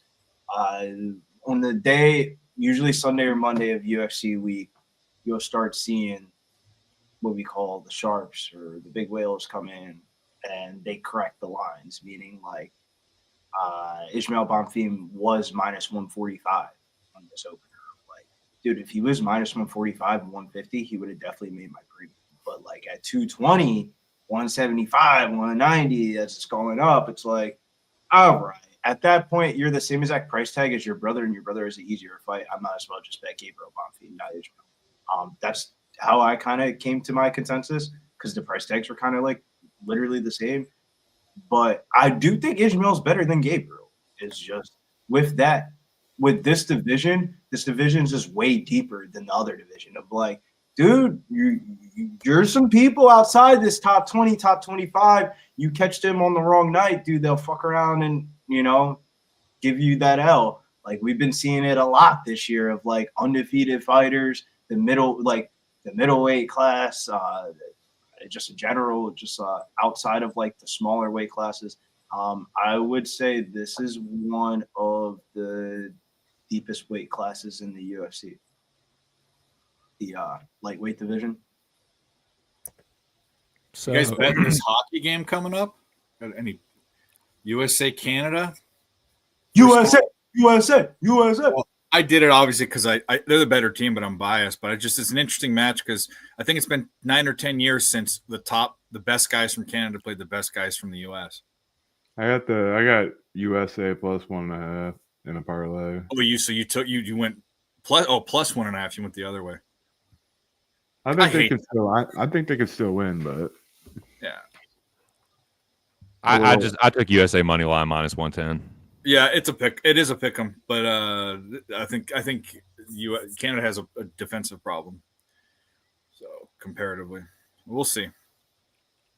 Dirty dangle, Jackie boy. Come on, Eichel. Yeah, Eichel. I got a fucking bunch of stuff. Chuck brothers from there he is. Ross Mills. It looks like right. What up, Ross Mills? It says Bet Online will be rooting for Team USA. We'll be rooting for Team USA. There is a lot of money. Yeah, well, we'll see. It should be a good game. I'll have that going on another screen. McDavid's is plus 100 for 1 point.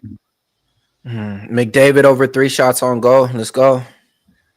I like that too. 1 point is, I think, easier than 3 shots. Yeah, because he's fucking Mr. Assist. At least in big games he is. Playoffs and shit.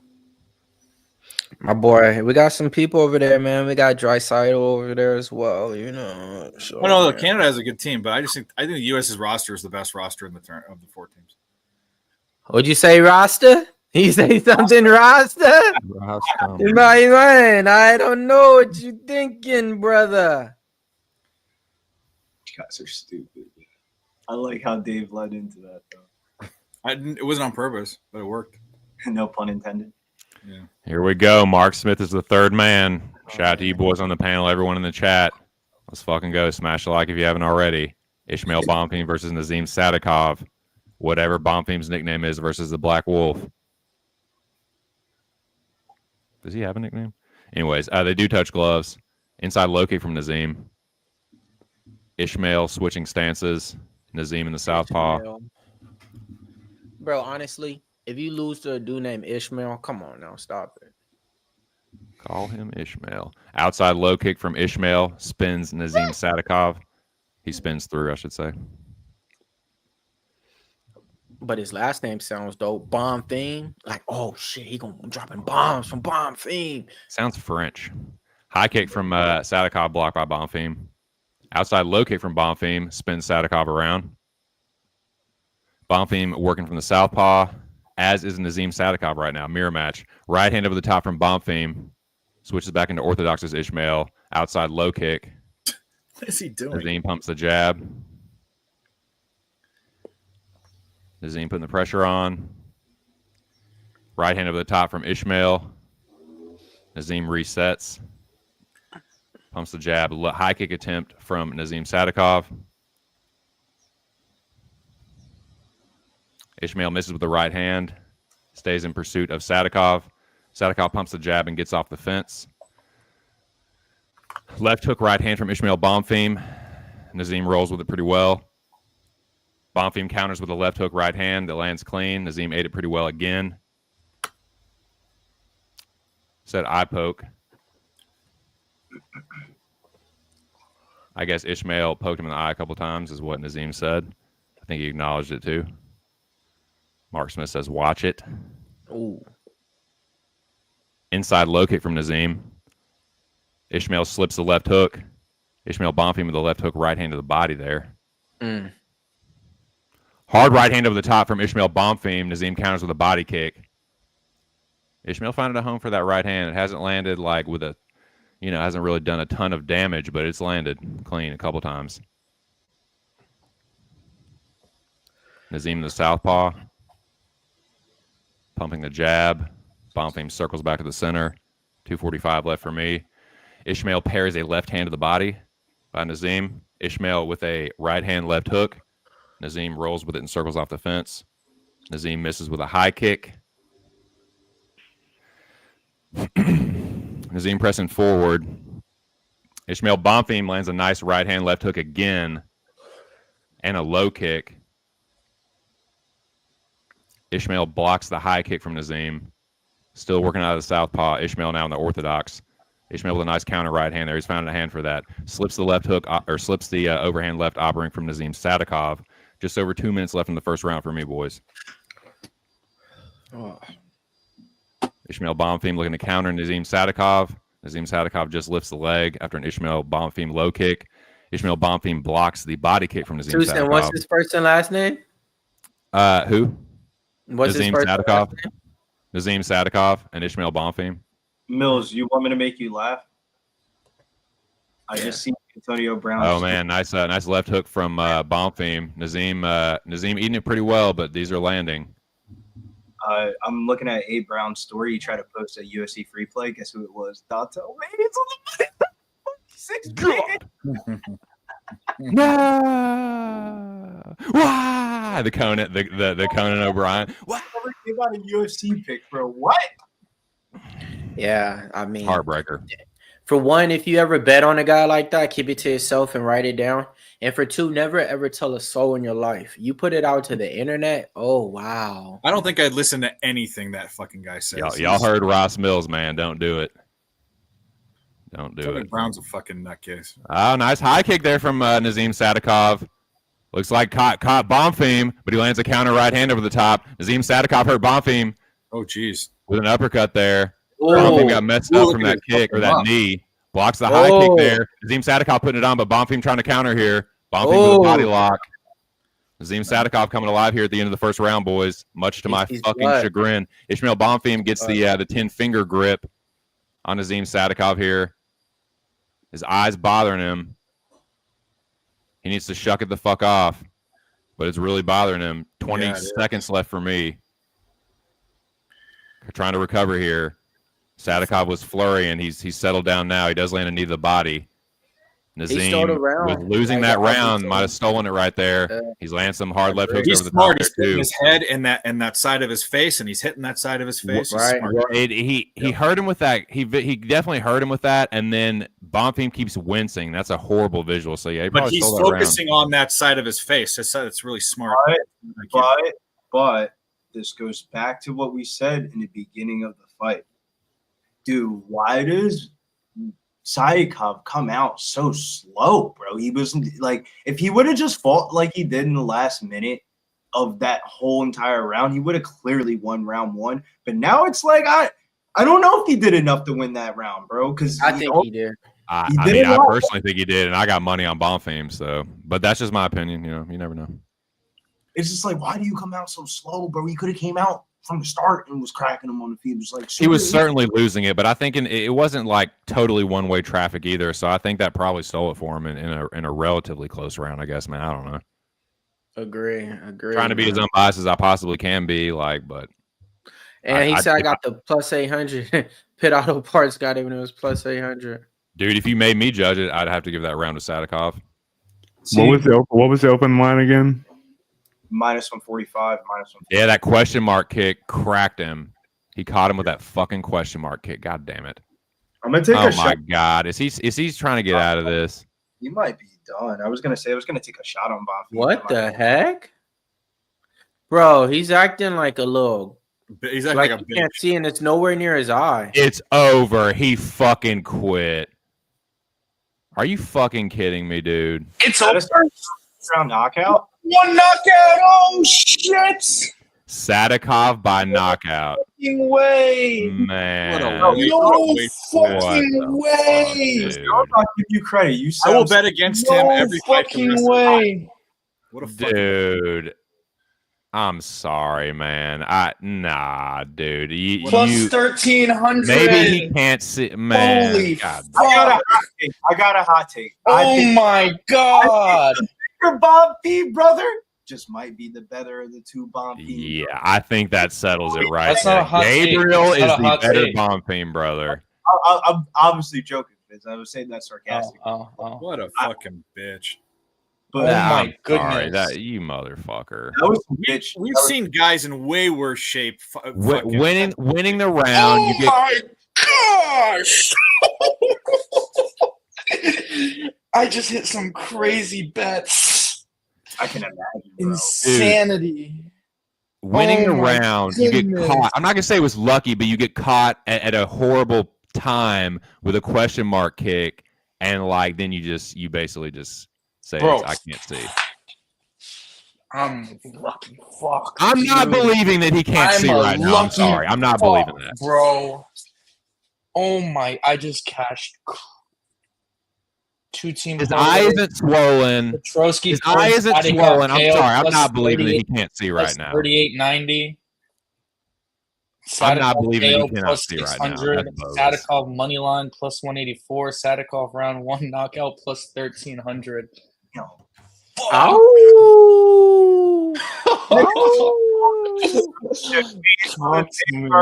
These dogs start hitting, and hats to you, Fitz. You ain't bullshitting. Back-to-back dogs to start off the main card here. God. And Mills too. Let me get my flowers. Mills was saying, Mills sent in the video, and we got to the part. Go! I don't let other cappers determine my picks or anything like that. There's sometimes you need confidence and pick. Stand the fuck off and sit on the sidelines. And the way you was talking to the Black Wolf, the Sheep Jaw, I don't know how far that goes back. He's one of your guys, and it's oh man. Mills always says I'm the one who scripted. Nah, man, you was running the script on that one about being Black History Month and the Black Wolf. Fuck. It's just always sticking to that one, man. There's 3 G's. That's what I say, man. If you why you gonna go away from your guys now and they big plus money, So, respect, bro. I didn't think that was gonna happen because it was at a bullshit stoppage, but hold on, he Fitz. did fucking crack him on that head. Show us the seats. Okay. We got Petroski money line, Petroski points, Sadykhov round 1. This crazy 2-team parlay, Petroski points. Sadykhov round 1? Yeah. I got that in like 15 seconds before the fight started, bro. Literally. Bet time placed. Bet time placed. Wait, what do you got left? 7:45 p.m. What do you got left? Oh, you don't Hey, want so what do you got left? You don't want to see it. No, like what do you have left on there to hit? What do you mean? Those are green. Those are cash. Oh wait, no, you hit everything. So this is I got more live. I got one plus 135,000 live. $12 to win 162,000. $1,000, a little bit more than $1,000 off of the last 2 fights. Oh my gosh! I got the 5. This cashed. It cashed some of your parlays. Yeah, I mean just one parlay, a little prop. You just banked in about over $1,000 on those last 2 fights. Yeah. That's why we said, bro, right before this shit started. To be honest, there's about 4 live dogs. You know what I mean? So, and Budka's even live just because of his opponent. So, just imagine the parlay boys. Like the parlay parachute, it died. You know, it had legs. You know, it had 2 more legs to clear. It would have cleared with Shahbazyan and Bit Bonfim.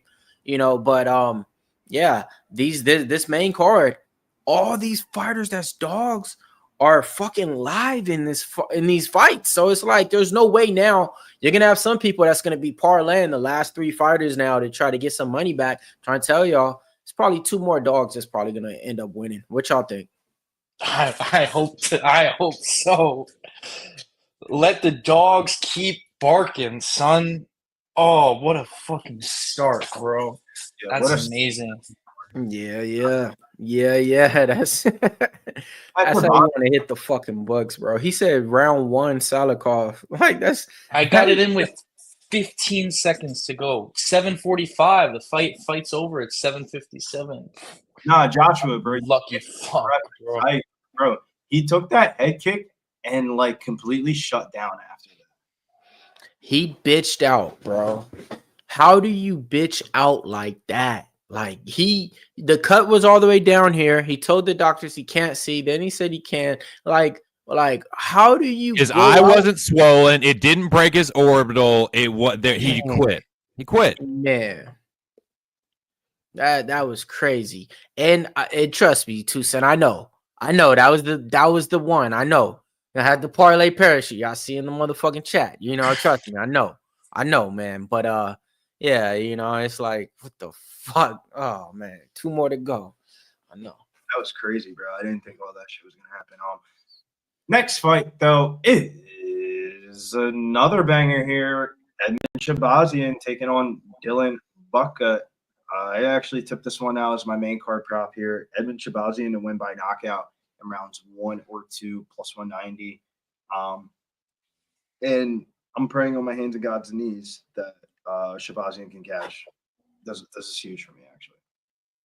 I think it's a first round knockout. But Budka ain't the one. This is like feels like a get right spot for Edmen. It's just like the level of competition just went shunk. So like, yeah, I think he cleans his clock in the first. What are you doing, Ross Mills, on this one? Yeah. So, you know, with this one being here, now we did have a parlay with Shahbazyan in it. You know, but that just got killed with Bonfim right there. So in this one, man, yeah, I think Shahbazyan's gonna win. I do like the over 1.5. I think you could go ahead and play that.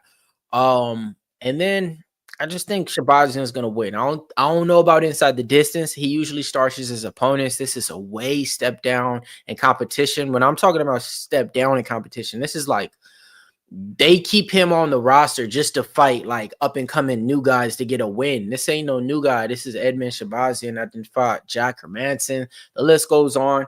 I never really was behind him like that, to be honest, like ever. So like I wasn't one of those guys that thought he was so great, thought he was so good.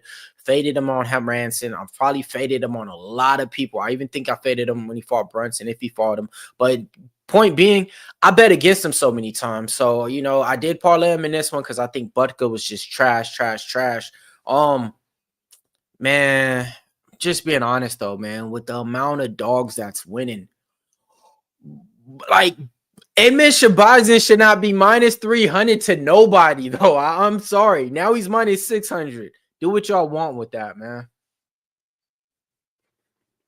How do you feel about that, though? Because I hear you, but I also think it's like, dude, he's fought some good ass fighters, bro.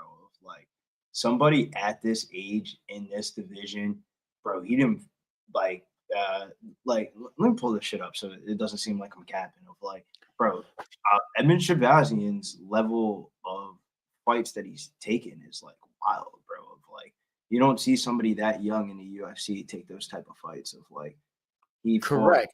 Yeah. His first UFC contract was but and when they give him a step down, he wipes him up. The end of his first UFC contract is when the level of competition starts getting real. Because like at the end of your UFC contract, they kind of want to have leverage on you and make sure that you're coming off of a loss. So he fights Brad Tavares, knocks him out with a head kick. Then they give him a step up against Derek Brunson. He loses him round 3. Remember, he was winning the beginning of that fight. Jack Hermanson, he got his ass beat throughout the whole entire fight. Nasruddin Imavov. Then they give him a step down against Dolce. He does what he's supposed to do. Then they give him Fluffy Hernandez. Then they give him AJ Dobson. He looked good early against Fluffy. He hurt Fluffy. And then the GM3 one's the red flag one of like, all right, bro, you should be beating GM3. I was a little bit pissed off about the GM3 one. He was a big favorite in that one. So I see what you mean. But Mills, bro, you can't tell me, though.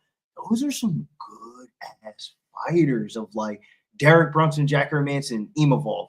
That's a hard 3 fights, bro, if you're not, like, bro, he was, like, 23 to 24, 25 picking those fights. Like, damn, man. That's so Dylan Bucky, like, I don't know, man. I just got, like, 0-2 in the UFC. I didn't see you not do shit yet. I'm like, nah, he's bad. If I lose, then let it so be it. It was not meant to be, but man, do I gotta roll the dice. Yeah, what's the chat doing on this one, man? Let's see what they got, man. I did take Shara over MVP. Had a good night though. That was like the only bet that I lost on that job. The Shara fight, and I forget what else with that card was, but I remember I lost that fight, and it wasn't the worst thing ever because it was kind of like I think it was so funny. All right, so let me ask you something. Can Edmen Shahbazyan stop takedowns? And I'm literally asking because I told you I'm not a fan and I don't really know. So like, can he? I don't think so. At a certain level. But at a certain level, yes. So like the AJ Dobson shooting takedowns and shit like that, and you got whack. Dolce try to shoot takedowns and he got bopped. Shahbazyan should go out there and style on him and get style points, okay? Like they're putting you in the feature fight of the night, you know. Yeah. So you gotta go out there and showcase right now, man. Especially you got to. But yeah, that's crazy. Right, though, of like in theory, the type of prototype that you want to bet against Edmen Shahbazyan is a wrestler. Dylan Bucket is a wrestler, so from that aspect alone, yeah. But and I don't know, man. This is one of those ones where like I just gotta go with my gut. It's been kind of like this like Terrence McKinney the other week. There's just been a lot of fights this year where I'm betting price tags on fighters that I usually don't bet this price tag. That's how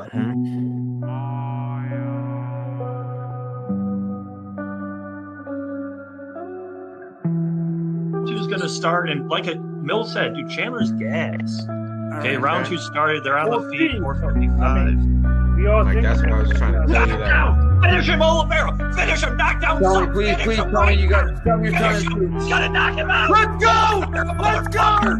Let's go! Knock him out! Let's go! Let's go! Fuck you! Yes! Oliveira knocked him out. Oliveira knocked him out. Fucking go! Wow, right in the beginning of the second round. With like 8 punches. What? Hit him with 8 punches non-stop. Fucking fan.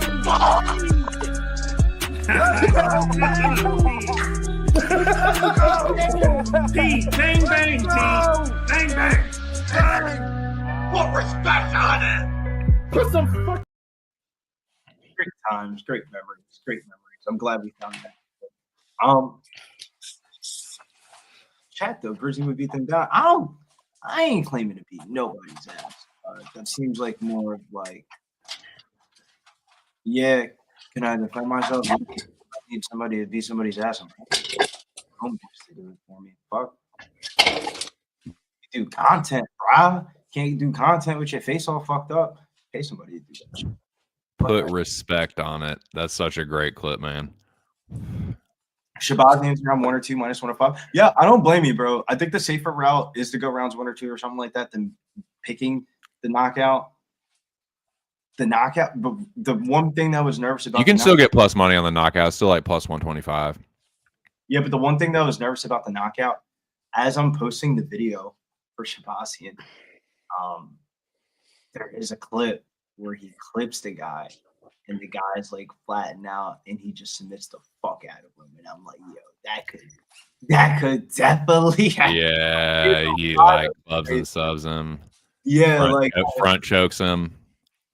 I think it's a knockout, but it's like you never know, man. Big Show was saying this right before we started. Like, feels like this year of like things that are supposed to happen, and it's like we had this. Me and you had this conversation earlier about when they move a price tag so high, it forces you to bet props, and that's how they kind of make their money. Of like, this fight is a prime example. You cannot.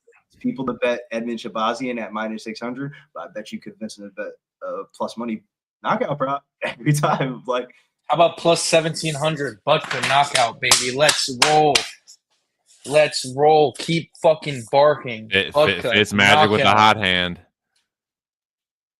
All 5. I picked 5 underdogs on the main card. Never been done before, I don't think. On me, at least. Plus 3200. Hey, dude, I'd love to hear that. 2 or 3. Fuck it. Let's. Dude, I'm on Cannonier, so let's fucking go. If Cannonier wins, I'm going. I put Cannonier and Petroski in a 2-team parlay. I will dance. Knock him out, Jared. Spark him out, Jared. I will dance. 864. Oh, that was save my night. Nice. Cannonier wins. I finished with a winning night. 55 to win. 600.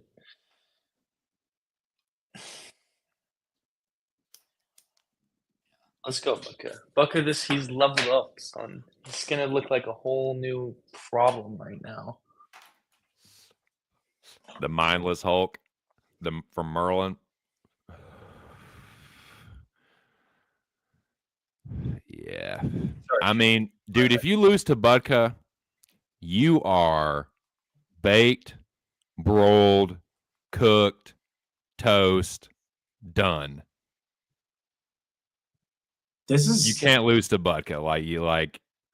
That's the weird thing about step downs of competition is like, yeah, but it does create a pressure scenario. We talked about this with Jack Jenkins last week with the Herbert Burns one. We're like, I remember like when you got that step down in competition, it's like, dude, sometimes it creates a lot of pressure of like, dude, you got to win this fight. It's a little bit different when you're walking into a fight knowing that like you have to win rather than like you're just fighting. Of like creates a little bit more pressure. I feel like both of these gentlemen are kind of put in that spot of like you wouldn't think with their experience in the UFC, but situational wise, both gentlemen are thinking to themselves, I have to get this win.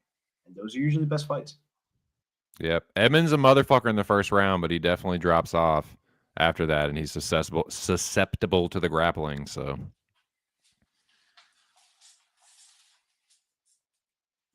confidence is his big thing. When he has his confidence going, and he's got that swagger. I call it the swagger step. He's got that little swagger step to him. That's when Edmen looks like the golden boy. I'm not always right with Edmen, but I'm right more often than not, especially when when I perceive it to be a step down. Yeah, AJ Dobson, I didn't even give that a second thought. I was like, he's gonna starch this dude.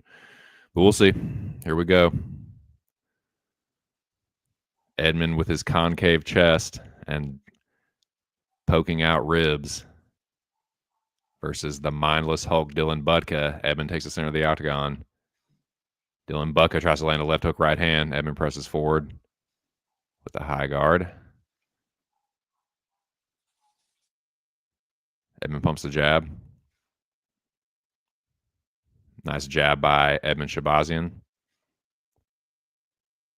Dylan tries to land a left hook there. Dylan switches into southpaw. High kick block by Edmen. Edmen slips under a combo from Dylan Budka. Nice jab from Budka. Budka counters with the right hand over the top. Budka with a front kick. Parried away by Edmen Shahbazyan. Edmen on the front foot. Nice body kick there from Edmen. Couldn't tell if Dylan blocked it or not, or if it hit his elbow or not. Superman attempt from Dylan Budka, about a country mile away. I didn't think Edmen was going to. Edmen just out of range. He looks a lot bigger than Dylan Budka. Yeah, Edmen looks bigger. I think that the statistics are off there. Dylan Budka trying to do these charging in, switch stances, stance switching. Dylan parries the jab of Edmen. Edmen keeping the pressure on. Budka tries a left hook, slip by Edmen Shahbazyan. Edmen with a front kick. Budka circles around.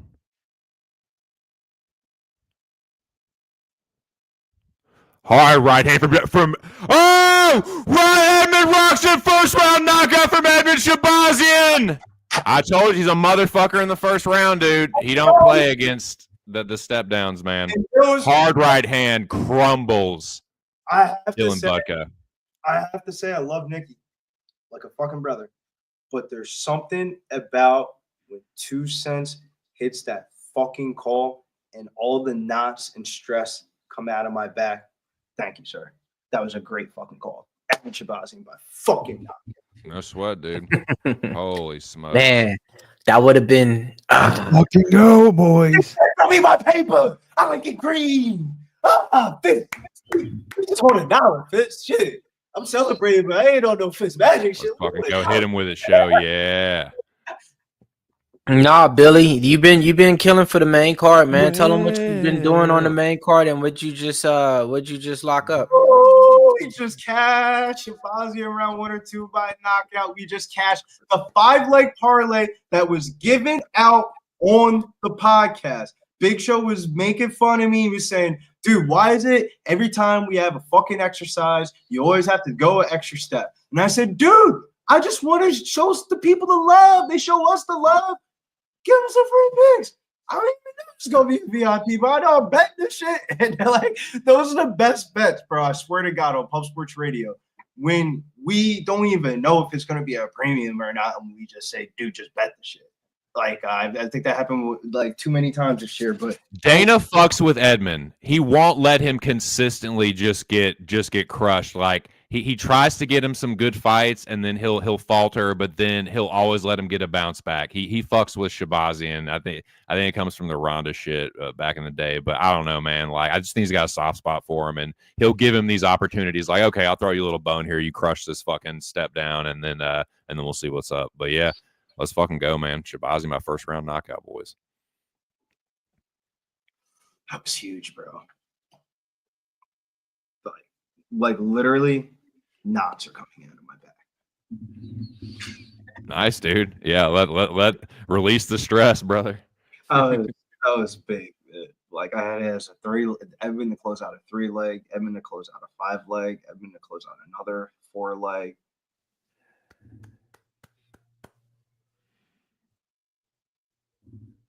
It kind of reminds me, Fitz, you're muted, by the way. It kind of reminds me a little bit, 2 cents, when we were on Jake Matthews last week, and it was like every wrong reason not to be on Jake Matthews, but it was like, I'm just going to trust my gut, the matchup, and the matchmakers. And like, it did not work it out. Would you say Edmen is real tough to trust in a step up, but a step 4 out of 5 dogs. You see a step down.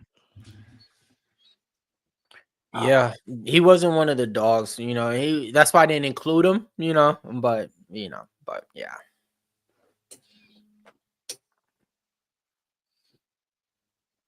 But what's the craziest part? Sometimes when I put certain money on shit, I know I have no pull, but dude, when I bet that Shahbazyan shit, the line, I bet it at like 7 o'clock this morning. Of like I had go through a couple of last prop things, and the line went from 190 to 170 immediately, like in the matter of like 5 minutes of me betting it, finishing the typing up of the bullshit, sending out the tweet for the pinned tweet. And I was like, dude, how is that just moving 20 cents in like 5 minutes? And like, they just don't want me to put more money on that shit. Yeah, no, great call. I mean, Shahbazyan minus 350, close out of minus 600, won the way that he usually wins in the first round. Yeah, I'm not like shocked or surprised or anything. Like, you know what I mean? Like, it's like, yeah, hell yeah. That's what he, 2 years. and like Tucson said, he Dana White owes him the team he's from or something, bro. Like to keep him around for this long, to give him these matchups and everything, to be like, hey, I cut usually everybody, but something about you. I think he's got a little soft spot for him, man. Like because he started when he was so young, you know. I think it's the Ronda Rousey shit, probably. Might be. I don't know. He don't train out there anymore, bro. He's with Nick. I know. Like, but maybe it is the nickname of the Golden Boy because he is getting golden ass matchups. All right, guys, I gotta hop out for the last 2 fights. Thanks for having me. Let's keep barking. Let's go Kattar, and let's really go Jared Cannonier. That would make my night. Veteran knockout. Let's go Jared rounds 2, 3, or 4. Kattar decision. Yeah, stay tuned. What we got coming on the TikTok, Fitzmagic, and MMA Prediction Guru on YouTube. I think we're gonna be doing a stream Monday or something. But yeah, thanks for having me. Good luck, guys. Thank you for flying with the crew. I owe you a drink next time I see you. Yeah, he got you on the right bets. You know what I mean? To start off the main card. Since then, you've been flaming him. Sometimes, moves like that's why I was that's why I was telling you. It's like, bro, like you're not on your guy at all. You just barely got on him because of that. Like he's from Philly, he's this and that. Like that's that was my whole thing. Bills was like this when I was looking down to it. I was like, nigga, I got niggas I know that are going to win, and then I got niggas I think down. Yeah, I know. That's exactly how you said. I want him exactly. That's yeah. I know are gonna win. Like Ismael Bonfim, I hope you win, but I don't know if you're gonna win. That shit ain't a guarantee. Like, yo, it really felt like you had to like this card was so fucked up in odds that like, bro, every fight's fucking minus 200 or more now. Like, bro, you can't even like look at the price tags on these MMA fights. Like, it's pretty crazy of how these lines have been getting taxed in the year of 2025 of like. Yeah, that's why Taporia being plus money, bro. That shit ain't never happening. Bro. That's what I was saying, man. From the jump, like that line was off with Petroski, man. Like there was no way. Is it really taxing you? You're just getting good numbers on the dogs because plus 360 on Kattar and plus almost 200 on Cannonier last year. We'd be hopping all over that probably. Maybe not Kattar as much, but definitely Cannonier. The Cannonier one is I rarely say this, but dude, he hasn't looked right since that ACL injury. But granted, he's taking some tough ass fights, so it's hard to tell. Of like, yeah, you came back from an ACL injury, but dude, you didn't turned up the level of competition too. Of like, Kyle Burrell's a young, hungry, upcoming prospect. That was Imavov. And Imavov might get the next title shot. You know what I'm saying? Like, I remember when that was the fight specifically that I was like, yo, mom, like. You know what I'm saying? Jared Cannonier coming off the ACL. It's like, is the ACL affecting him? Is it father time? Is it a combination of everything? There's a lot of shit past, and like, I think as sports bettors or MMA bettors, we get too stuck in watching film. And when you watch film on somebody, you got to remember every fight's different. Every situation's different. I was talking about this for Cavalcanti. You watch Cavalcanti's Challenger Series fight when she fought in PFL, you would never bet on that bitch. I mean, that's exactly. I mean, every fight's different. That's exactly why we all are pretty heavy on the Petroski side too. Yeah, I'm glad we've ended up going through with it. But come back if you win 162K. Yeah, among those moments, yo, this got hot, bro. What? A banned off of those 2 fights back to back. Damn. See. So he did like instant same game in parlays for him and all that shit, right? So the big money was the fact that not only Andre won, he had that parlayed up with that Sadykhov knockout shit. So like, oh, so it was just those two, the decision bet and then the Sadykhov round 1. Nah, so you had Andre Petroski money line, Andre Petroski by decision, Andre Petroski by decision parlayed with Sadykhov by knockout, Sadykhov money line, Sadykhov by knockout round 1, Sadykhov by knockout. That's what I'm saying. Like, yeah, so okay, yeah. So a gang of hell yeah, like eight bets on 2 fights hell yeah. 8 bets basically across 2 fights. I thought he had like more bets left or bets added up to make all that. No bullshit, bro. You might have not spent more than $25-50 on any of those tickets, and they all made him back $1,000. Nah, but that's the way to do it, man. On them FanDuel DraftKings books that y'all got out there in y'all states. You feel me? Yeah, Big Show was talking about this of like, bro, we've been doing this for so long. Of like, betting the method of victory, Jones. And sometimes how you get it, like, man. Well, of course, you guys have all those options out there. You know what I mean? So it's like, you don't want to Billy Brez. You don't want to get carried away with it because the most frustrating thing ever is if you look at your bet slips and like the jaunts that you bet before the show all cash and all those insta props that you took on the show ended up not cashing, and then you end up breaking even. You're like, yo, I just did an 8-hour stream for breaking even. That's a loss. Like, you know what I'm saying? Like, you don't want that to happen. But Calvin Kattar versus Youssef Zalal, I have a 2-leg that shouts to Mills. I tailed Mills' 2-leg parlay, but I threw my own little Jersey spice to it. And I had Cavalcanti by round 3 or by decision. And I also have Youssef Zalal by round 3 or decision. Both at plus, those two combined was plus 120.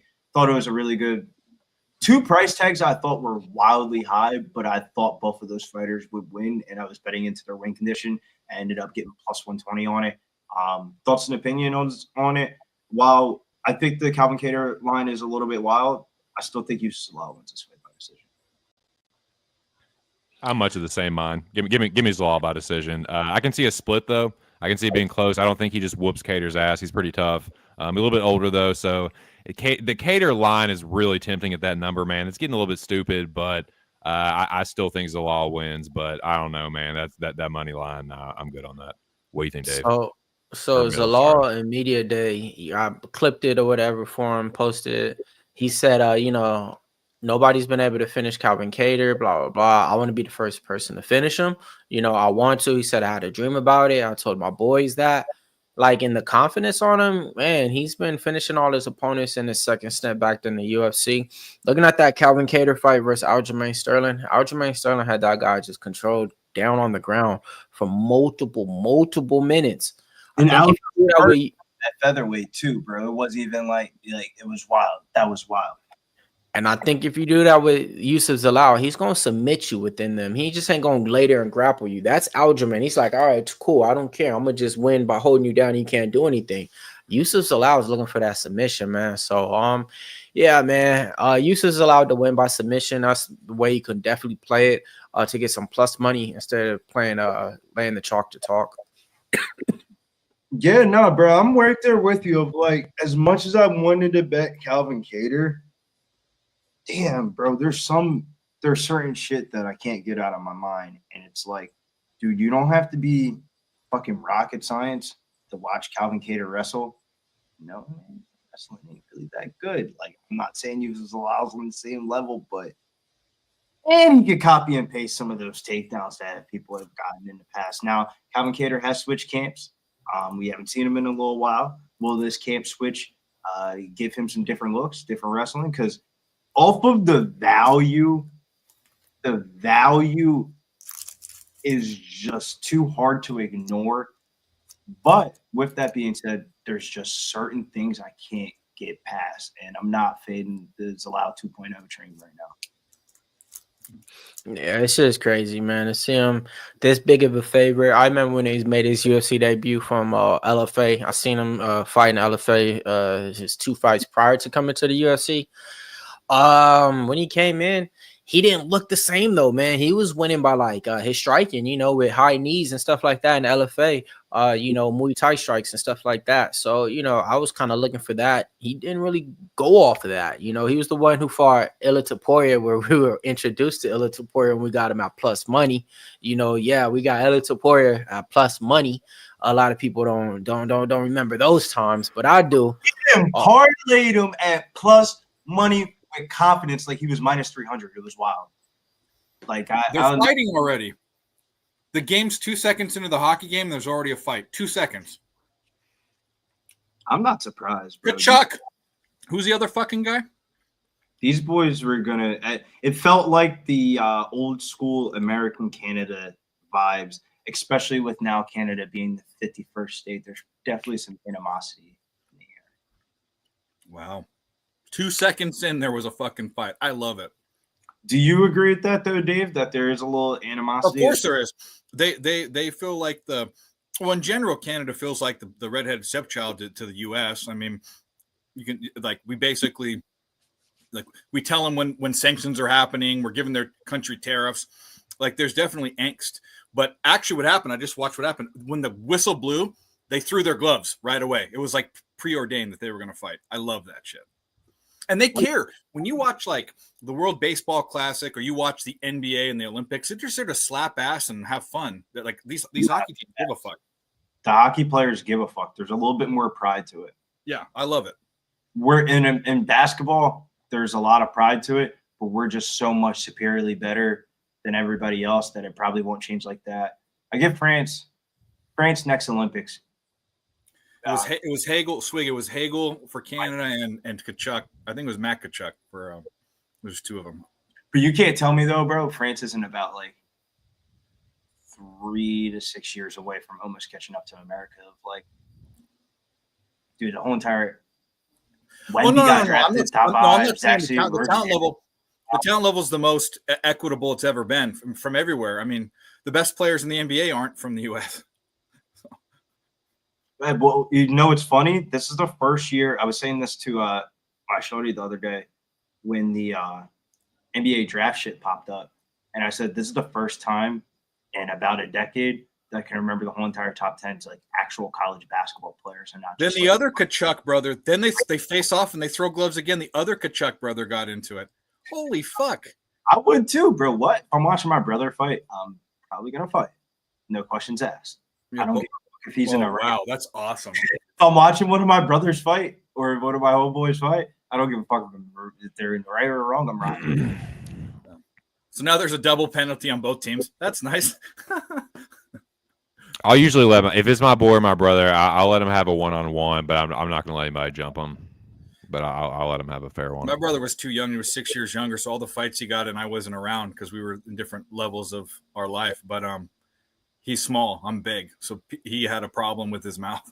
And I wish I was there a lot of times. But one time this big fucking kid just smashed him, like, because he was mouthing off to him. And I don't know. I wish I was there. It was the reverse for me. I used to always get in trouble and shit like that. They used to bail me out. Yeah, it'd be weird if a 20-year-old got like was defending his brother against a 14-year-old. You know what I mean? Like I had to like let it happen. Like I couldn't go after. You know what I mean? But whatever. Like beat the shit out of some like 14. Yeah, like I'm an adult. Like that's illegal. You can't do it. But even when I was younger, like when he got fights when he was like 6 and 7, I was still in junior high. I couldn't have ever done anything for him. You know? Yeah, that's too far of an age gap to jump. Yeah. Me and my brother are only like 4 years apart. Like, you would have gone to high school together and stuff, probably, right?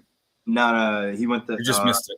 Just missed it. It's actually funny because when chicks would see us, they thought I was the older brother. More facial hair than him when I was a sophomore in high school.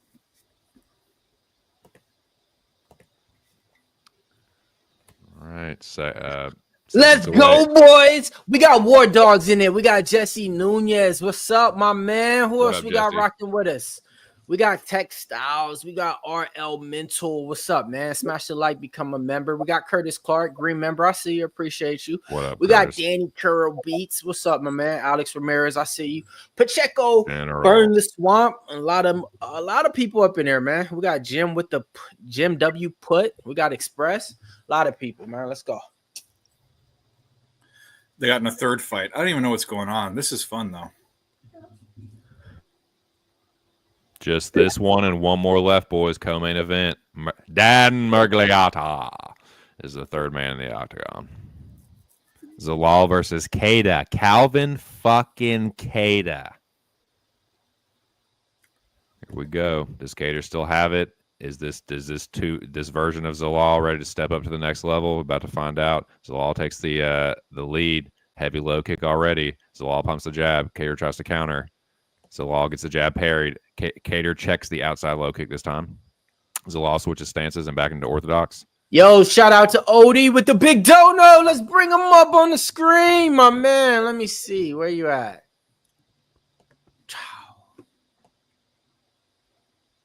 My white owl's burning slow. Okay, he burning them white owls out there. Nice. Shout out to you, my brother, Rasta. I can't fuck the white house. I should be fucking my that have that. I can't. That used to be my shit back in the day. That shit is not good for your health. Odie, you got to upgrade. Get the papers. Get the hemp wraps. Worry about your health. Health is first. Always in life. Zalal with a step in low kick, actually. He appears to have a bit of a speed advantage. Step in knee, right hand from Zalal as he circles on the outside. Calvin Kattar in pursuit. Technique move. You're going to see that a lot. I mean, he'll slow down a little bit, but he'll do this shit for 3 rounds. High kick attempt there by Zalal. Kattar, step in jab. They trade jabs there. Zalal pumping the jab. 2-piece there by Zalal. Kattar keeps the guard up. Lead left hook attempt there by Calvin Kattar.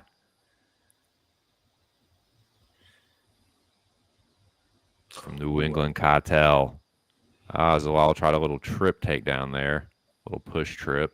Man, that was slick though. You feel me? They trade jabs. Zalal's got a good jab. Ooh, little step in oblique kick there from Youssef Zalal. Kattar in hot pursuit. Zalal jabs and then circles as Kattar tries to hit him with a left hook.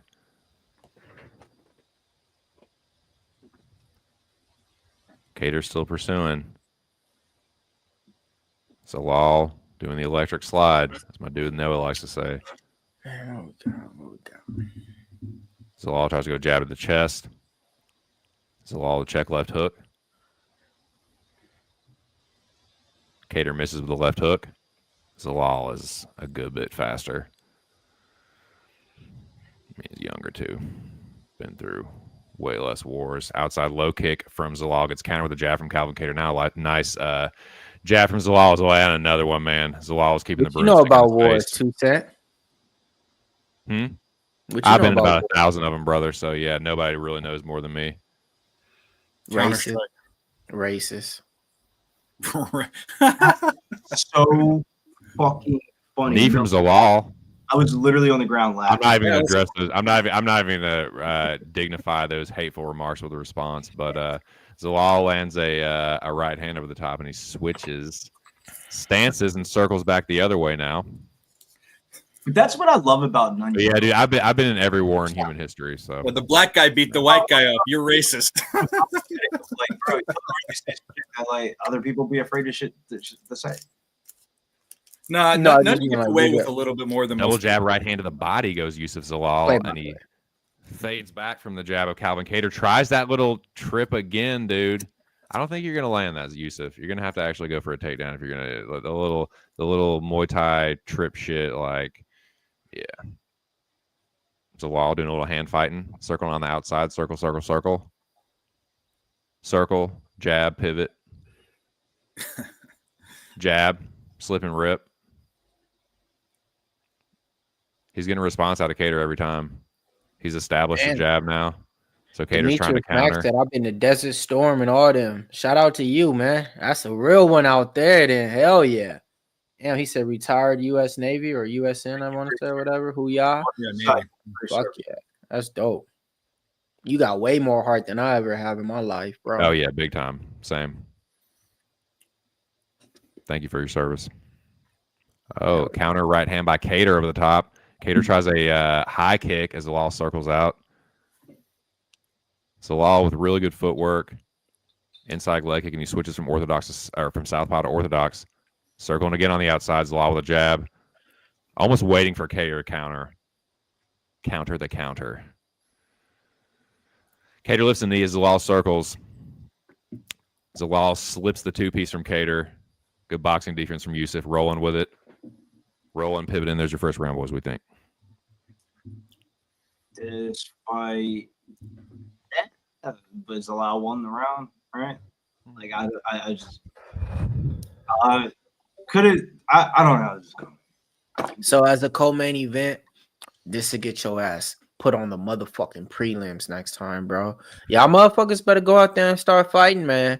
All right, I'm gonna just leave it like this. Y'all look like y'all doing double dutch out here and shit, man.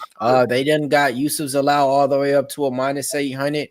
I guess that implies that he won the round, but I mean, he didn't really do too much. I mean, he didn't go for no grappling. He didn't go for no submission attempts.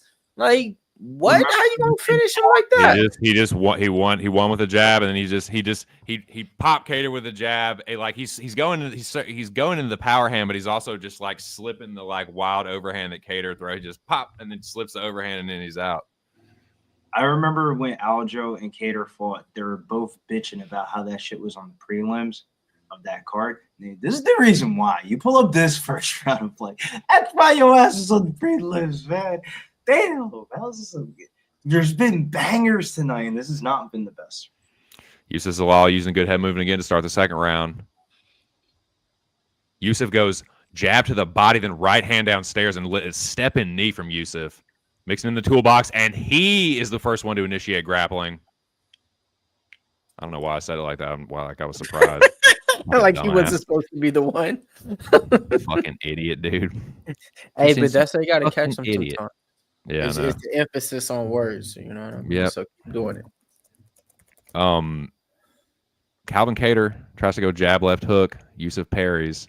Youssef tries to go left hand to the body, and a nice jab from Youssef Zalal. And again, slipping the return fire of Calvin Kattar. Calvin Kattar pressing forward. Youssef Zalal slips to the outside now, or look to move to the outside rather. But there he goes, popping the jab. Youssef Zalal in on a single leg. Calvin Kattar says, "I don't fucking think so, motherfucker." Nice jab there from Youssef. Calvin Kattar with a front kick that Youssef parries to the side there. Youssef circling again. Youssef is doing a nice job of circling, waiting for Kattar to pursue, and then as soon as he gets into range, hitting him, and then circling out. And Youssef lands a nice jab from the southpaw there. Youssef Zalal with the southpaw marking up the face of Caviar already. Sorry, Mills, what were you going to say? Kattar marked up under the right eye now. Forehead red. Youssef Zalal with another step and knee. Youssef parrying, slipping, rolling, circling out. Man, that jab is nice. Quick. Doesn't telegraph it. Goes jab, left hook, right hand. High kick from Youssef. Kattar in pursuit. Double jab. Youssef slips. Youssef circles to the outside now. Circling back to the inside goes Youssef Zalal and switches to the southpaw. Kattar thought about a low kick. Youssef pops the jab from. He's getting the jab going from southpaw now. Kattar trying to pursue, but he's really just following now. He can't cut Youssef off. He's just trying to follow him, and so Youssef can start to like predict that he's just you're coming this way, eh? Youssef goes for a single leg, then comes up with a left or right hook. Excuse me. Youssef with a nice jab. Man, it's takedowns getting shut down quick. 2:15 left for me, boys. Kattar's face definitely getting marked up now. Marked up like the subways in Harlem. Great. Man, it's getting red there. Could get split open at any moment. Shit. Youssef with another jab. Youssef fakes the takedown. Kattar stumbles. Youssef switches again into southpaw. Circles to the power side of Calvin Kattar. Jesus McDavid just scored. Damn. Damn. Yeah. That's a jab in the body. I'm taking Kansas State with the points today. See, That's just my team. I'm against you. Nice body kick from Youssef. BYU first half. It's just my team, though. That's why. Youssef pumps the jab as Kattar pursues. Nice jab from Youssef. Nice jab from Kattar in return, though. Kattar with a nice body kick again. Nice jab from Youssef. And again. Kattar checks the low kick.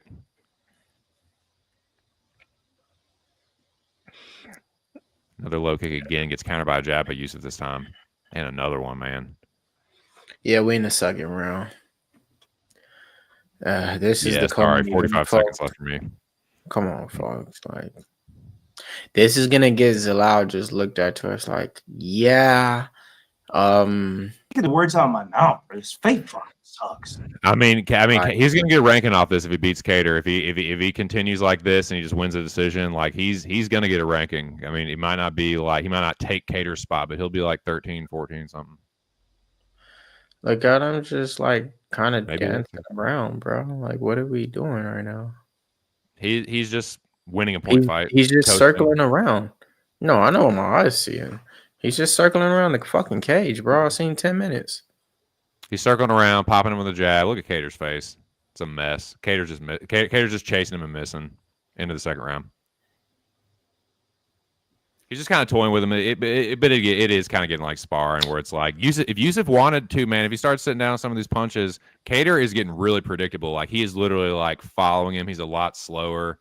You know, if Youssef started to sit down some of these power punches, go jab, uppercut, or fucking uppercut, left hook, or starting to put a 2-3 together, he could really start hurting Kattar because he's just going to be there for the the whooping. Fill this water up after this fight. So it's like, how can you really be too critical at Zalal? He is winning this fight pretty handily, but I don't know, man. I guess it's because I know what my eyes are watching, bro. I'm watching a co-main event fight right now, and I'm watching a guy just circle around the cage that I got money on. I don't care. Yeah, I'm pretty confident I'm probably gonna win, but I don't want, man. Like, y'all wasting kind of like 10 minutes of my life on this fight, man. Like, that type I'm of not mad at you. Like, I hear what you're saying. Like, yeah, like Youssef could probably start sitting down some of these punches, and like if he does the same thing, yeah, I'll call it coasting. He's up 2 rounds. I could give a shit about this fight. I turned it completely off. I'm only watching hockey till next fight. Dave watching the Four Nations, he said, "Fuck." Yeah, fuck I'll watch the next fight. I'm interested, but now this fight can suck my dick. Like, dude talking about I want to be the first one to finish him. Well, finish what? Dancing with this motherfucker, bro? Yeah. You're not going to do like that. You're definitely not going to finish Kattar like that. I mean, Kattar circling. I mean, dude, we've seen Kattar's face in some of these fights, even some of them that he's won. Like, he'll take a beating. Like, you're not just going to smoke Calvin Kattar. Like, he's fucking tough. Like, I get it. He's not getting hit. I give him that. Defense is immaculate, I'll say. Okay? But from a look, kid, you want a co-main event spot? Here you go. Facts. Bro, I'm trying to tell you. They're going to be like... Finishing this round would maximize it. Like, if a club and sub or like if he TKOs Kattar, that'd be a nice little feather in his cap for sure. Shahbazyan went out there and laid dude out. That's what everybody's coming off of. They're coming off of a good fight with Rodolfo Vieira and Petroski, okay? Like, you know, you coming off Nazim, Sadykhov, and Bonfim in the first round. And then you get this. Nah, Mills. Facts. That's the reason why this fight is under brothers, because it's like everybody else has been putting their heart out on their fucking heart.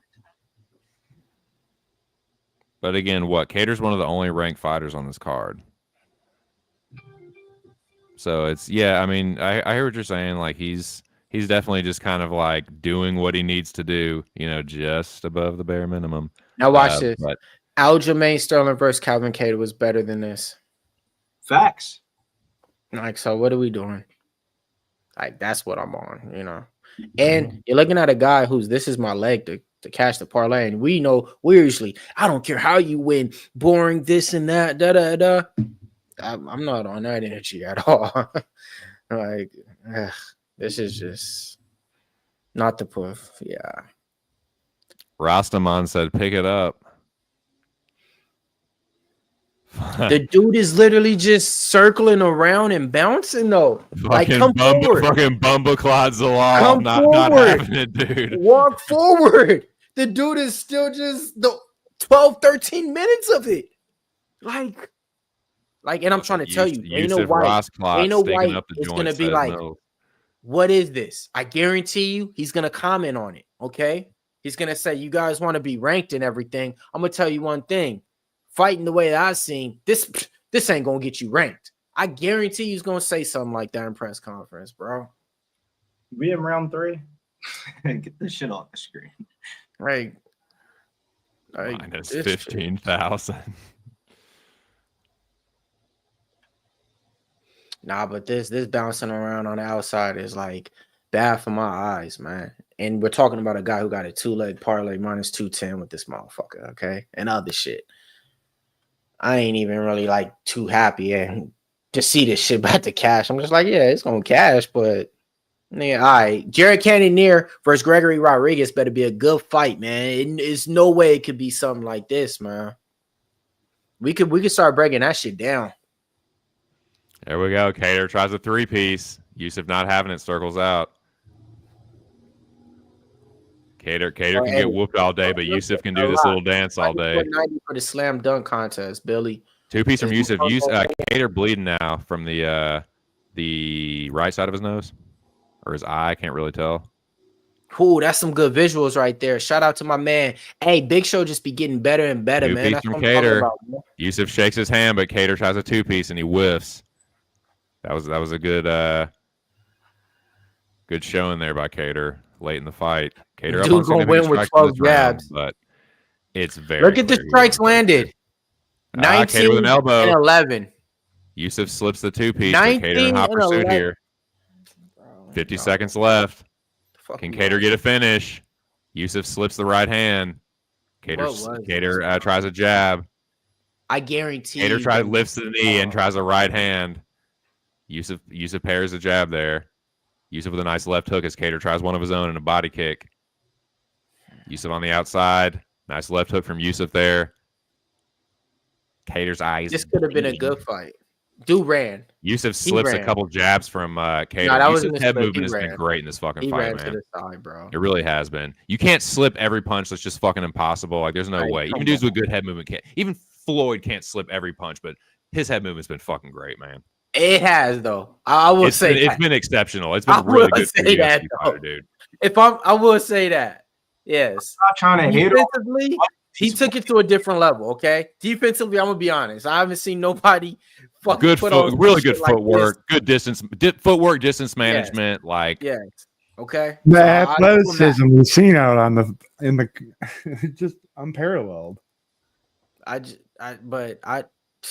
I watch fights to watch fights, folks. I'm sorry. I've been doing this for a while. I don't watch them to see that shit, man. Like, I'm sorry. I just don't. I am kind of with Mills on that. Like, there is a little bit of, I do want to be entertained a little bit. That was highly entertaining.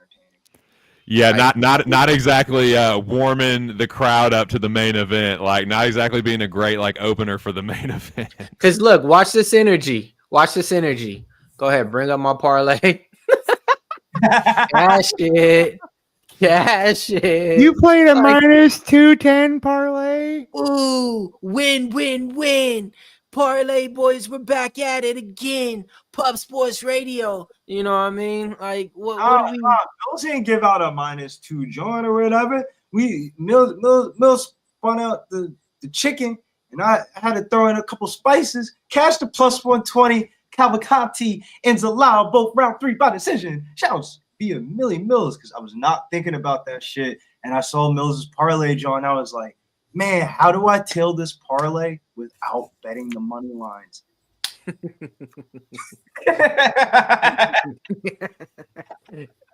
Hey, that's hell yeah, because you got way better odds on it too, though. I got +120 off of those 2 legs, round 3 by decision. I didn't think neither of them two was gonna finish. Yeah. Nah, man, it would have been a great night, honestly, bro. We were Bonfim away from what is it?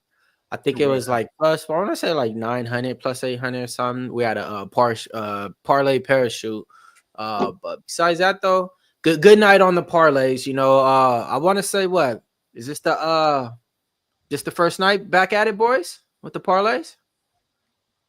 Parlay right back now. Who got that? So You got I think we cleared it out and everything. But see, look, it was almost swept it. If it weren't for fucking my dumbass with Bonfim. Was that the gun? This is gun the great way of the parlays, though. Like how we looked at it, I didn't see a lot of single bets that was worth single bet money lines besides Angie Hill, right? And then so I was like, shit, for the amount that I could do 3 bets, if I could get one good bet in with the parlay, I'll play it because I ain't got a lot of single bets. So that's how we kind of attacked this card, you know. But it was definitely a successful night up here. We went 4 out of 5. Yeah, you know, 4 out of 5. You know, can't win them all. And if you look at the legs, every leg that was people doubled up on, or like more than one person had a leg, where all of those hit. So we were, you know, the picks or the legs that like a lot of people agreed on or whatever, like we kind of came to somewhat consensus on. Those all hit. So main event time. So let's go ahead and kick it around right here, man. I'm pretty sure somebody got something invested on Jared Cannonier on this one. So let's go ahead and kick it off with him. To Sizzle, my nizzle. How you see this one playing out for the Alaskan man? Man, it's the line, dude. I think it's a levels fight. I get it. I get the fade on Cannonier. He's 40. He's not looked good recently. But I don't think he's totally done. And I don't think Rodrigues is going to be the one here, dude. Like, I think Rodriguez's chin is going to come back to bite him again. I think it's going to rear its ugly head again. It could go the other way, too. Like, Rodrigues could knock Cannonier out. He's a huge dude, as you see. But I think, Cannonier is going to spark the HGH monster from the favela. So, Cannonier is my flag. I planted my flag on the man that is 40. So let's fucking go. And he's also a damn veteran too. So shout out to all the armed forces, and let's fucking go. Cannonier, he ain't fucking done yet, and Rodrigues does not have a good chin. Cannonier cracks. Let's fucking go. Yo, Dave, man. It's the last fight of the night, man. You've been on the overs and unders and everything. How can the people get some money on this last fight? You know, what do you got for him, or what are you looking at in this fight? So unfortunately, I had to parlay this because I didn't like the odds. Obviously, I took the favorite. I'm on RoboCop. For younger guy versus older guy, 3 losses for the older guy in a row, 3 wins for the younger guy in a row. It seems like it's too good to be true to just throw it in an even money parlay, which I did with the first Bonfim, which was Gabriel. But I have it in a parlay. I don't know about the total in this, and I'm not going to play around with a cheeky prop. So I had to take RoboCop and put him in another. If you like laying the juice, lay the juice. I would never bet it by itself. So I threw it in a parlay. Billy Briz, man, what are we doing on this last one? Jesus. So I was talking to one of my buddies earlier this week, and he was jokingly saying this, but it did kind of hit home. He was like, have you not won the UFC contest yet? I was like, man, I'm about to win that bitch this week. Watch out. And here we are, main event time. I gotta go with Gregory Rodrigues. That's my pick. And man, gotta get this W, bro. Yeah, how haven't you won one? What the fuck? You've never won one? Never won a contest yet. That is crazy Jesus Christ. Dave, it's only been like 96 or something events or something. It's not that big of a sample size. It's not that big of a sample size. Billy is way better than 1 out of 96. Oh, that's my point is Billy's one of the best. Yeah, but I didn't accidentally win a contest before or anything. It's not very hard. All you gotta do is switch your pick at the end and you win. Okay, that's all you gotta do. No, that shit locks up from the beginning now. We don't fuck around with it. Someone told me that I made when I switched to Strickland that I caused that, but it wasn't me. I know it wasn't me. No, it was not. It was, Wait, so you're about to win? Wait, who's about to win? Billy. RoboCop. Whoever wins the main event wins the contest. Wait, you're about to win? If he wins, if RoboCop wins, he's gonna win.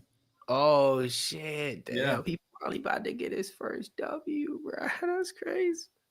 But Oh, it's yeah. not a guarantee. Yeah, there's no sense if we want to collect the data to get the right bet spot for the live stream. There's no sense of having it open where people can be changing the shit the whole time. I understand. I get there's other. Yeah, I get it doesn't correlate with the whole game plan and the whole process. But I knew where everyone else was on the bet, so I took the huge under. I just switched to the huge underdog, and it was the fight of my life, even though it was only $100.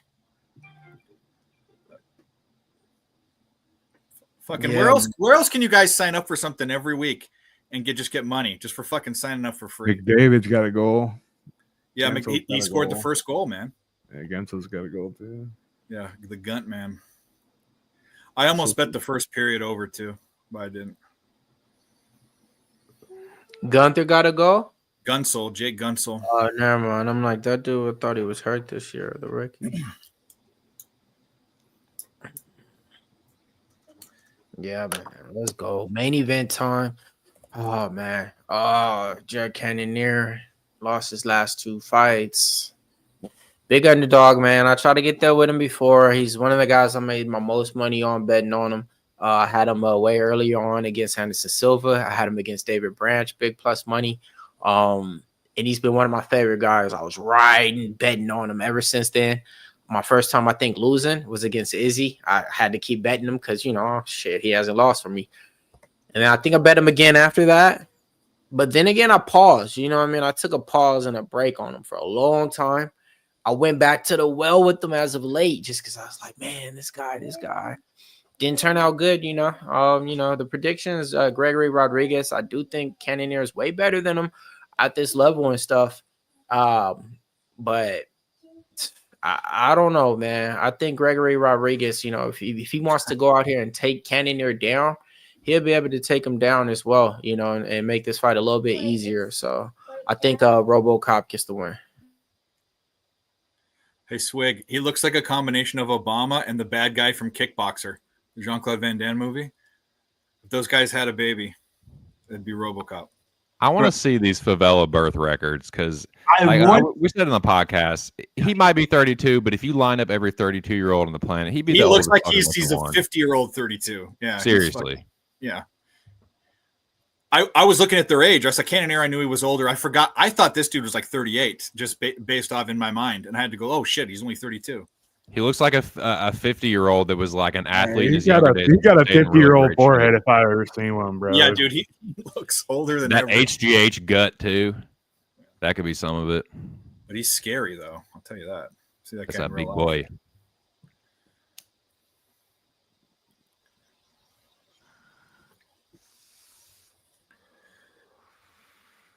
All right, Billy. I'm rooting more for you to win the fucking thing than for me to win my bet. I appreciate it, Dave. It's actually funny because if I won the contest, low-key is all going straight to 2 cents. And you have HoboCop, Billy. Yeah, RoboCop. It's actually so funny of like how you can see like a night develop of like should be on time. David should be on time.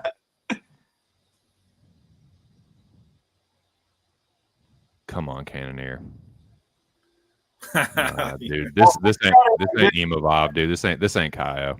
Think about it like this, 2 cents. You're winning and losing at the same time. If you win the bet, you win American dollars. But if you also lose the bet, I also still have to pay you $300, and that's part of that. So you're win-win in this position. There is nobody on the panel that's in a more plus EV spot. I'm gonna get the money regardless, or you're gonna be sleeping out under them fucking bright Texas stars. I'll tell you that. So wait. If it comes from this or it doesn't, that's fine. But wait, who's in second place in the contest? You guys had a side bet? No.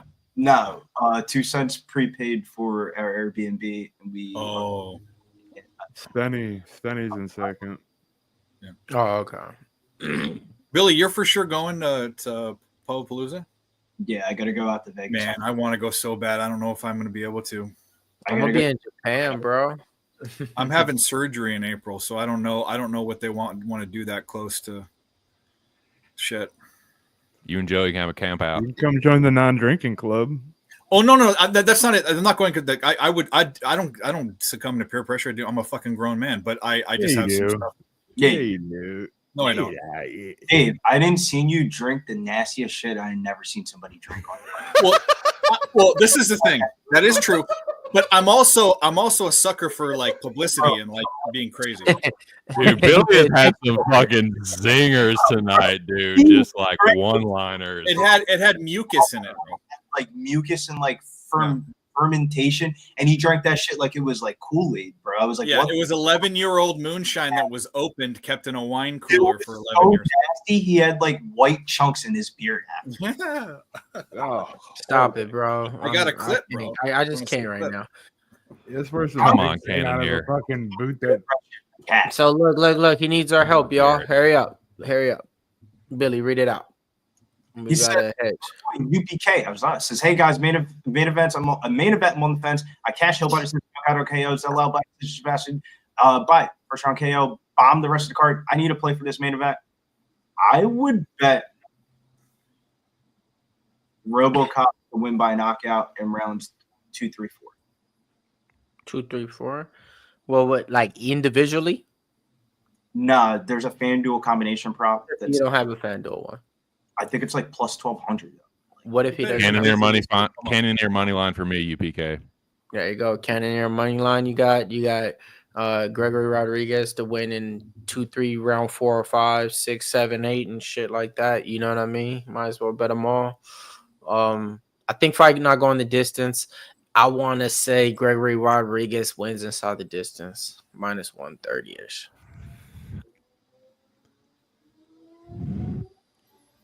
Yeah, that's in my past, Nanya. That's never happening again. Never.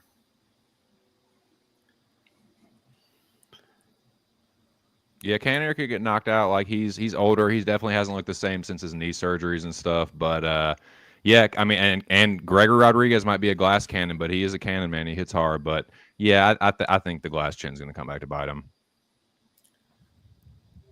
Yeah, Cannonier is scary looking too. These guys are. Come on, Jared. This will make my night, dude. I just remember watching this guy. He's slow. He's old. He fights his age. Like that's the whole thing. I mean, he's only lost 2 in a row to like a dude that just knocked out Adesanya, and then a guy that like isn't another guy that's in the top 10. That ain't Rodrigues to me, but we'll see. But he also came off of an ACL injury off True. Of those 2 fights, and he is not True. the same since those ACL injuries. Isn't this? I can't push back too much on that. Yeah. Herb Dean. I just feel like an ACL injury for a 40-year-old fighter is just like the clips. Could very well be. Could very well spell doom for Jared Cannonier here. But this is the main event, boys. Shout out to y'all on panel. Shout out to everybody in the chat. The whole fucking pub, man. Hope y'all been enjoying yourselves, making some money. And this is it, the main event. Get your bets in. What's the action, man? Let us know. He said he took Jared money line. Thanks, man. See, you're giving him too much. Take this, that, and that, and third. He on 2 cent play. Lucky you wouldn't have just been happy with the money line here. Taking just the KO it seems like you gave up a whole method of victory in the decision. Lucky Power.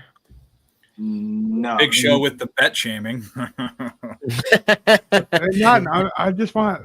I mean, I thought the same thing when I saw that. I said it's plus almost 2 to 1 to your money. Why waste? You know, that's just me. Yeah, bro.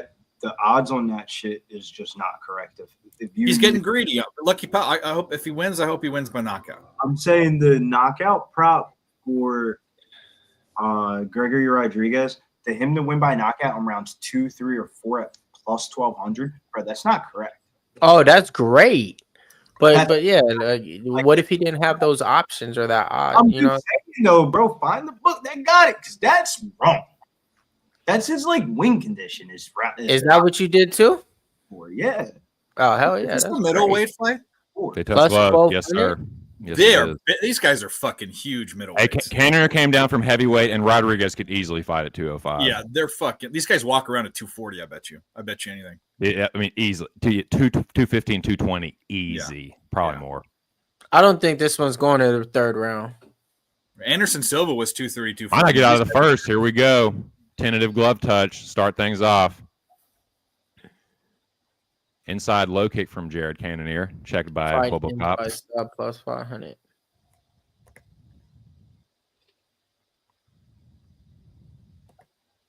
I feel like someone could get sparked at any second here. I mean, I remember seeing RoboCop get sparked by Bruno Ferreira. It was just like, wait, that guy got knocked out by Jordan Williams. Jab to the chest from RoboCop. Ooh, good fucking kicks. Inside low kick from Cannonier, checked by Hobocop. Body kick from Hobocop. And another one. Same Cannonier spot. switches from southpaw to orthodox. Two-piece there from Hobocop. Cannonier ate it pretty well. And another one behind it. From RoboCop. Right hand from RoboCop.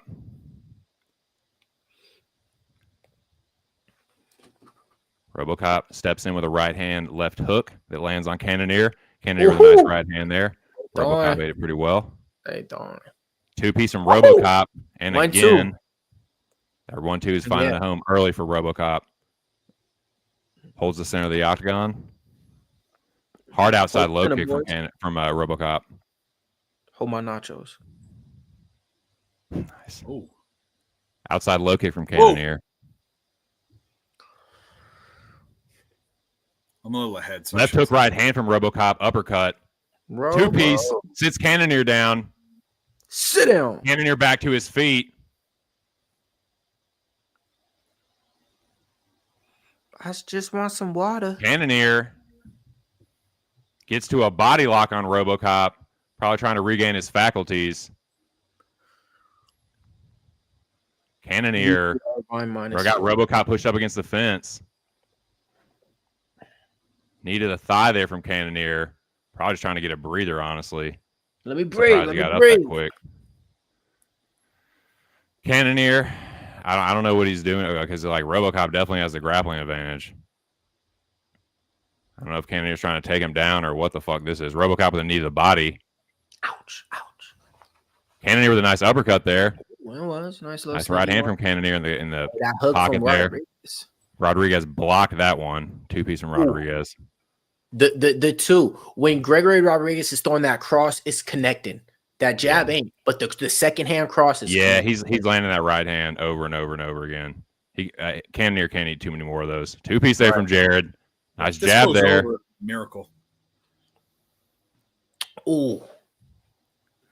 Nice right hand from Cannonier there. Now he's throwing it by himself. The same combo. Nice right left hook to the body from RoboCop. RoboCop with a single leg here. Like Khabib him. Easy. Jared Cannonier gets back to his feet. RoboCop now pushing Cannonier up against the fence. We're just in the first round here, boys. Ooh, that two-piece. That one stung like a stingray. Oh, buddy. Ooh, buddy. Oh, right hand from RoboCop. He's fucking him up. Oh, hey, Jared. Right hand over the top from Jared. And a knee to the body there. RoboCop with an uppercut. You better be careful, though. Those fucking catch him. That's with that flailing. Cannonier with the left hook that just barely missed. Right hand from Cannonier. Left hook from Cannonier. Cannonier gets dropped again. Just dropped him. Cannonier gets dropped again. Just over a minute here to work for RoboCop. Cannonier on a single leg here. He manages to get back to his feet somehow. Dono. Elbows over the top for RoboCop. Cannonier trying to regain his faculties here. Keep cashing on them podcasts and parlays that we giving out too. I know you probably played a couple of them. That was a stupid guillotine. Cannonier with a big double leg. Nice takedown from Cannonier to show him I'm the block. Shit out of me. I can't believe that. That was a mistake by RoboCop. I did not see that. I did not see that coming, but he didn't do anything with it. RoboCop gets back to his feet. 26 seconds left for me, boys. I think you shouldn't even train guillotine chokes. How many unsuccessful attempts do you see all the time, and the other guy gets the upper hand? Yeah, I mean, that was an easy takedown too, man. Yeah. 12 seconds left for me. Nice, with a little left nice hook. game plan for Jared Cannonier to do this. I 'cause mean, look, he did well to recover. Nice recoverability there, but he got dropped twice. That's a big RoboCop round for sure. yeah. But this is how Jared Cannonier wins fights, doing that stupid clinching like that. But yeah, man, he got dropped a couple of times. That right hand cross is connecting flush. There's no way he's out of my chest. He's about to get knocked out if he's not careful. Mills, you want to read off that dono from our boy Dominique Walker? Yeah. Bring it up, Big Shaw. Yo, Black History Month. I appreciate Mills always posting the history up. You already know, man. Shout out to you, man. Appreciate the dono out there, man. Keep watching Pub Sports Radio, man. I think he came from you, right, Bill? That was your boy? Close truth. Kind of, sort of. He's right. I think I remember he was listening. I remember him showing us some tickets that he used to play from the podcast. Before we even went to YouTube, bro. Before we even went to YouTube. Yeah, he was one of our first right. 5. That's what I thought. That right hand left hook caught him on the second true. one. I don't think that's a 10-8 round. Getting close, but yeah, I got a 10-9 for RoboCop. Here we go, boys. Second round. I think that the end of the round, stopped it from being a 10-8 round. Stupid guillotine attempt. What are you doing? I would agree. That last little 30 seconds to 45 seconds did help him out. Cannonier pressing forward. He looks wounded, though. 2-piece out of range. Yeah, he's not moving the same. Yeah. It's hard to get beat. When you're 40, you get beat up, Yeah, it definitely looked like the knees. Oh, that was a hard outside low kick from Cannonier. He's still got some power. RoboCop's slowing down, though. Yeah, when I mean slowing down, he's not striking at all. Cannonier does have good cardio. He's not striking. Hard right hand by Cannonier. He's throwing every 12 seconds now. He also didn't take advantage when he knocked him down. He didn't pounce, but I think that's because he's worried about the counter. I mean, there was no defense on that takedown attempt. He just picked him up and sat him down. I mean, Cannonier's a big dude. He used to fight at heavyweight, but still, he's not known for his grappling necessarily. Rodrigues just put his hands down and refresh a little bit. Big attempt by Cannonier. It's kind of right hand by Cannonier over the top.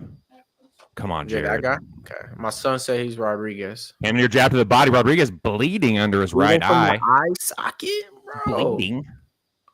Rodrigues slips the 2-piece from Cannonier. Rodrigues is breathing out of his mouth a little bit. I can see him. Jared. He's thinking about everything he's doing. For Black History Month. This dude ain't striking no more, man. When you don't throw no more, that's because you know already. Come on, Jared. Break him. I just needed the body from Cannonier and the right hand over the top from Jared. Jared with the right hand. That's Rodrigues the first starting to slow down. Nice tiredness. knee from Jared. Come on, Cannonier. Yeah.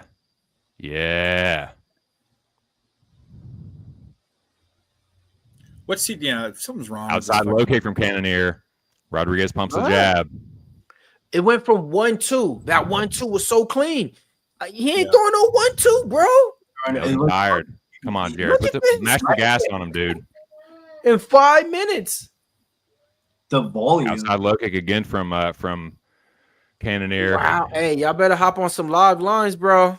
I would agree with you, Mills. If you can get anything close to even odds with Jared Cannonier, I would take it. This is a whole different fight. This is not it no more. This is a guy that is not throwing his hands. You cannot win a fight by not throwing your hands, folks. It looks like he's hurt or something.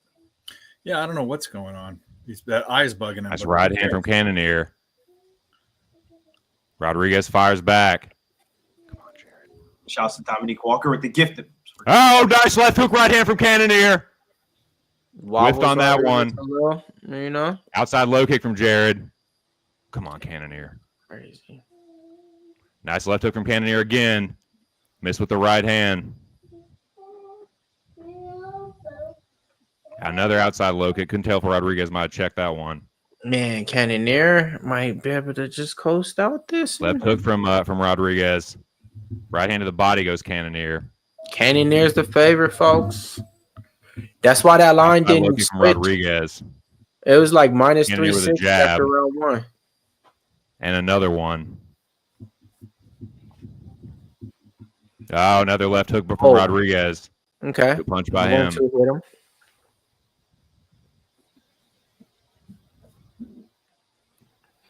Yo, man, Garmin nice is giving left hook, out and he missed with memberships the right left hand. and right. Shout out to him. Nice body kick from Rodrigues. Fucking appreciate it, brother. Well, he gifted one and it went to him. So there you go. So he decided to get hard another inside one. low kick from Jared Cannonier. They trade Ooh. hooks. All right, the cross hit for Rodrigues. All right, he's throwing the cross They now. trade again. Cannonier from the southpaw now. Rodrigues misses with the right hook. Cannonier falls down, but again almost gets a takedown here on Rodrigues. Cannonier pushes Rodrigues to the fence and gets, again, just kind of muscles him to the fence.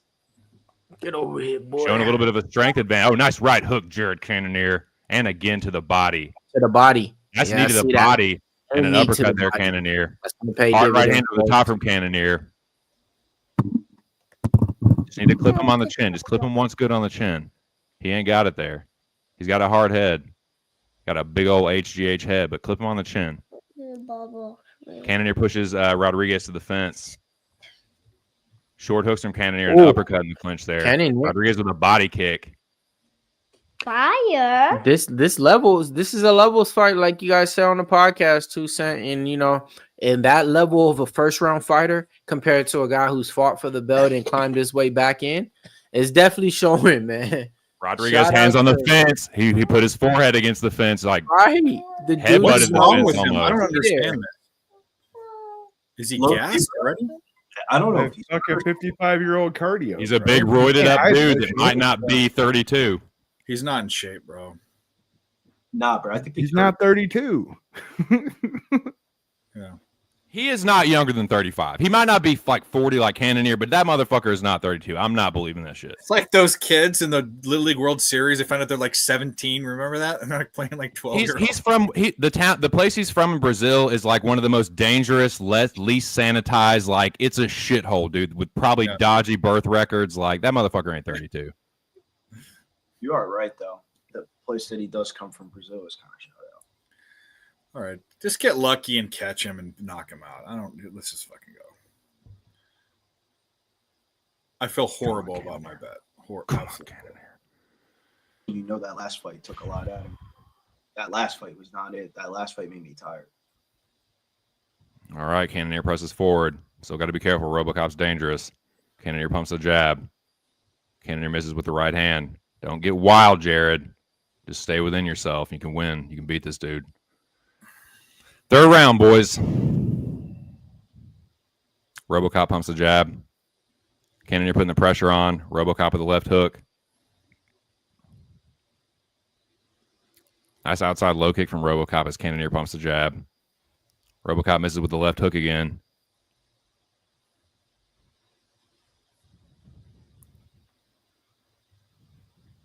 Both kind of just fainting.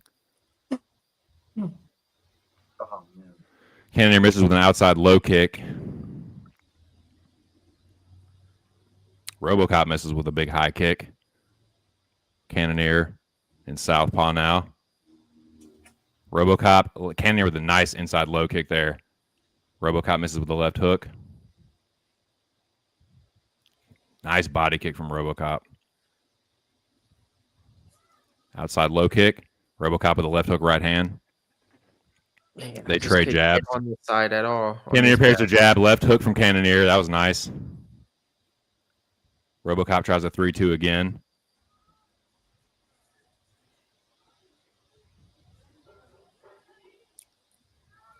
Come on, Jared. Push forward, man. Up the activity, dude. Nice jab from RoboCop. Well, Cannonier, he usually keeps people clenched up against the cage and stuff. He hasn't done that at all. Like, in this, he done it a little bit in the end of round 1, but besides that, Cannonier isn't throwing anything in this round. He missed with the right hand left hook. It's throwing. Cannonier's throwing. RoboCop with a nice jab there. Cannonier with the inside low kick. Nice And then jab from Cannonier's the Cannonier. side. Like, everybody knows Jared Cannonier. You know what I mean? Like, when it comes to the people right now, they're like, oh, yeah, I remember. Trade jabs. Nice So, jab, Cannonier. RoboCop he's slips the gotta jab keep that doing what time. he's doing. His right hand.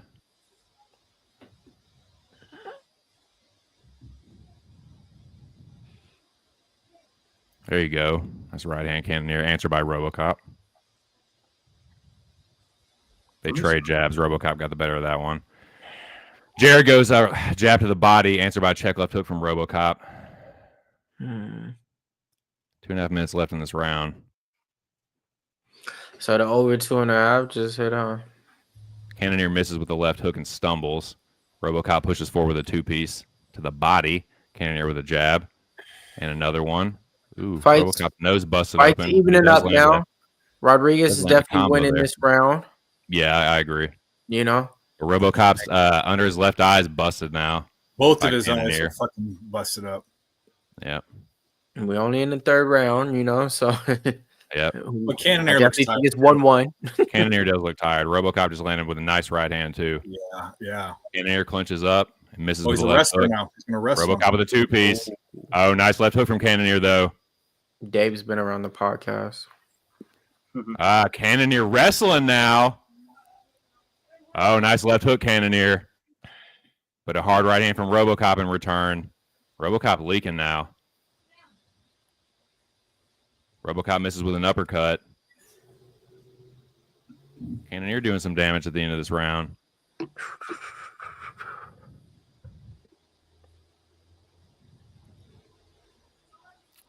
RoboCop gets his jab parried. RoboCop in with a takedown now.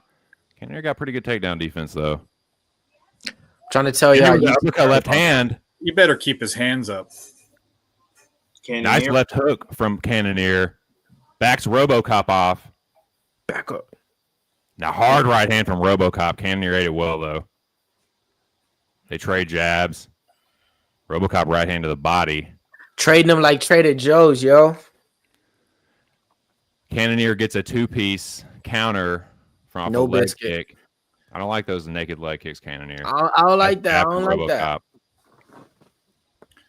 RoboCop with another takedown attempt that gets easily thrown off by Cannonier, but he does eat a 2-piece there. Oh, whoa. Oh, the biscuit was coming.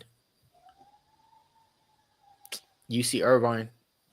Oh, Cannonier drops good. RoboCop with an elbow. Come on, Cannonier. Cannonier with some right hands over the top. Sits RoboCop down with an elbow. Come on, finish him. Finish him. Right with the tide 5 seconds left. Whoa! Whoa! That's it.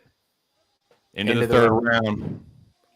Minus 270 now for Jared Cannonier. The blood RoboCop fucked up at the end of the third round. Yeah, he fucked that round off in the last 15 seconds. He barely got up and stumbled and wobbled and stuff. He's done. Yeah. After getting that, yeah, man. Yeah. Looks like the beginning of the Man, this fight's been good. See what I mean? Like back and forth like a motherfucker. Forth. It's a fight, bro. This is you lose a bet, you win a bet. You ain't mad at that. I just won that last bet, like last fight, and I'm still mad that I just seen that fucking fight, man. That fight took like all my energy. Elbow, baby. Short elbow from Cannonier.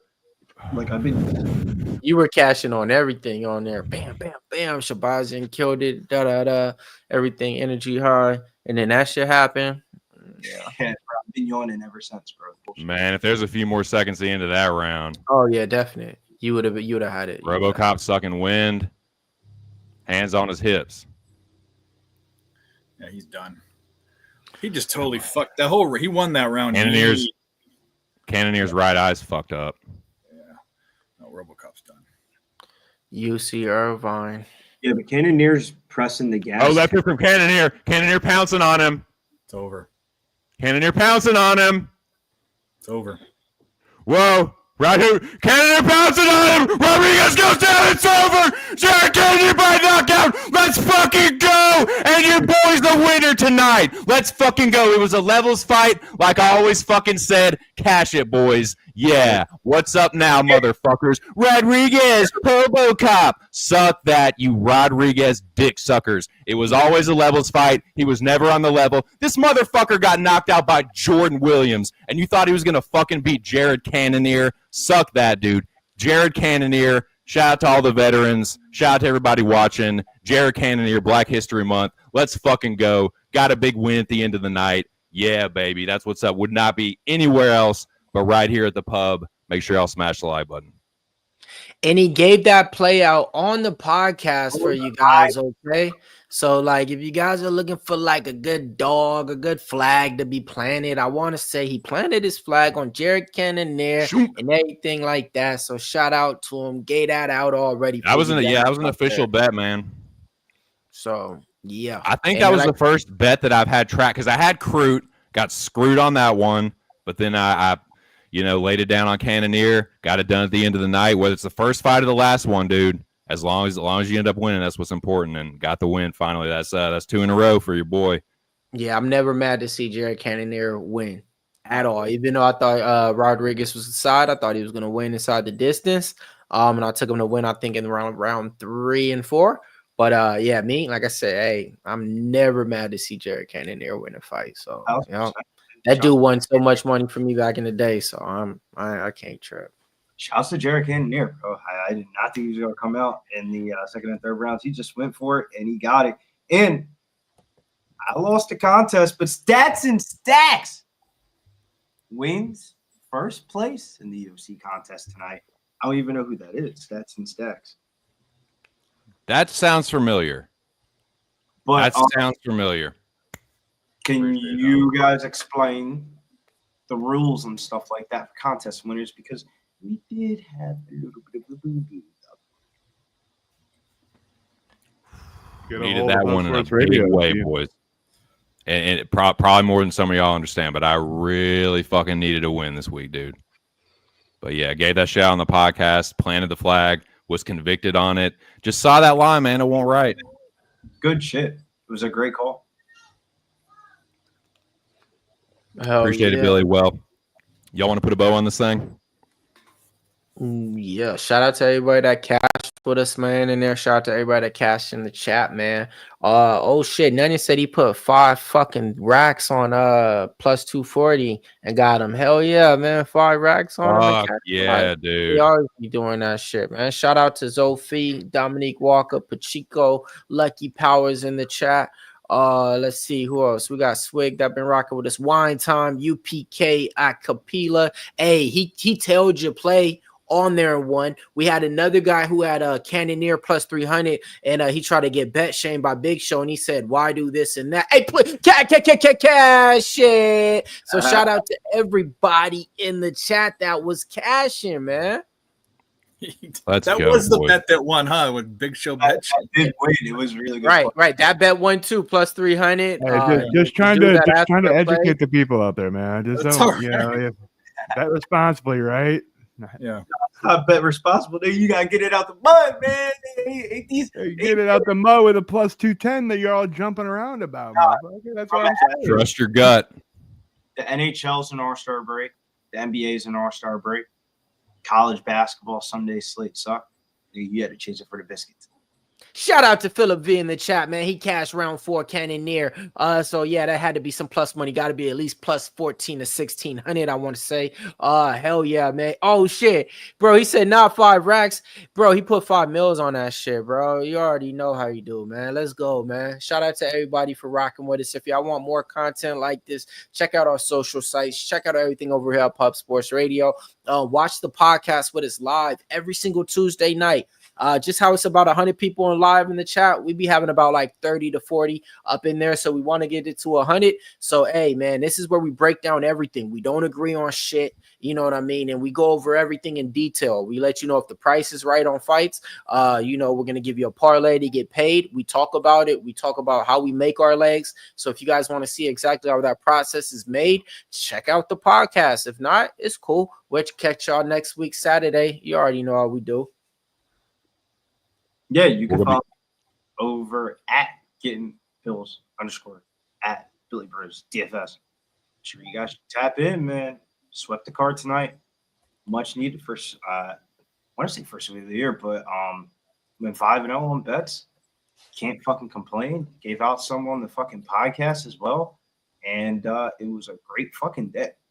Like for as fucked up before. Boys, it was getting the parlays back on. Oh, yeah. Dave, final words for the people. Where can they find you? Anything you want to shout out? Not really. Picks from Dave on Twitter, and I'll be here, there, and everywhere.